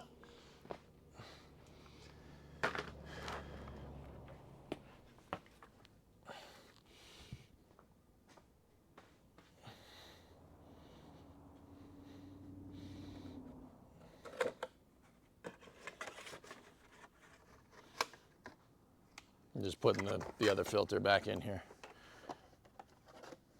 People saying that I'm seeing people saying that they're using a filter on a 2001 Grand Cherokee and a 99 Dodge Ram. That's probably what this is, dude. But the factory filter didn't look too bad. And that's my big reason for doing this. Once again, yard driving. You know, so we're pretty close to, it's good enough. That's fine. It's fine for what we're doing. Like, I'm pretty sure that other gasket would have fit for what it's worth, dudes. Yeah, I'm pretty sure that other one would have fit, but yeah. It looks good once you soaked up the transmission fluid in it, yeah. And there wasn't much clutch material on it either. Now, like I said, the right way to do it would be to replace it. That's what the manual calls for, but it's okay. All right. Every kit comes with 2 different gaskets. My guess is that's for the Torque Flight, the heavy duty and light duty transmissions. They probably carry a similar filter. You're in better shape with the OG filter? I agree, Article. Yeah, yeah. Hey, Maz. Discovery, go and throttle up. 116-month resub. I heard there will be a Part 6 or Mordor, if you will. This does appear to be the one that you need. Yeah, it's all right. Don't worry about it, dude. I'm happy with that one. All right, so the next step here is to take the gasket, and you got to locate the gasket on the pan when you go to put this thing in, or else it can move around. So I'm going to take some grease, some axle grease, and I put axle grease on the flange, and then we put the gasket on the flange. That'll make it so when we go to put it up, when we put it up on the car, it won't move around. You don't need the gasket moving around when you're putting it up there. So once again, let me get some axle grease.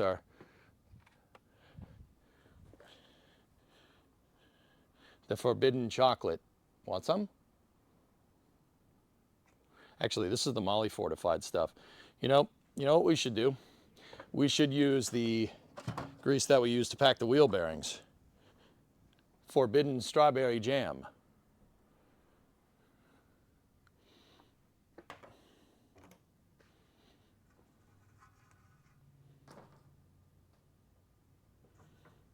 Okay, so we just take a little bit of grease and you just run that around the pan. You don't want to get any in the pan, you just want to get it on the flange. This kind of looks like duty, doesn't it? Duty.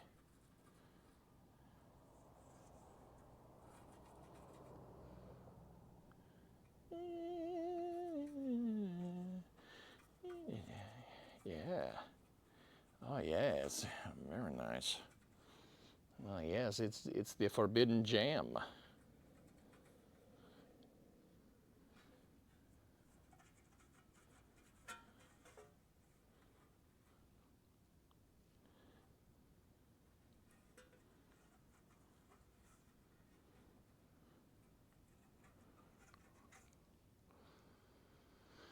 This is your jam? Yeah, baby.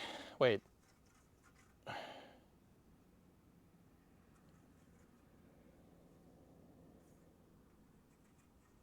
Okay.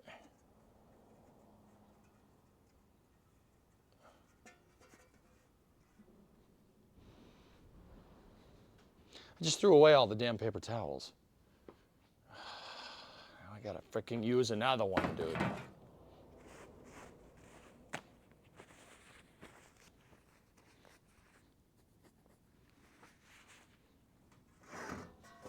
Okay, let's get our gasket. And we lay it down, lay it down, lay it down right now.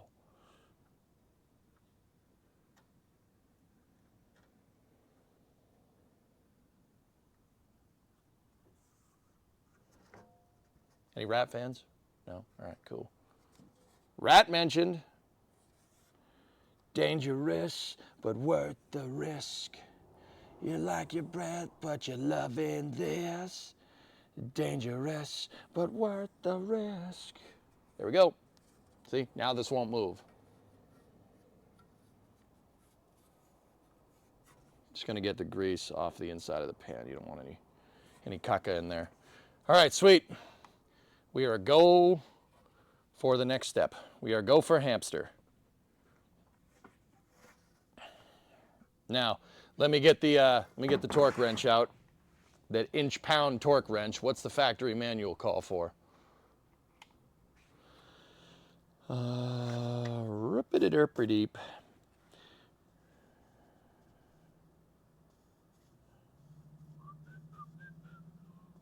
Tighten retaining screws. It is a retaining screw. Clean the oil pan, reinstall using a new gasket. Tighten oil pan bolts to 150 inch-pounds. All right, cool. We got our look at the little baby. Look at the little baby wrench. We get the little baby wrench. See if I can actually get this thing out this time. My fingers cannot fit in there. 154 inch. Ah, I was close. Yeah. All right, I'm gonna put the grease away before I knock that over and it goes everywhere.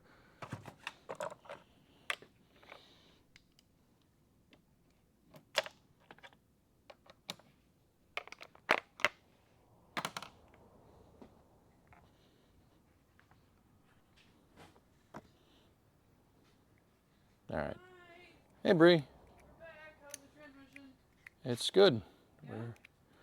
We're making progress. Look at the little torque wrench. It's a little torque wrench. Is that the one that you were like, I gotta go buy this? Yeah. That little thing is whatever. Torque wrench. That's why. 150 inch-pounds.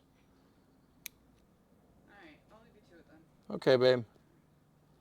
Just let me know when you want to go. I mean, I'm kind of waiting on you, so. Wow, didn't expect the ball to be served back to me that quickly. Well, it's true. What else would I wait for? The square hole? I just got to tighten those 14 bolts, put the transmission, put fluid back in it, start it up, make sure it works, and then we're good. See ya. Give me. Yeah. Yes. Come on, tights. Okay. We're set to 150.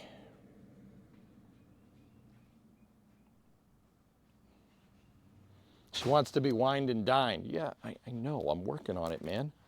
I'm working on it.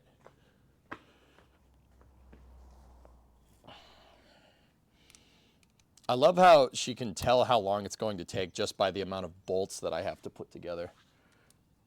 Like, I said, I love how you've been able to meter time by how many bolts I need to put back together. Like, oh, it's just 4 bolts. Okay, that's going to take 15 minutes. Okay, 14 bolts. That's going to take 45 minutes. You know, that's all. You're learning. I don't know if that's a good or a bad thing, chat. You guys let me know.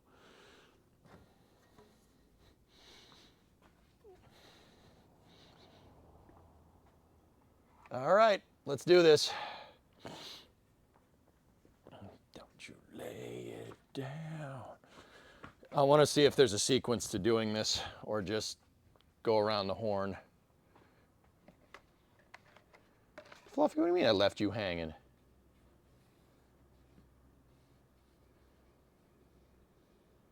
No.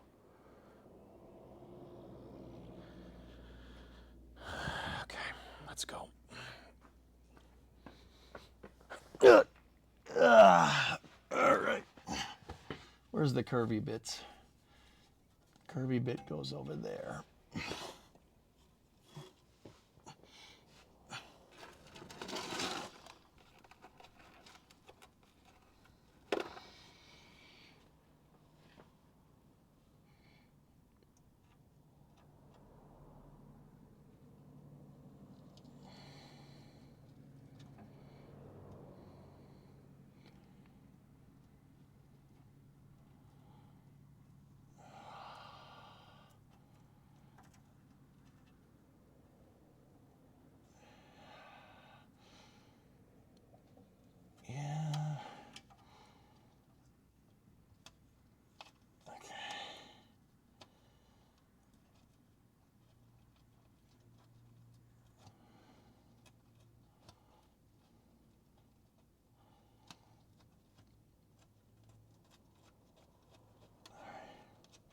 Get one there. Just leave it a little bit loose. Let's get another one from the other side.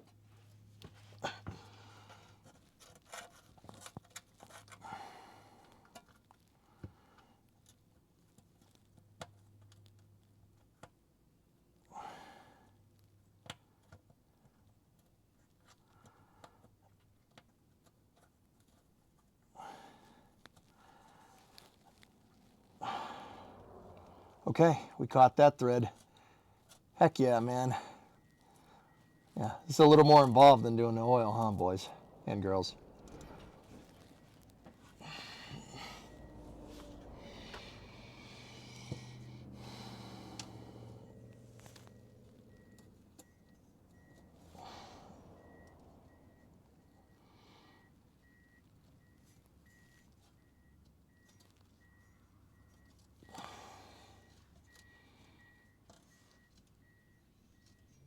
See, if we didn't grease up that gasket, this would really suck to do.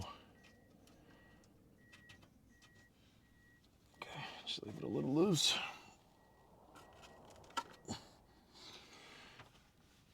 Put this one over here.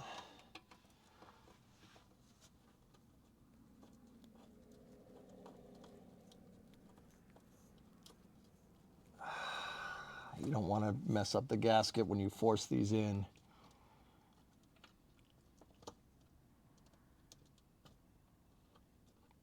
There we go. I found the thread.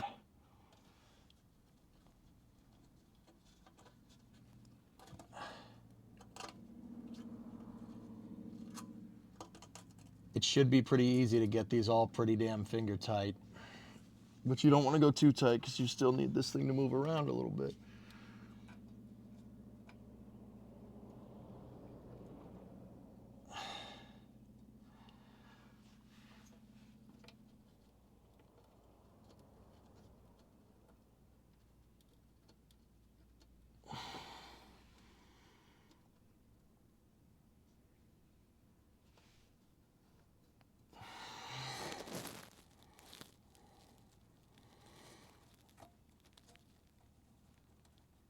Okay, we got them in 4 corners. So I'm just gonna go around the horn here and keep going.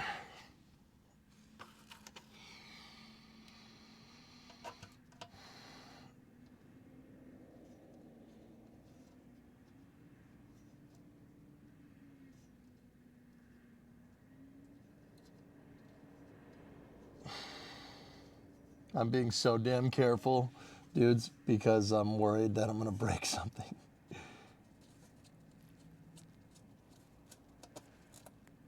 Okay.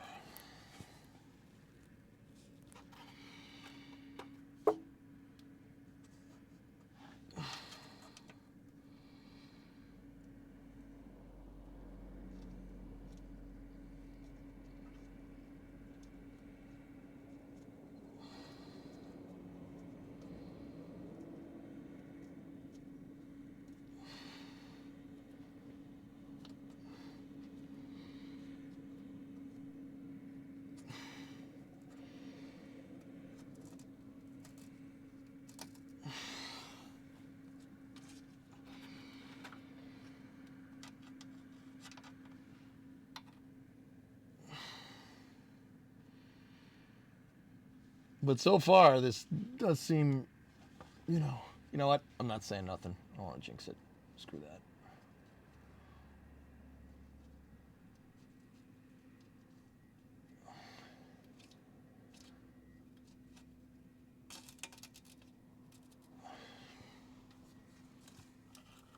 Six more. I'm just kind of going around the horn with this, dudes.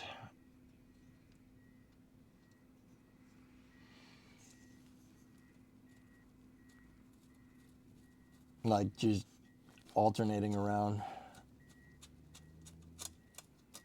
Okay.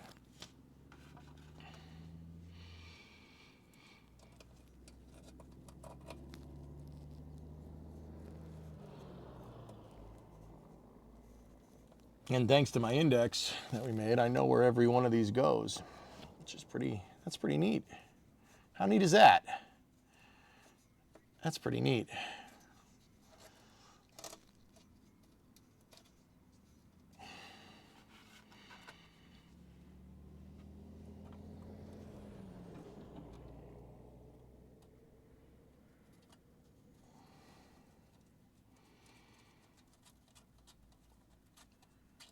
I should have probably chased these threads, but it's okay. It's not the debauchery that was that C4 transmission that we worked on, so.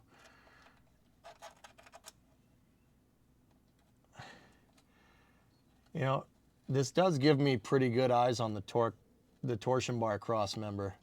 And it's actually not as bad as I thought. It's just bad on the ends. Unfortunately, that's structural, but you know, we'll get at it.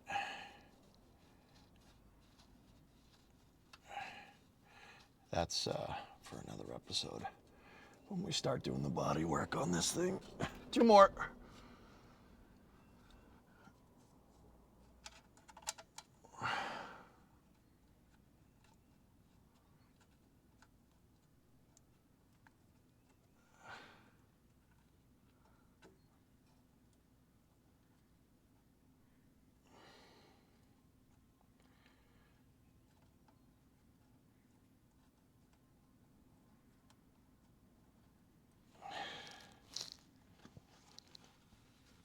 Inner rockers look okay.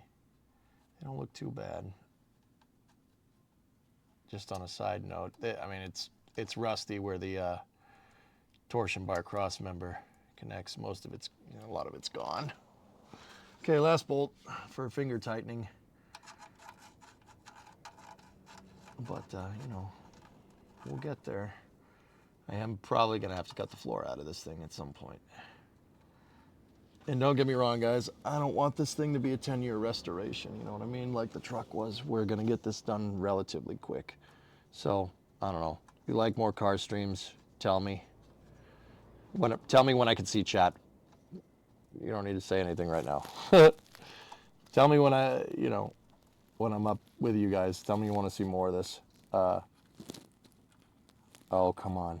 Don't do this. There we go. Because, yeah, if you guys want to see more, the more you watch, the more I will restore this car. Let me put it that way.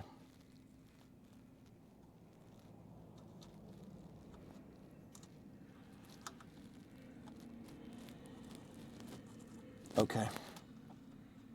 Okay, everything is finger tight. Where's my torque wrench? We're set to 150 inch, just like what the factory manual calls for, so I'm gonna start up here.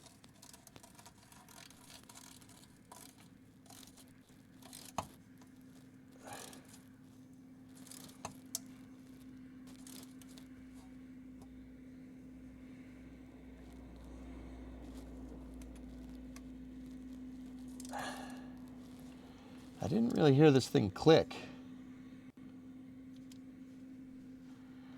All right, well, I'll go over here.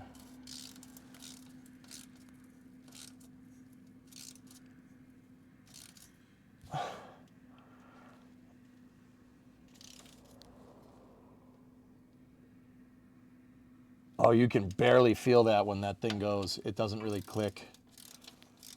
But you can feel it slip.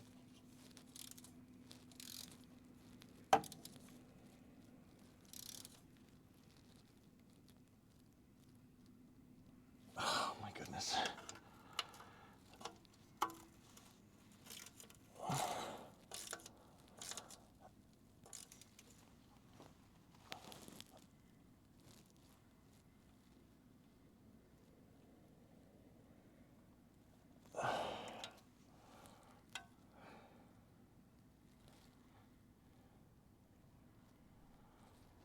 Huh. Dude, I don't know if this thing is clicking or if I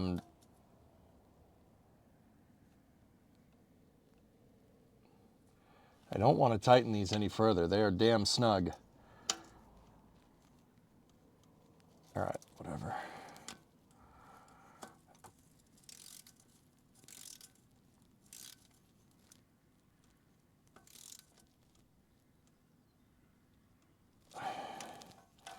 Is this thing engaged? Hold on. Am I doing this freaking right? Yeah. Okay.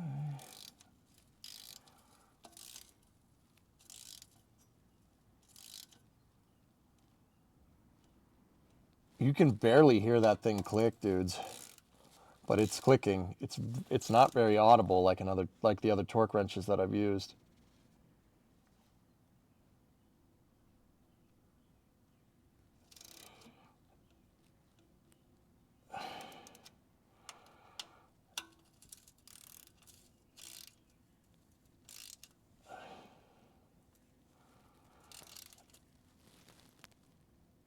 You know what? I need to verify this. I gotta make sure this thing works. It's not clicking. This is a new torque wrench, and I can feel it slip, dudes, but I can feel the thing slip. It feels like it's clicking, but you don't hear it, and I'm not sure I like that. I want more than a feeling. Yeah, when I see that old torque wrench moving.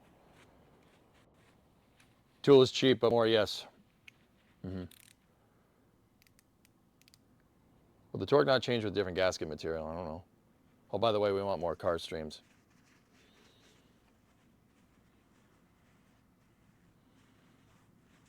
I like the time spent in adding value to your assets. I like the game stream, but let's be honest, it's a huge waste of productivity time, yeah. More car streams. It's not the tool, it's the tool using the tool. You're not wrong. Here, let me just, real quick, dudes, I'm just gonna put a bolt into my vise, something that's 1/2 inch. I'm gonna put it into the vise, and I'm just gonna try to twist it, see what happens. I have a lot of extra bolts over here. You guys can just imagine that this part's happening, okay? Because I'm on a time crunch, so I don't want to setting up the camera angles is gonna take a second. But just remember, with your imagination, there's no limit to what you can imagine.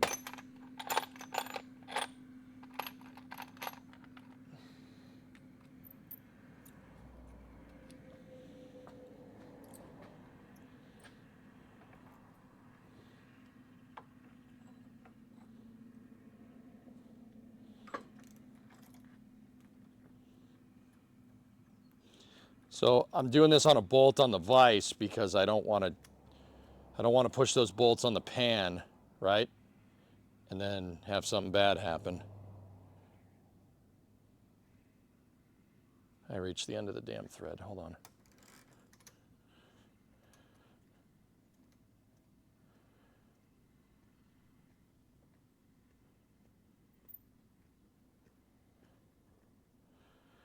So I'm just going to conduct an experiment over here. An experiment.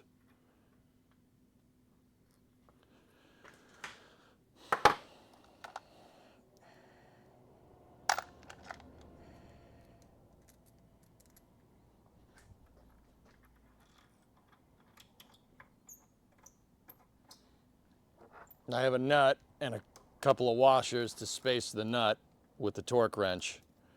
And I'm going to tighten it down here. On the washers are spacing between the nut and the bolt. The nut's in the vise.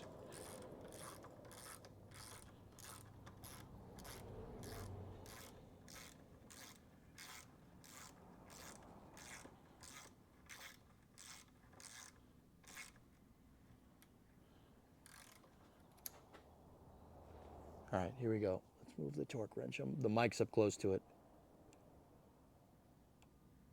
Hear that? Okay.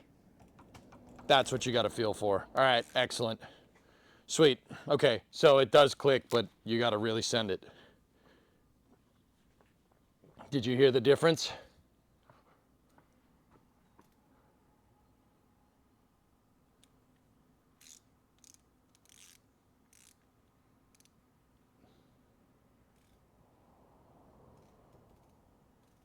Was hard to hear, but something. Here, I'll do it again just to show you.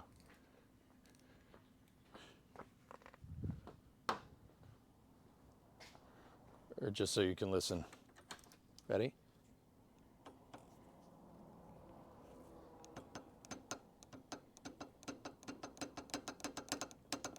That's the noise we're trying to hear.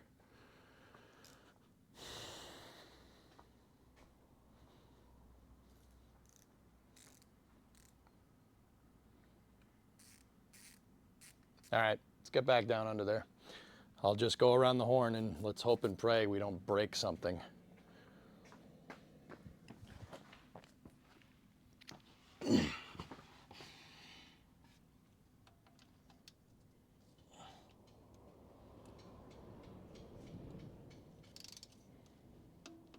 Okay, cool. That one went. That one went.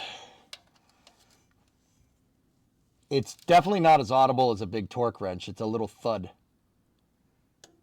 Cool.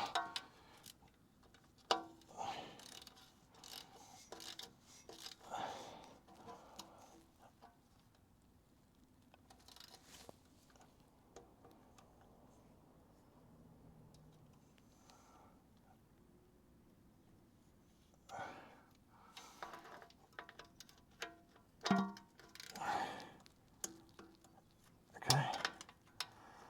Four corners are all torqued. Now we just got to get the rest. Okay, that one's good.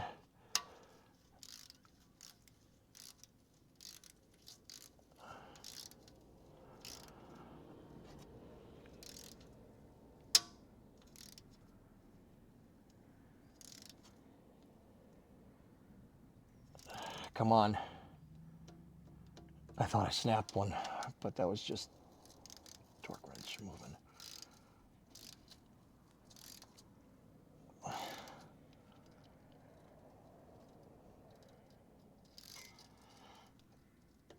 Okay.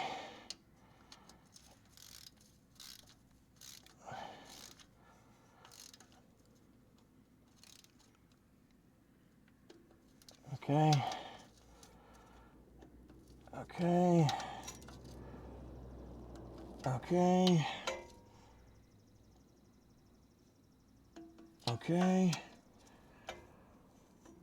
Okay.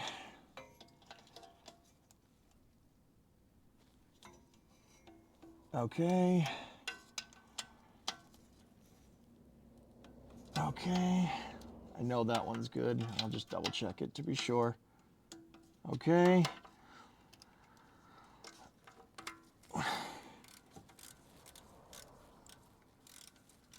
Come on.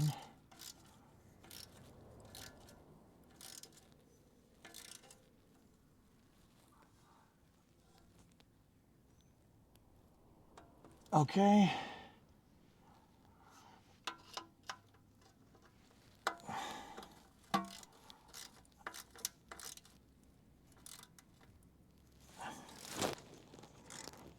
Just a few more.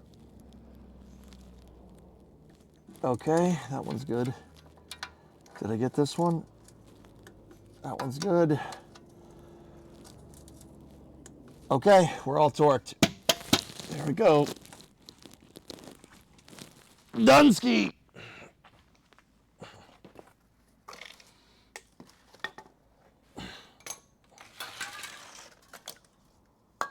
Good job, little torque wrench. That'll do. That'll do, torque wrench. That'll do. Okay.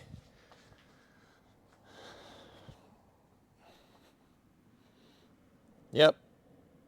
All right, so I'm going to get that camera out. We're going to change camera angles here, and now we got to fill it up.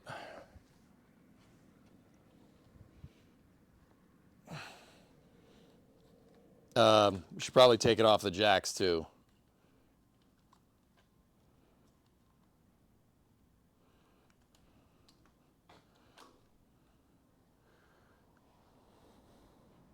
Here's a little baby torque wrench. That'll do, torque wrench. That'll do. Yep. Okay. What's the next step? Clean the oil pan, reinstall using a new gasket. Tighten oil pan bolts to 150 inch. Pour 6 quarts of automatic transmission fluid, ATF plus 4, through the filler tube. Start the engine. Allow to idle for 2 minutes.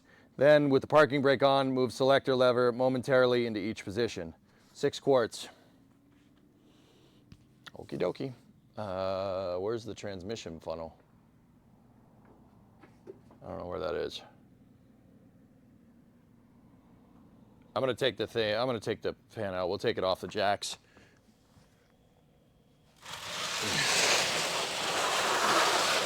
Oh, that's just a yummy mess to clean up later. But it's all on the skid pan, so whatever. Let me get my light.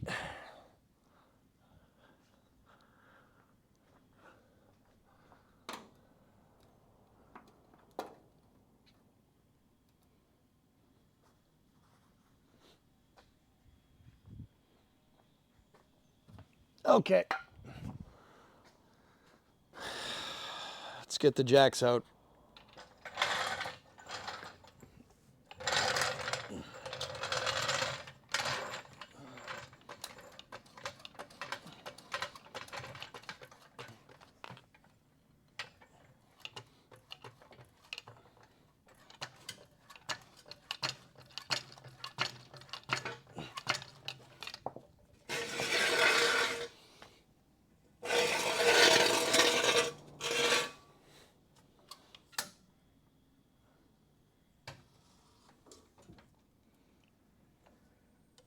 Okay. Clear. Should have said that before I let it down, but whatever. Nobody else is here but me. And you.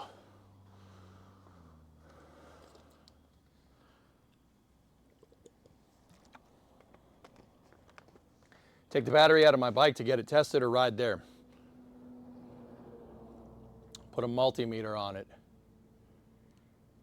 Put a multimeter on it. If it's making less than 12 volts, it's dead.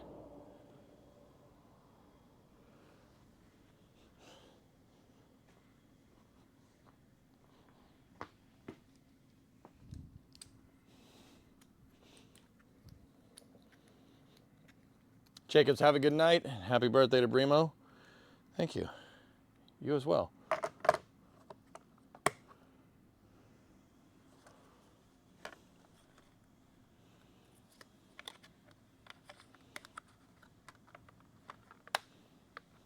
I reset the Torque wrench tool.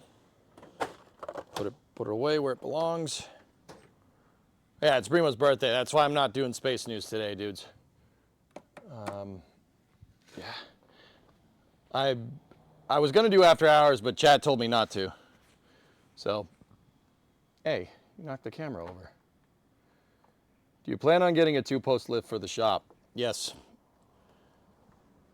I would have already gotten one by now, Mike. Chat gave me the cash to do it. Yeah, they gave me the cash to do it, but that cash is kind of in a holding pattern right now. The reason why it's in a holding pattern is because I'm still waiting on my tax return. So, good news and bad news, I got put on a tax return extension, which means I don't have to pay money. If you get put on an extension, from what I understand, that means you're getting a return and not paying. You know, because the government's going to take their time to pay you, but not vice versa. However, my taxes aren't finished. The reason why my taxes aren't finished is because my accountant forgot. There was a miscommunication between all the forms that we sent.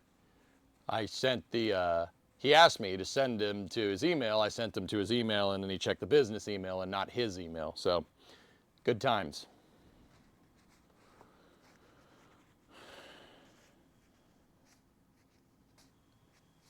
Yeah, so that's fun. But, yeah, that's what's going on.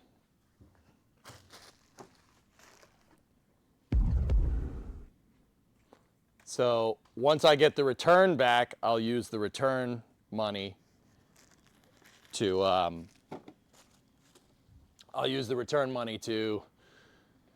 a 2-post, or at least find one. I need a specific type of funnel here.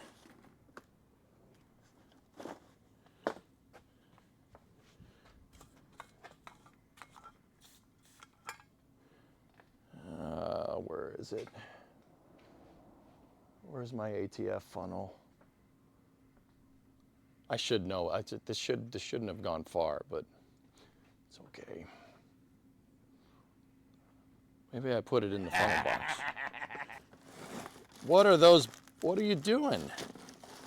What are those bits? Why'd you do that?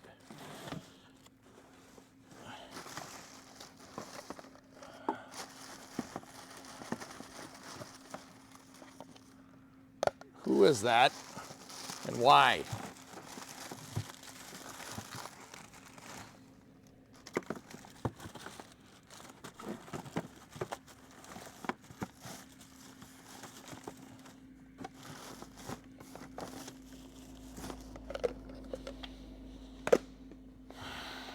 What was that about? Thanks for the great content. Sure, sure. No problem. I don't know. I found other funnels, but I don't think any of these are going to fit. You know, I'll be honest with you. The transmission funnel was, the ATF funnel was the one thing I really didn't find when I cleaned the garage. I have another funnel over here that'll fit, but I have no idea what's been in that. I don't like using funnels that I don't know. Like, I don't like you putting my stuff in a funnel, and especially if I don't know where it's been. That's no good, boy. Don't go sticking your funnel in places it hasn't been before. Hey, I found it. All right, excellent. Sweet.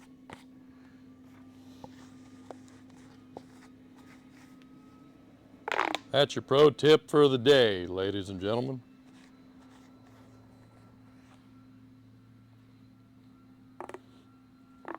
I like using this funnel for transmission fluid because you can like angle it.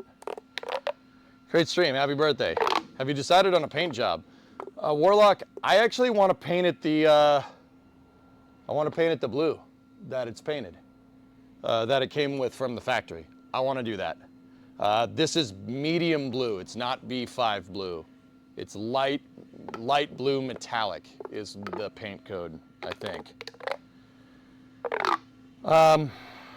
Yeah, The car looks sharp when it's painted that color. I'll show you. I have a screen cap from somebody that did a restoration on one of these on YouTube. Take a peek. See what I mean? It looks sharp. That looks really, really nice.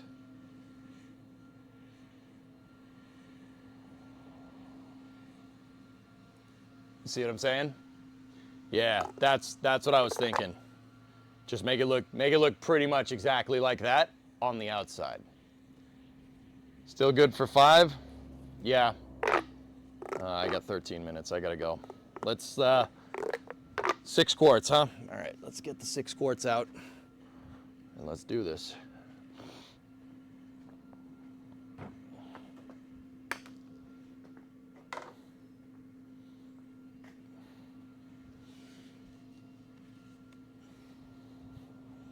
I was gonna flush the transmission, but then I decided to just do it.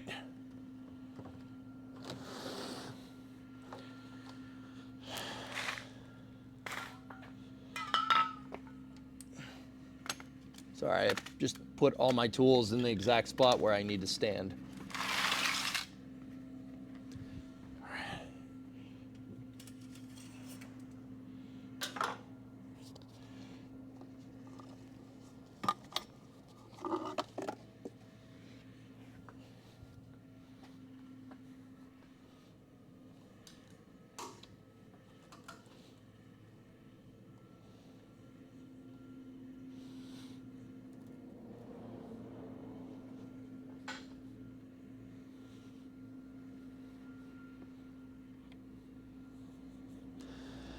Can I imitate the factory color? Yeah.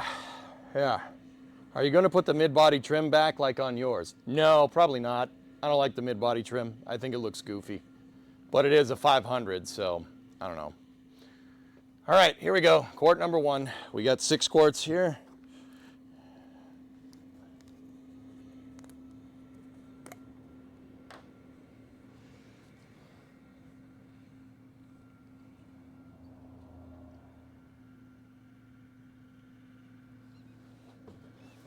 Just want to make sure we're not leaking anywhere.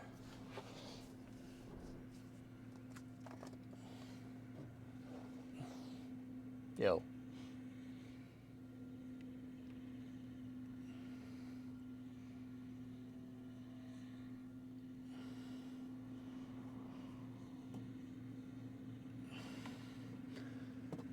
One.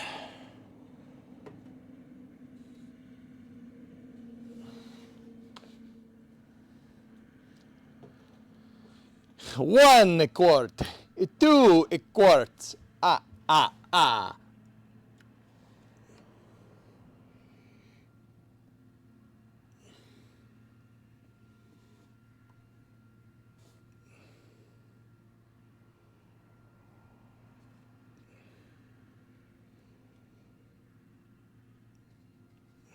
You don't want to spill ATF. It's super flammable. That's why I'm being careful.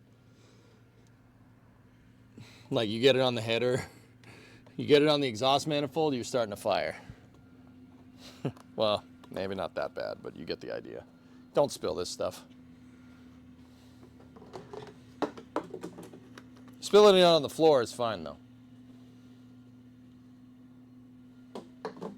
All right, let me just look under there, make sure we're not leaking.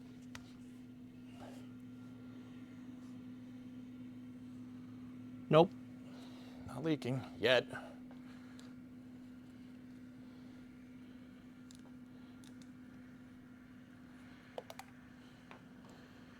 Okay, 3. Drink up, little buddy. Vice grip style.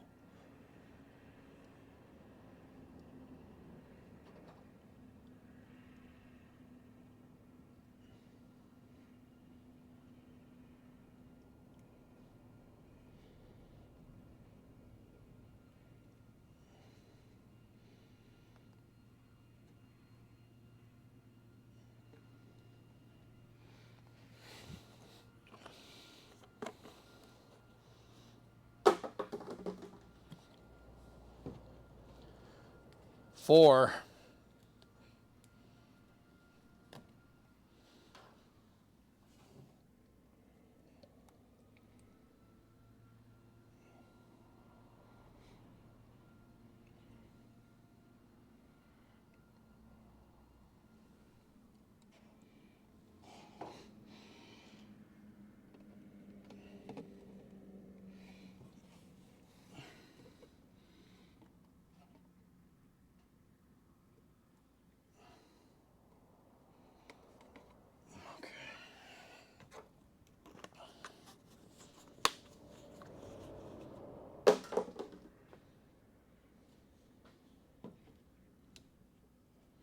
Did you pick up some mystery oil? No.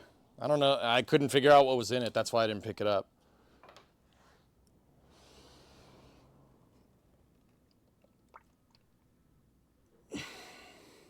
Five.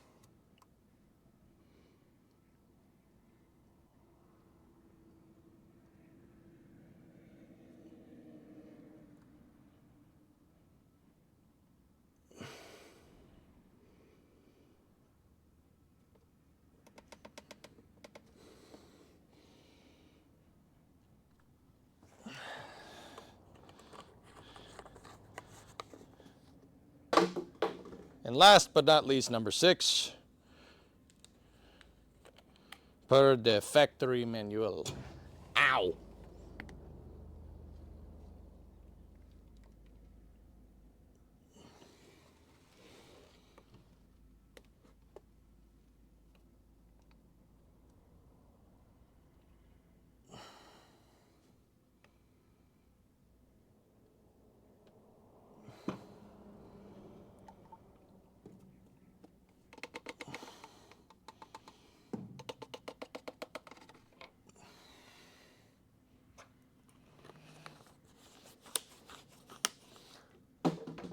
There's 6.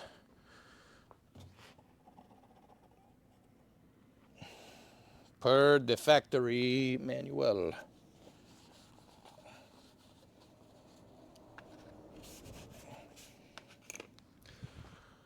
Okay, put the stick back in.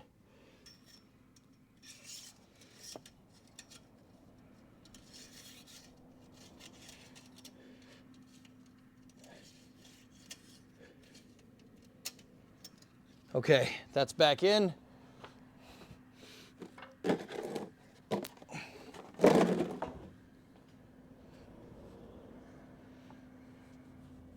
Leak check.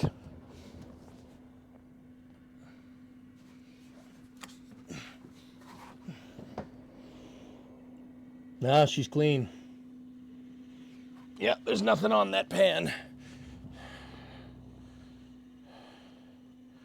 Okay, 6 quarts of ATF, start engine and allow to idle for at least 2 minutes. Then with the parking brake on, move the selector lever momentarily to each position, ending in neutral. Okay.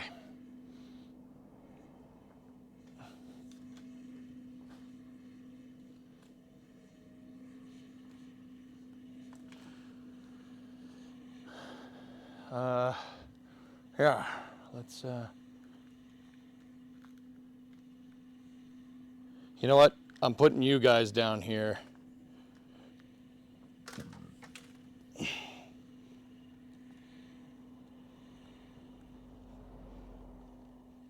Sorry, I'm just moving the tripod.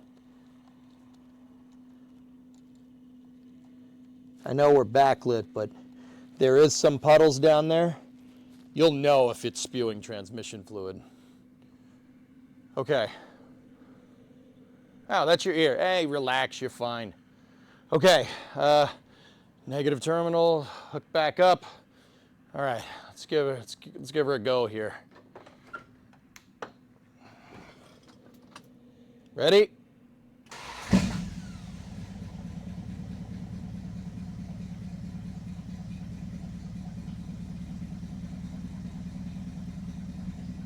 Okay, I like it so far.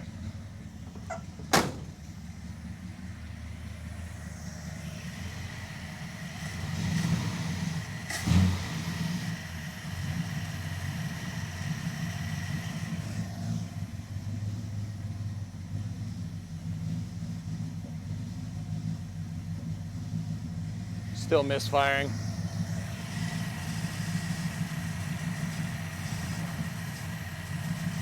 Yeah, those plugs. All right.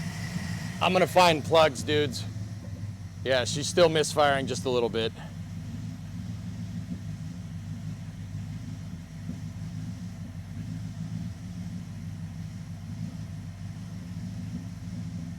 Don't worry about it. Can't see me. It's fine.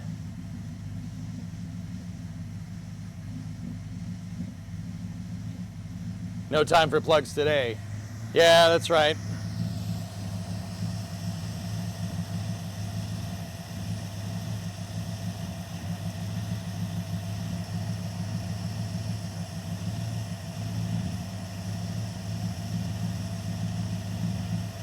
Okay, it's been idling for 2 minutes.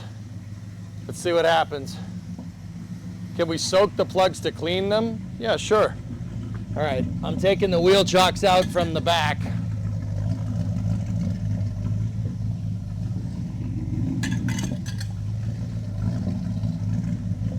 And I'm gonna open up the garage a little bit.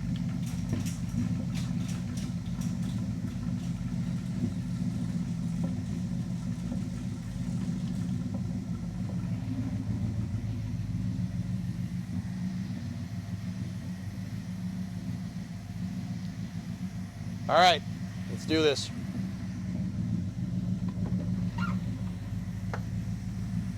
All right, what did that factory manual say to do?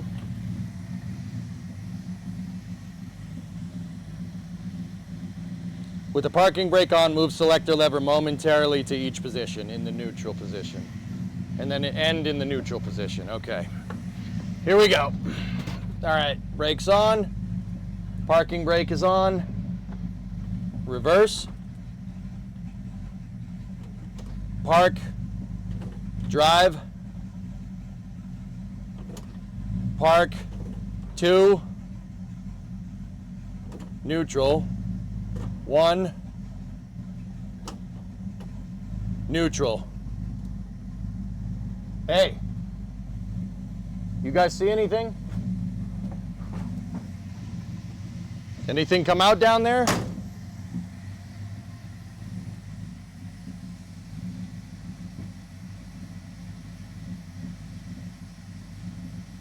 Because it didn't bump into gear like it did before. It was it bumped a little bit, but not nearly as bad. And what's the next step? Add sufficient fluid to bring the level to the add 1 pint mark. Okay. In neutral, it's gotta be in neutral. Okay, she's in neutral, we're good. I got a last quart here, let's check the dipstick.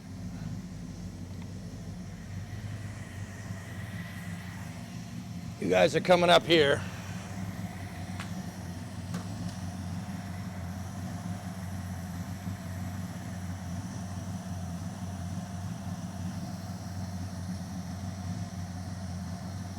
Dude, there's still a little bit of white smoke coming out the back of this thing. I think there might be still some seafoam residue in there or something.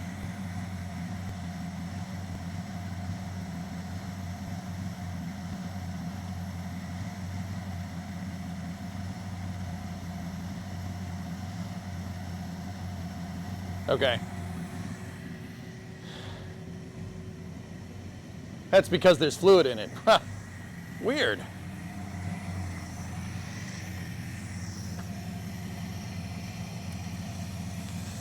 All right.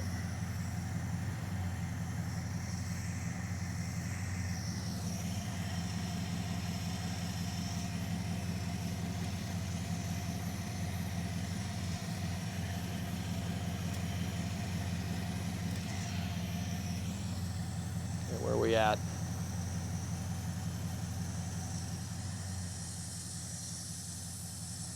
Dude, it's pulling full. It's, here, let me show you.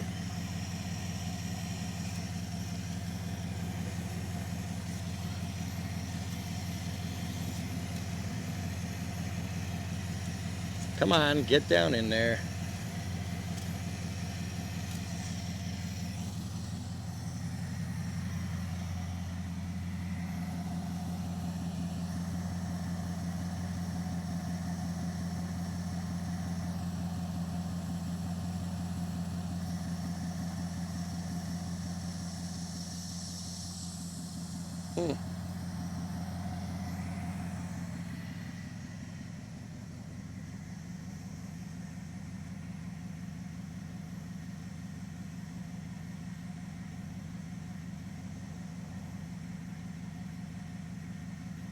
Time to power brake it. There's no power brakes, dude.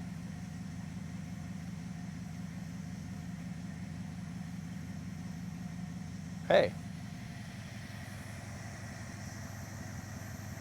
Guys, it's not misfiring anymore.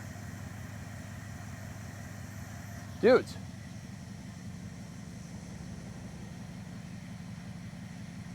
Residual on the filler line will add to the dipstick.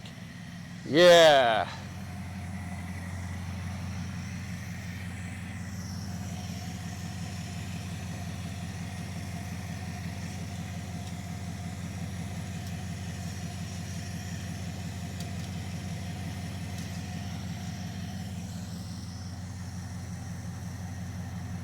Okay, well, we're at the add 1 pint mark.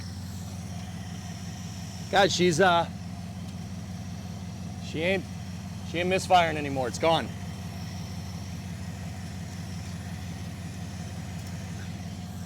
Misfire's totally gone, dude. Whoa! Camera almost fell.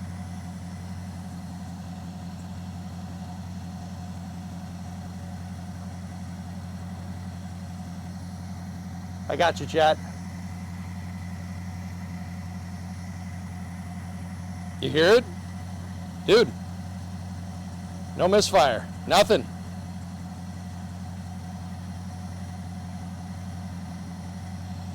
Hold on.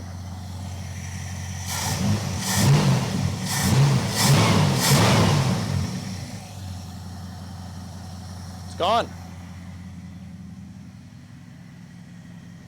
Oh. A lot of smoke just came out the back.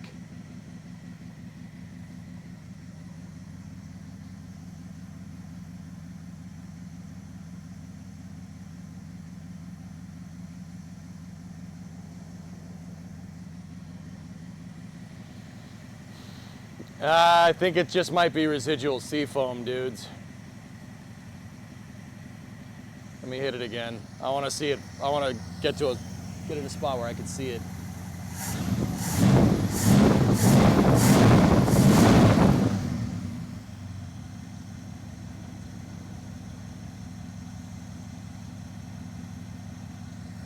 Ah.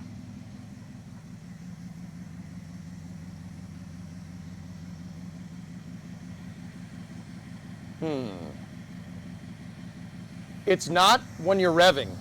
It's, uh-oh.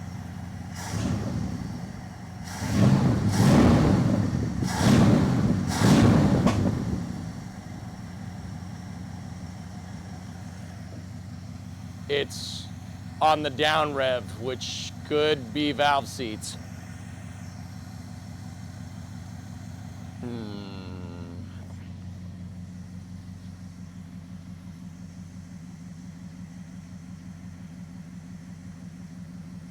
Yeah, that could be valve seats. Let me just see. I want to see if there's any smoke coming from the back right now.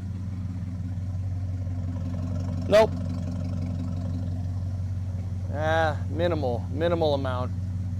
Once again, it could just be the seafoam getting blown out.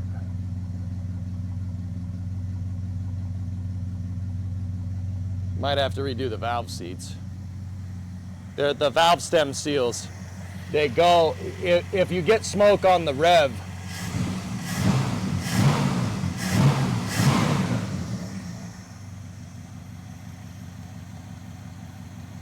if you get smoke on revving, it's usually rings. If you get it when you get off, like after you rev, it's usually not rings. It's usually your valve seats. I do know that. Dude, but look at how smooth that thing is now. A lot of seafoam was in there yesterday. Yeah, dude, dude, I want to drive it around, but I'll yard drive it off stream and I'll tell you guys how it's running. Because, dude, that motor is rock steady right now. See how it's not moving around? Like, if you didn't have any sound right now, you couldn't tell that that motor is running. That's a healthy motor. Like, this motor sounds right now, it ain't misfiring, it sounds great. I put it in park. Let's take Primo to dinner in it.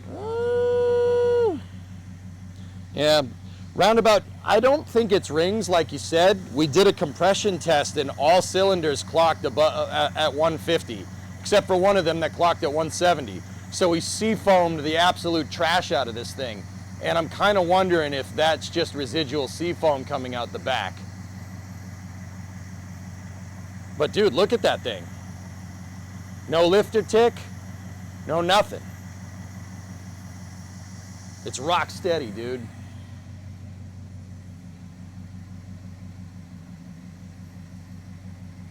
What is Seafoam? Seafoam is a detergent that you can put in the motor to clean crap out of the engine. It just cleans up the combustion chambers in the engine because residual carbon and stuff. Now, like, I'm inclined to say that it's probably Seafoam. The reason why is because when I started it 15 minutes ago, it was misfiring like crazy, and now it's not. Dude, like, the motor ain't bad. Look.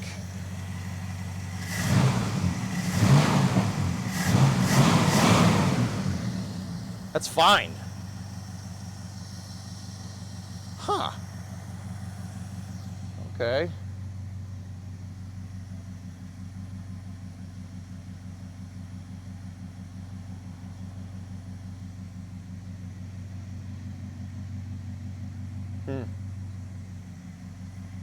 That's not a bad motor. Where's the Space Pope to bless that motor?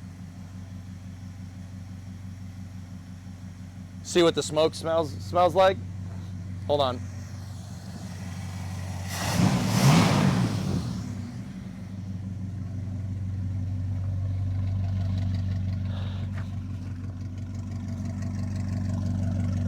Yeah, that doesn't smell like burnt oil, guys. It smells like, well, it smells like Seafoam.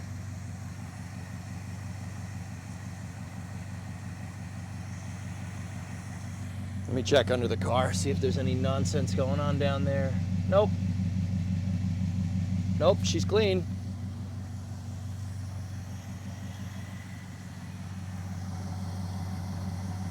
All right, well.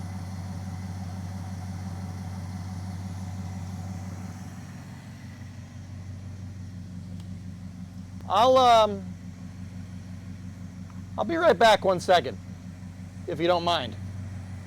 Just, you know, I'll be right back 1 second. I gotta make sure that the transmission is encabulating correctly to.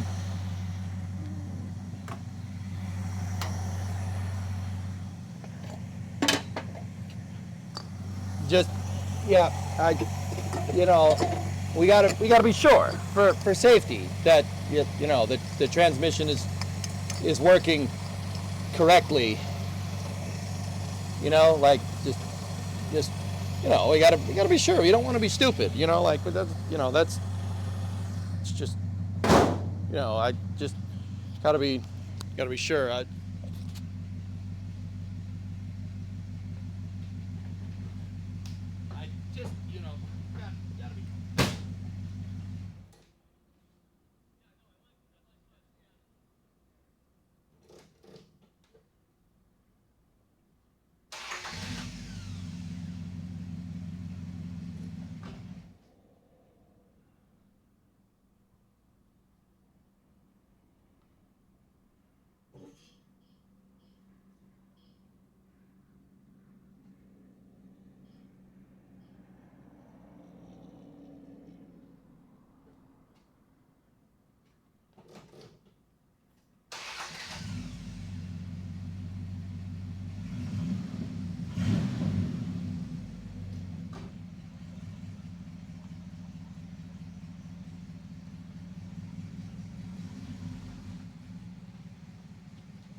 Brakes work.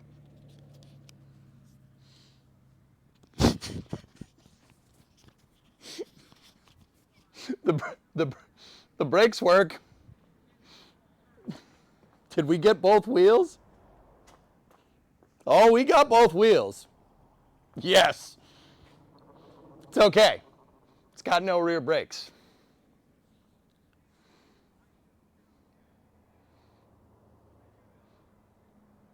It was a one-tire fire. Now you got to clean the floor. Easy come, easy go. All right. It needs more transmission fluid, guys. I got it down around the yard, drove it around. It needs more. It's still stalling under load. So what probably happened is because it was working initially and then it stopped, right?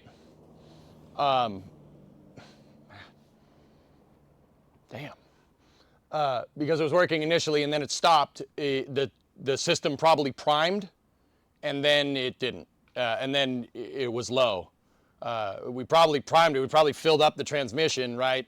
Primed some of the lines, but didn't get all of them. So that's okay.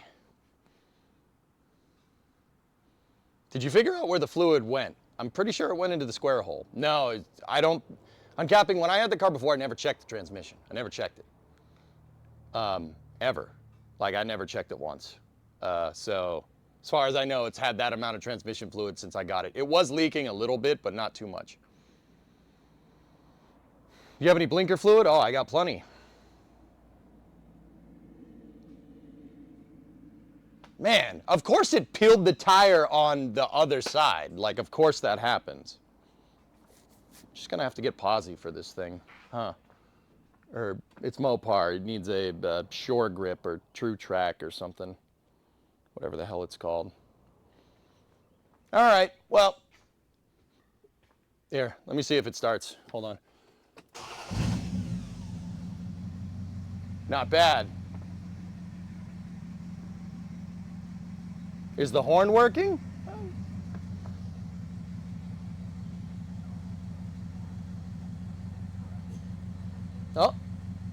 Oh, I got something.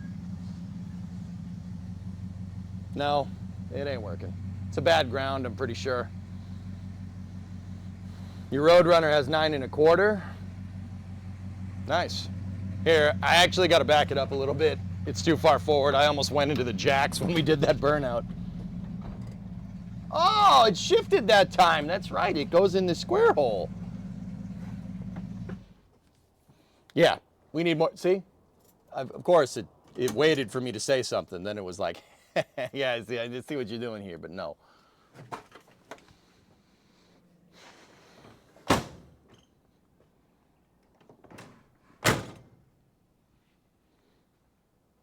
Well, I'd say that was pretty productive. It doesn't have a misfire no more.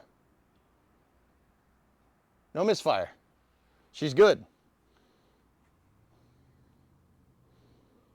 Why does it do that? Why does it shut off with the gear changes? There's not enough fluid in the transmission. Fly, can you remember when you looked at the transmission yesterday and it was like 6.5 to 7.5 quarts? Depends on how much transmission fluid is in that torque converter, the fluid coupling. It needs to prime or else it's not working. There's still smoke in here, damn it. Any misfire while driving? No, not at all. Anyway, on that bombshell, it's time to end. I might be back for after hours, guys, but you said don't. So if you don't see me for after hours tonight, I will. Dude, my neighbors are probably wondering what the hell just happened. They're outside right now. They waved at me when I drove by. I was like, hey, just driving my crap box. Don't mind me. When is the next car stream? We can do the plugs on this thing. If we do the spark plugs on this thing, we're good. I would say the engine is mechanically, like, except for those, could be the valve seats. But mechanically, it didn't look bad. But, I don't know. And it is charging. Wait a minute. Did we actually get everything done? Wait a minute. I got it to charge, I changed the oil, and we did the transmission.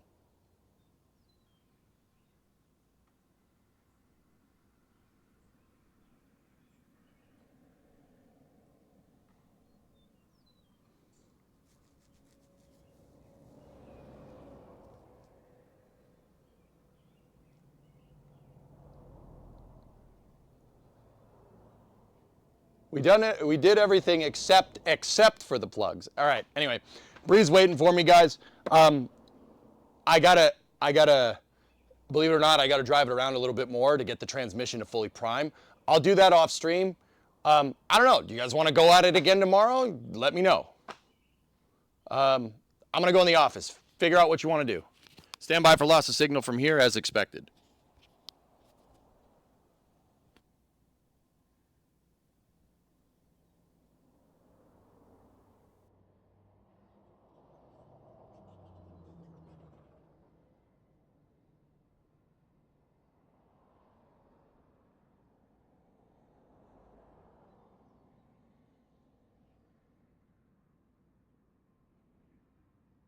All right, I'm back. We're back in the office.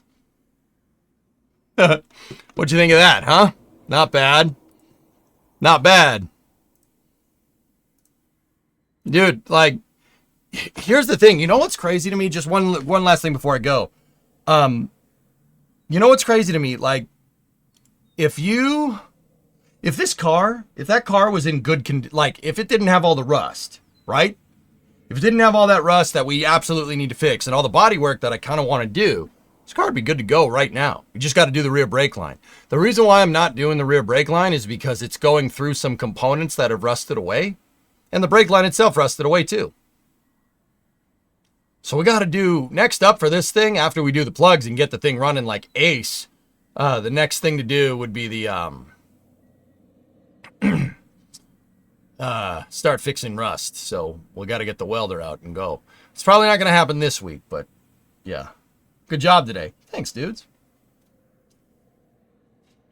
The air conditioner broke. Won't be able to lurk for the foreseeable future as PC equals heat. We'll miss the shenanigans. Hope you have a good rest of your stream. Oh, I'm sorry about that, Transit. All right. So, yeah. I got to go. Got to take a shower. We'll go from there. You don't need rear brakes in a burnout car. Oh, yeah. Phoenix, that's a good point. I also... What will he do with this car? Falcon, I want to fix this. I'm going to fix it. I want to fix it and I want to drive it. I like this car. I don't give a frick if it has 4 doors. I don't care. Did you see it? Dude, this thing is cool, man. It's a cool car. Body work. Yeah, we'll get all the body work done. And, okay, so 2 things. We got to get all the body work done. And the second thing is, I've decided after that one tire fire that I just did on stream that we need posse. We need a limited slip. Do they make new panels for old Mopars? Cake, they make enough panels for B-body Chryslers that I could build one from scratch. Yeah. So, yes, they do. That's part of the reason why I like this car. That's part of the reason why I got it. I got this car because it is a B-body. B-body is the same chassis as the Charger. The Dodge Charger, a 69 Charger. Those are very popular. They make plenty of parts for those. So, everything on this, actually everything is fixable. I can buy new parts. I could build one. Seriously, just by ordering parts, you could build one. Pause Attraction, 409. She's real fine, my 318. Yeah, you could build one. So that's my plans, dude. I want to fix it. I want to drive it, dude. Look at that thing. That's a cool car, man. Once again, I don't care if it has 4 doors. That doesn't bother me at all. A 2-door Coronet would be nice, but it's expensive. Anyway. So, it's my wife's birthday. I told her I'd be done at 5. It's 5:20 now. I gotta go. So if I don't see you guys a little later tonight, I'll see y'all tomorrow morning. Maybe we'll throw a game in tomorrow morning. Or something. Maybe. I don't know. We'll figure it out. I'll get spark plugs while we're out. Don't tell Brimo. I'll go find some plugs for this thing. We'll gap and put new plugs in it tomorrow. And then we'll finish priming the transmission. All right, dudes. I'll see you guys all tomorrow at noon. Thank you very much for watching. Have a good rest of your night. I gotta go. Thank you.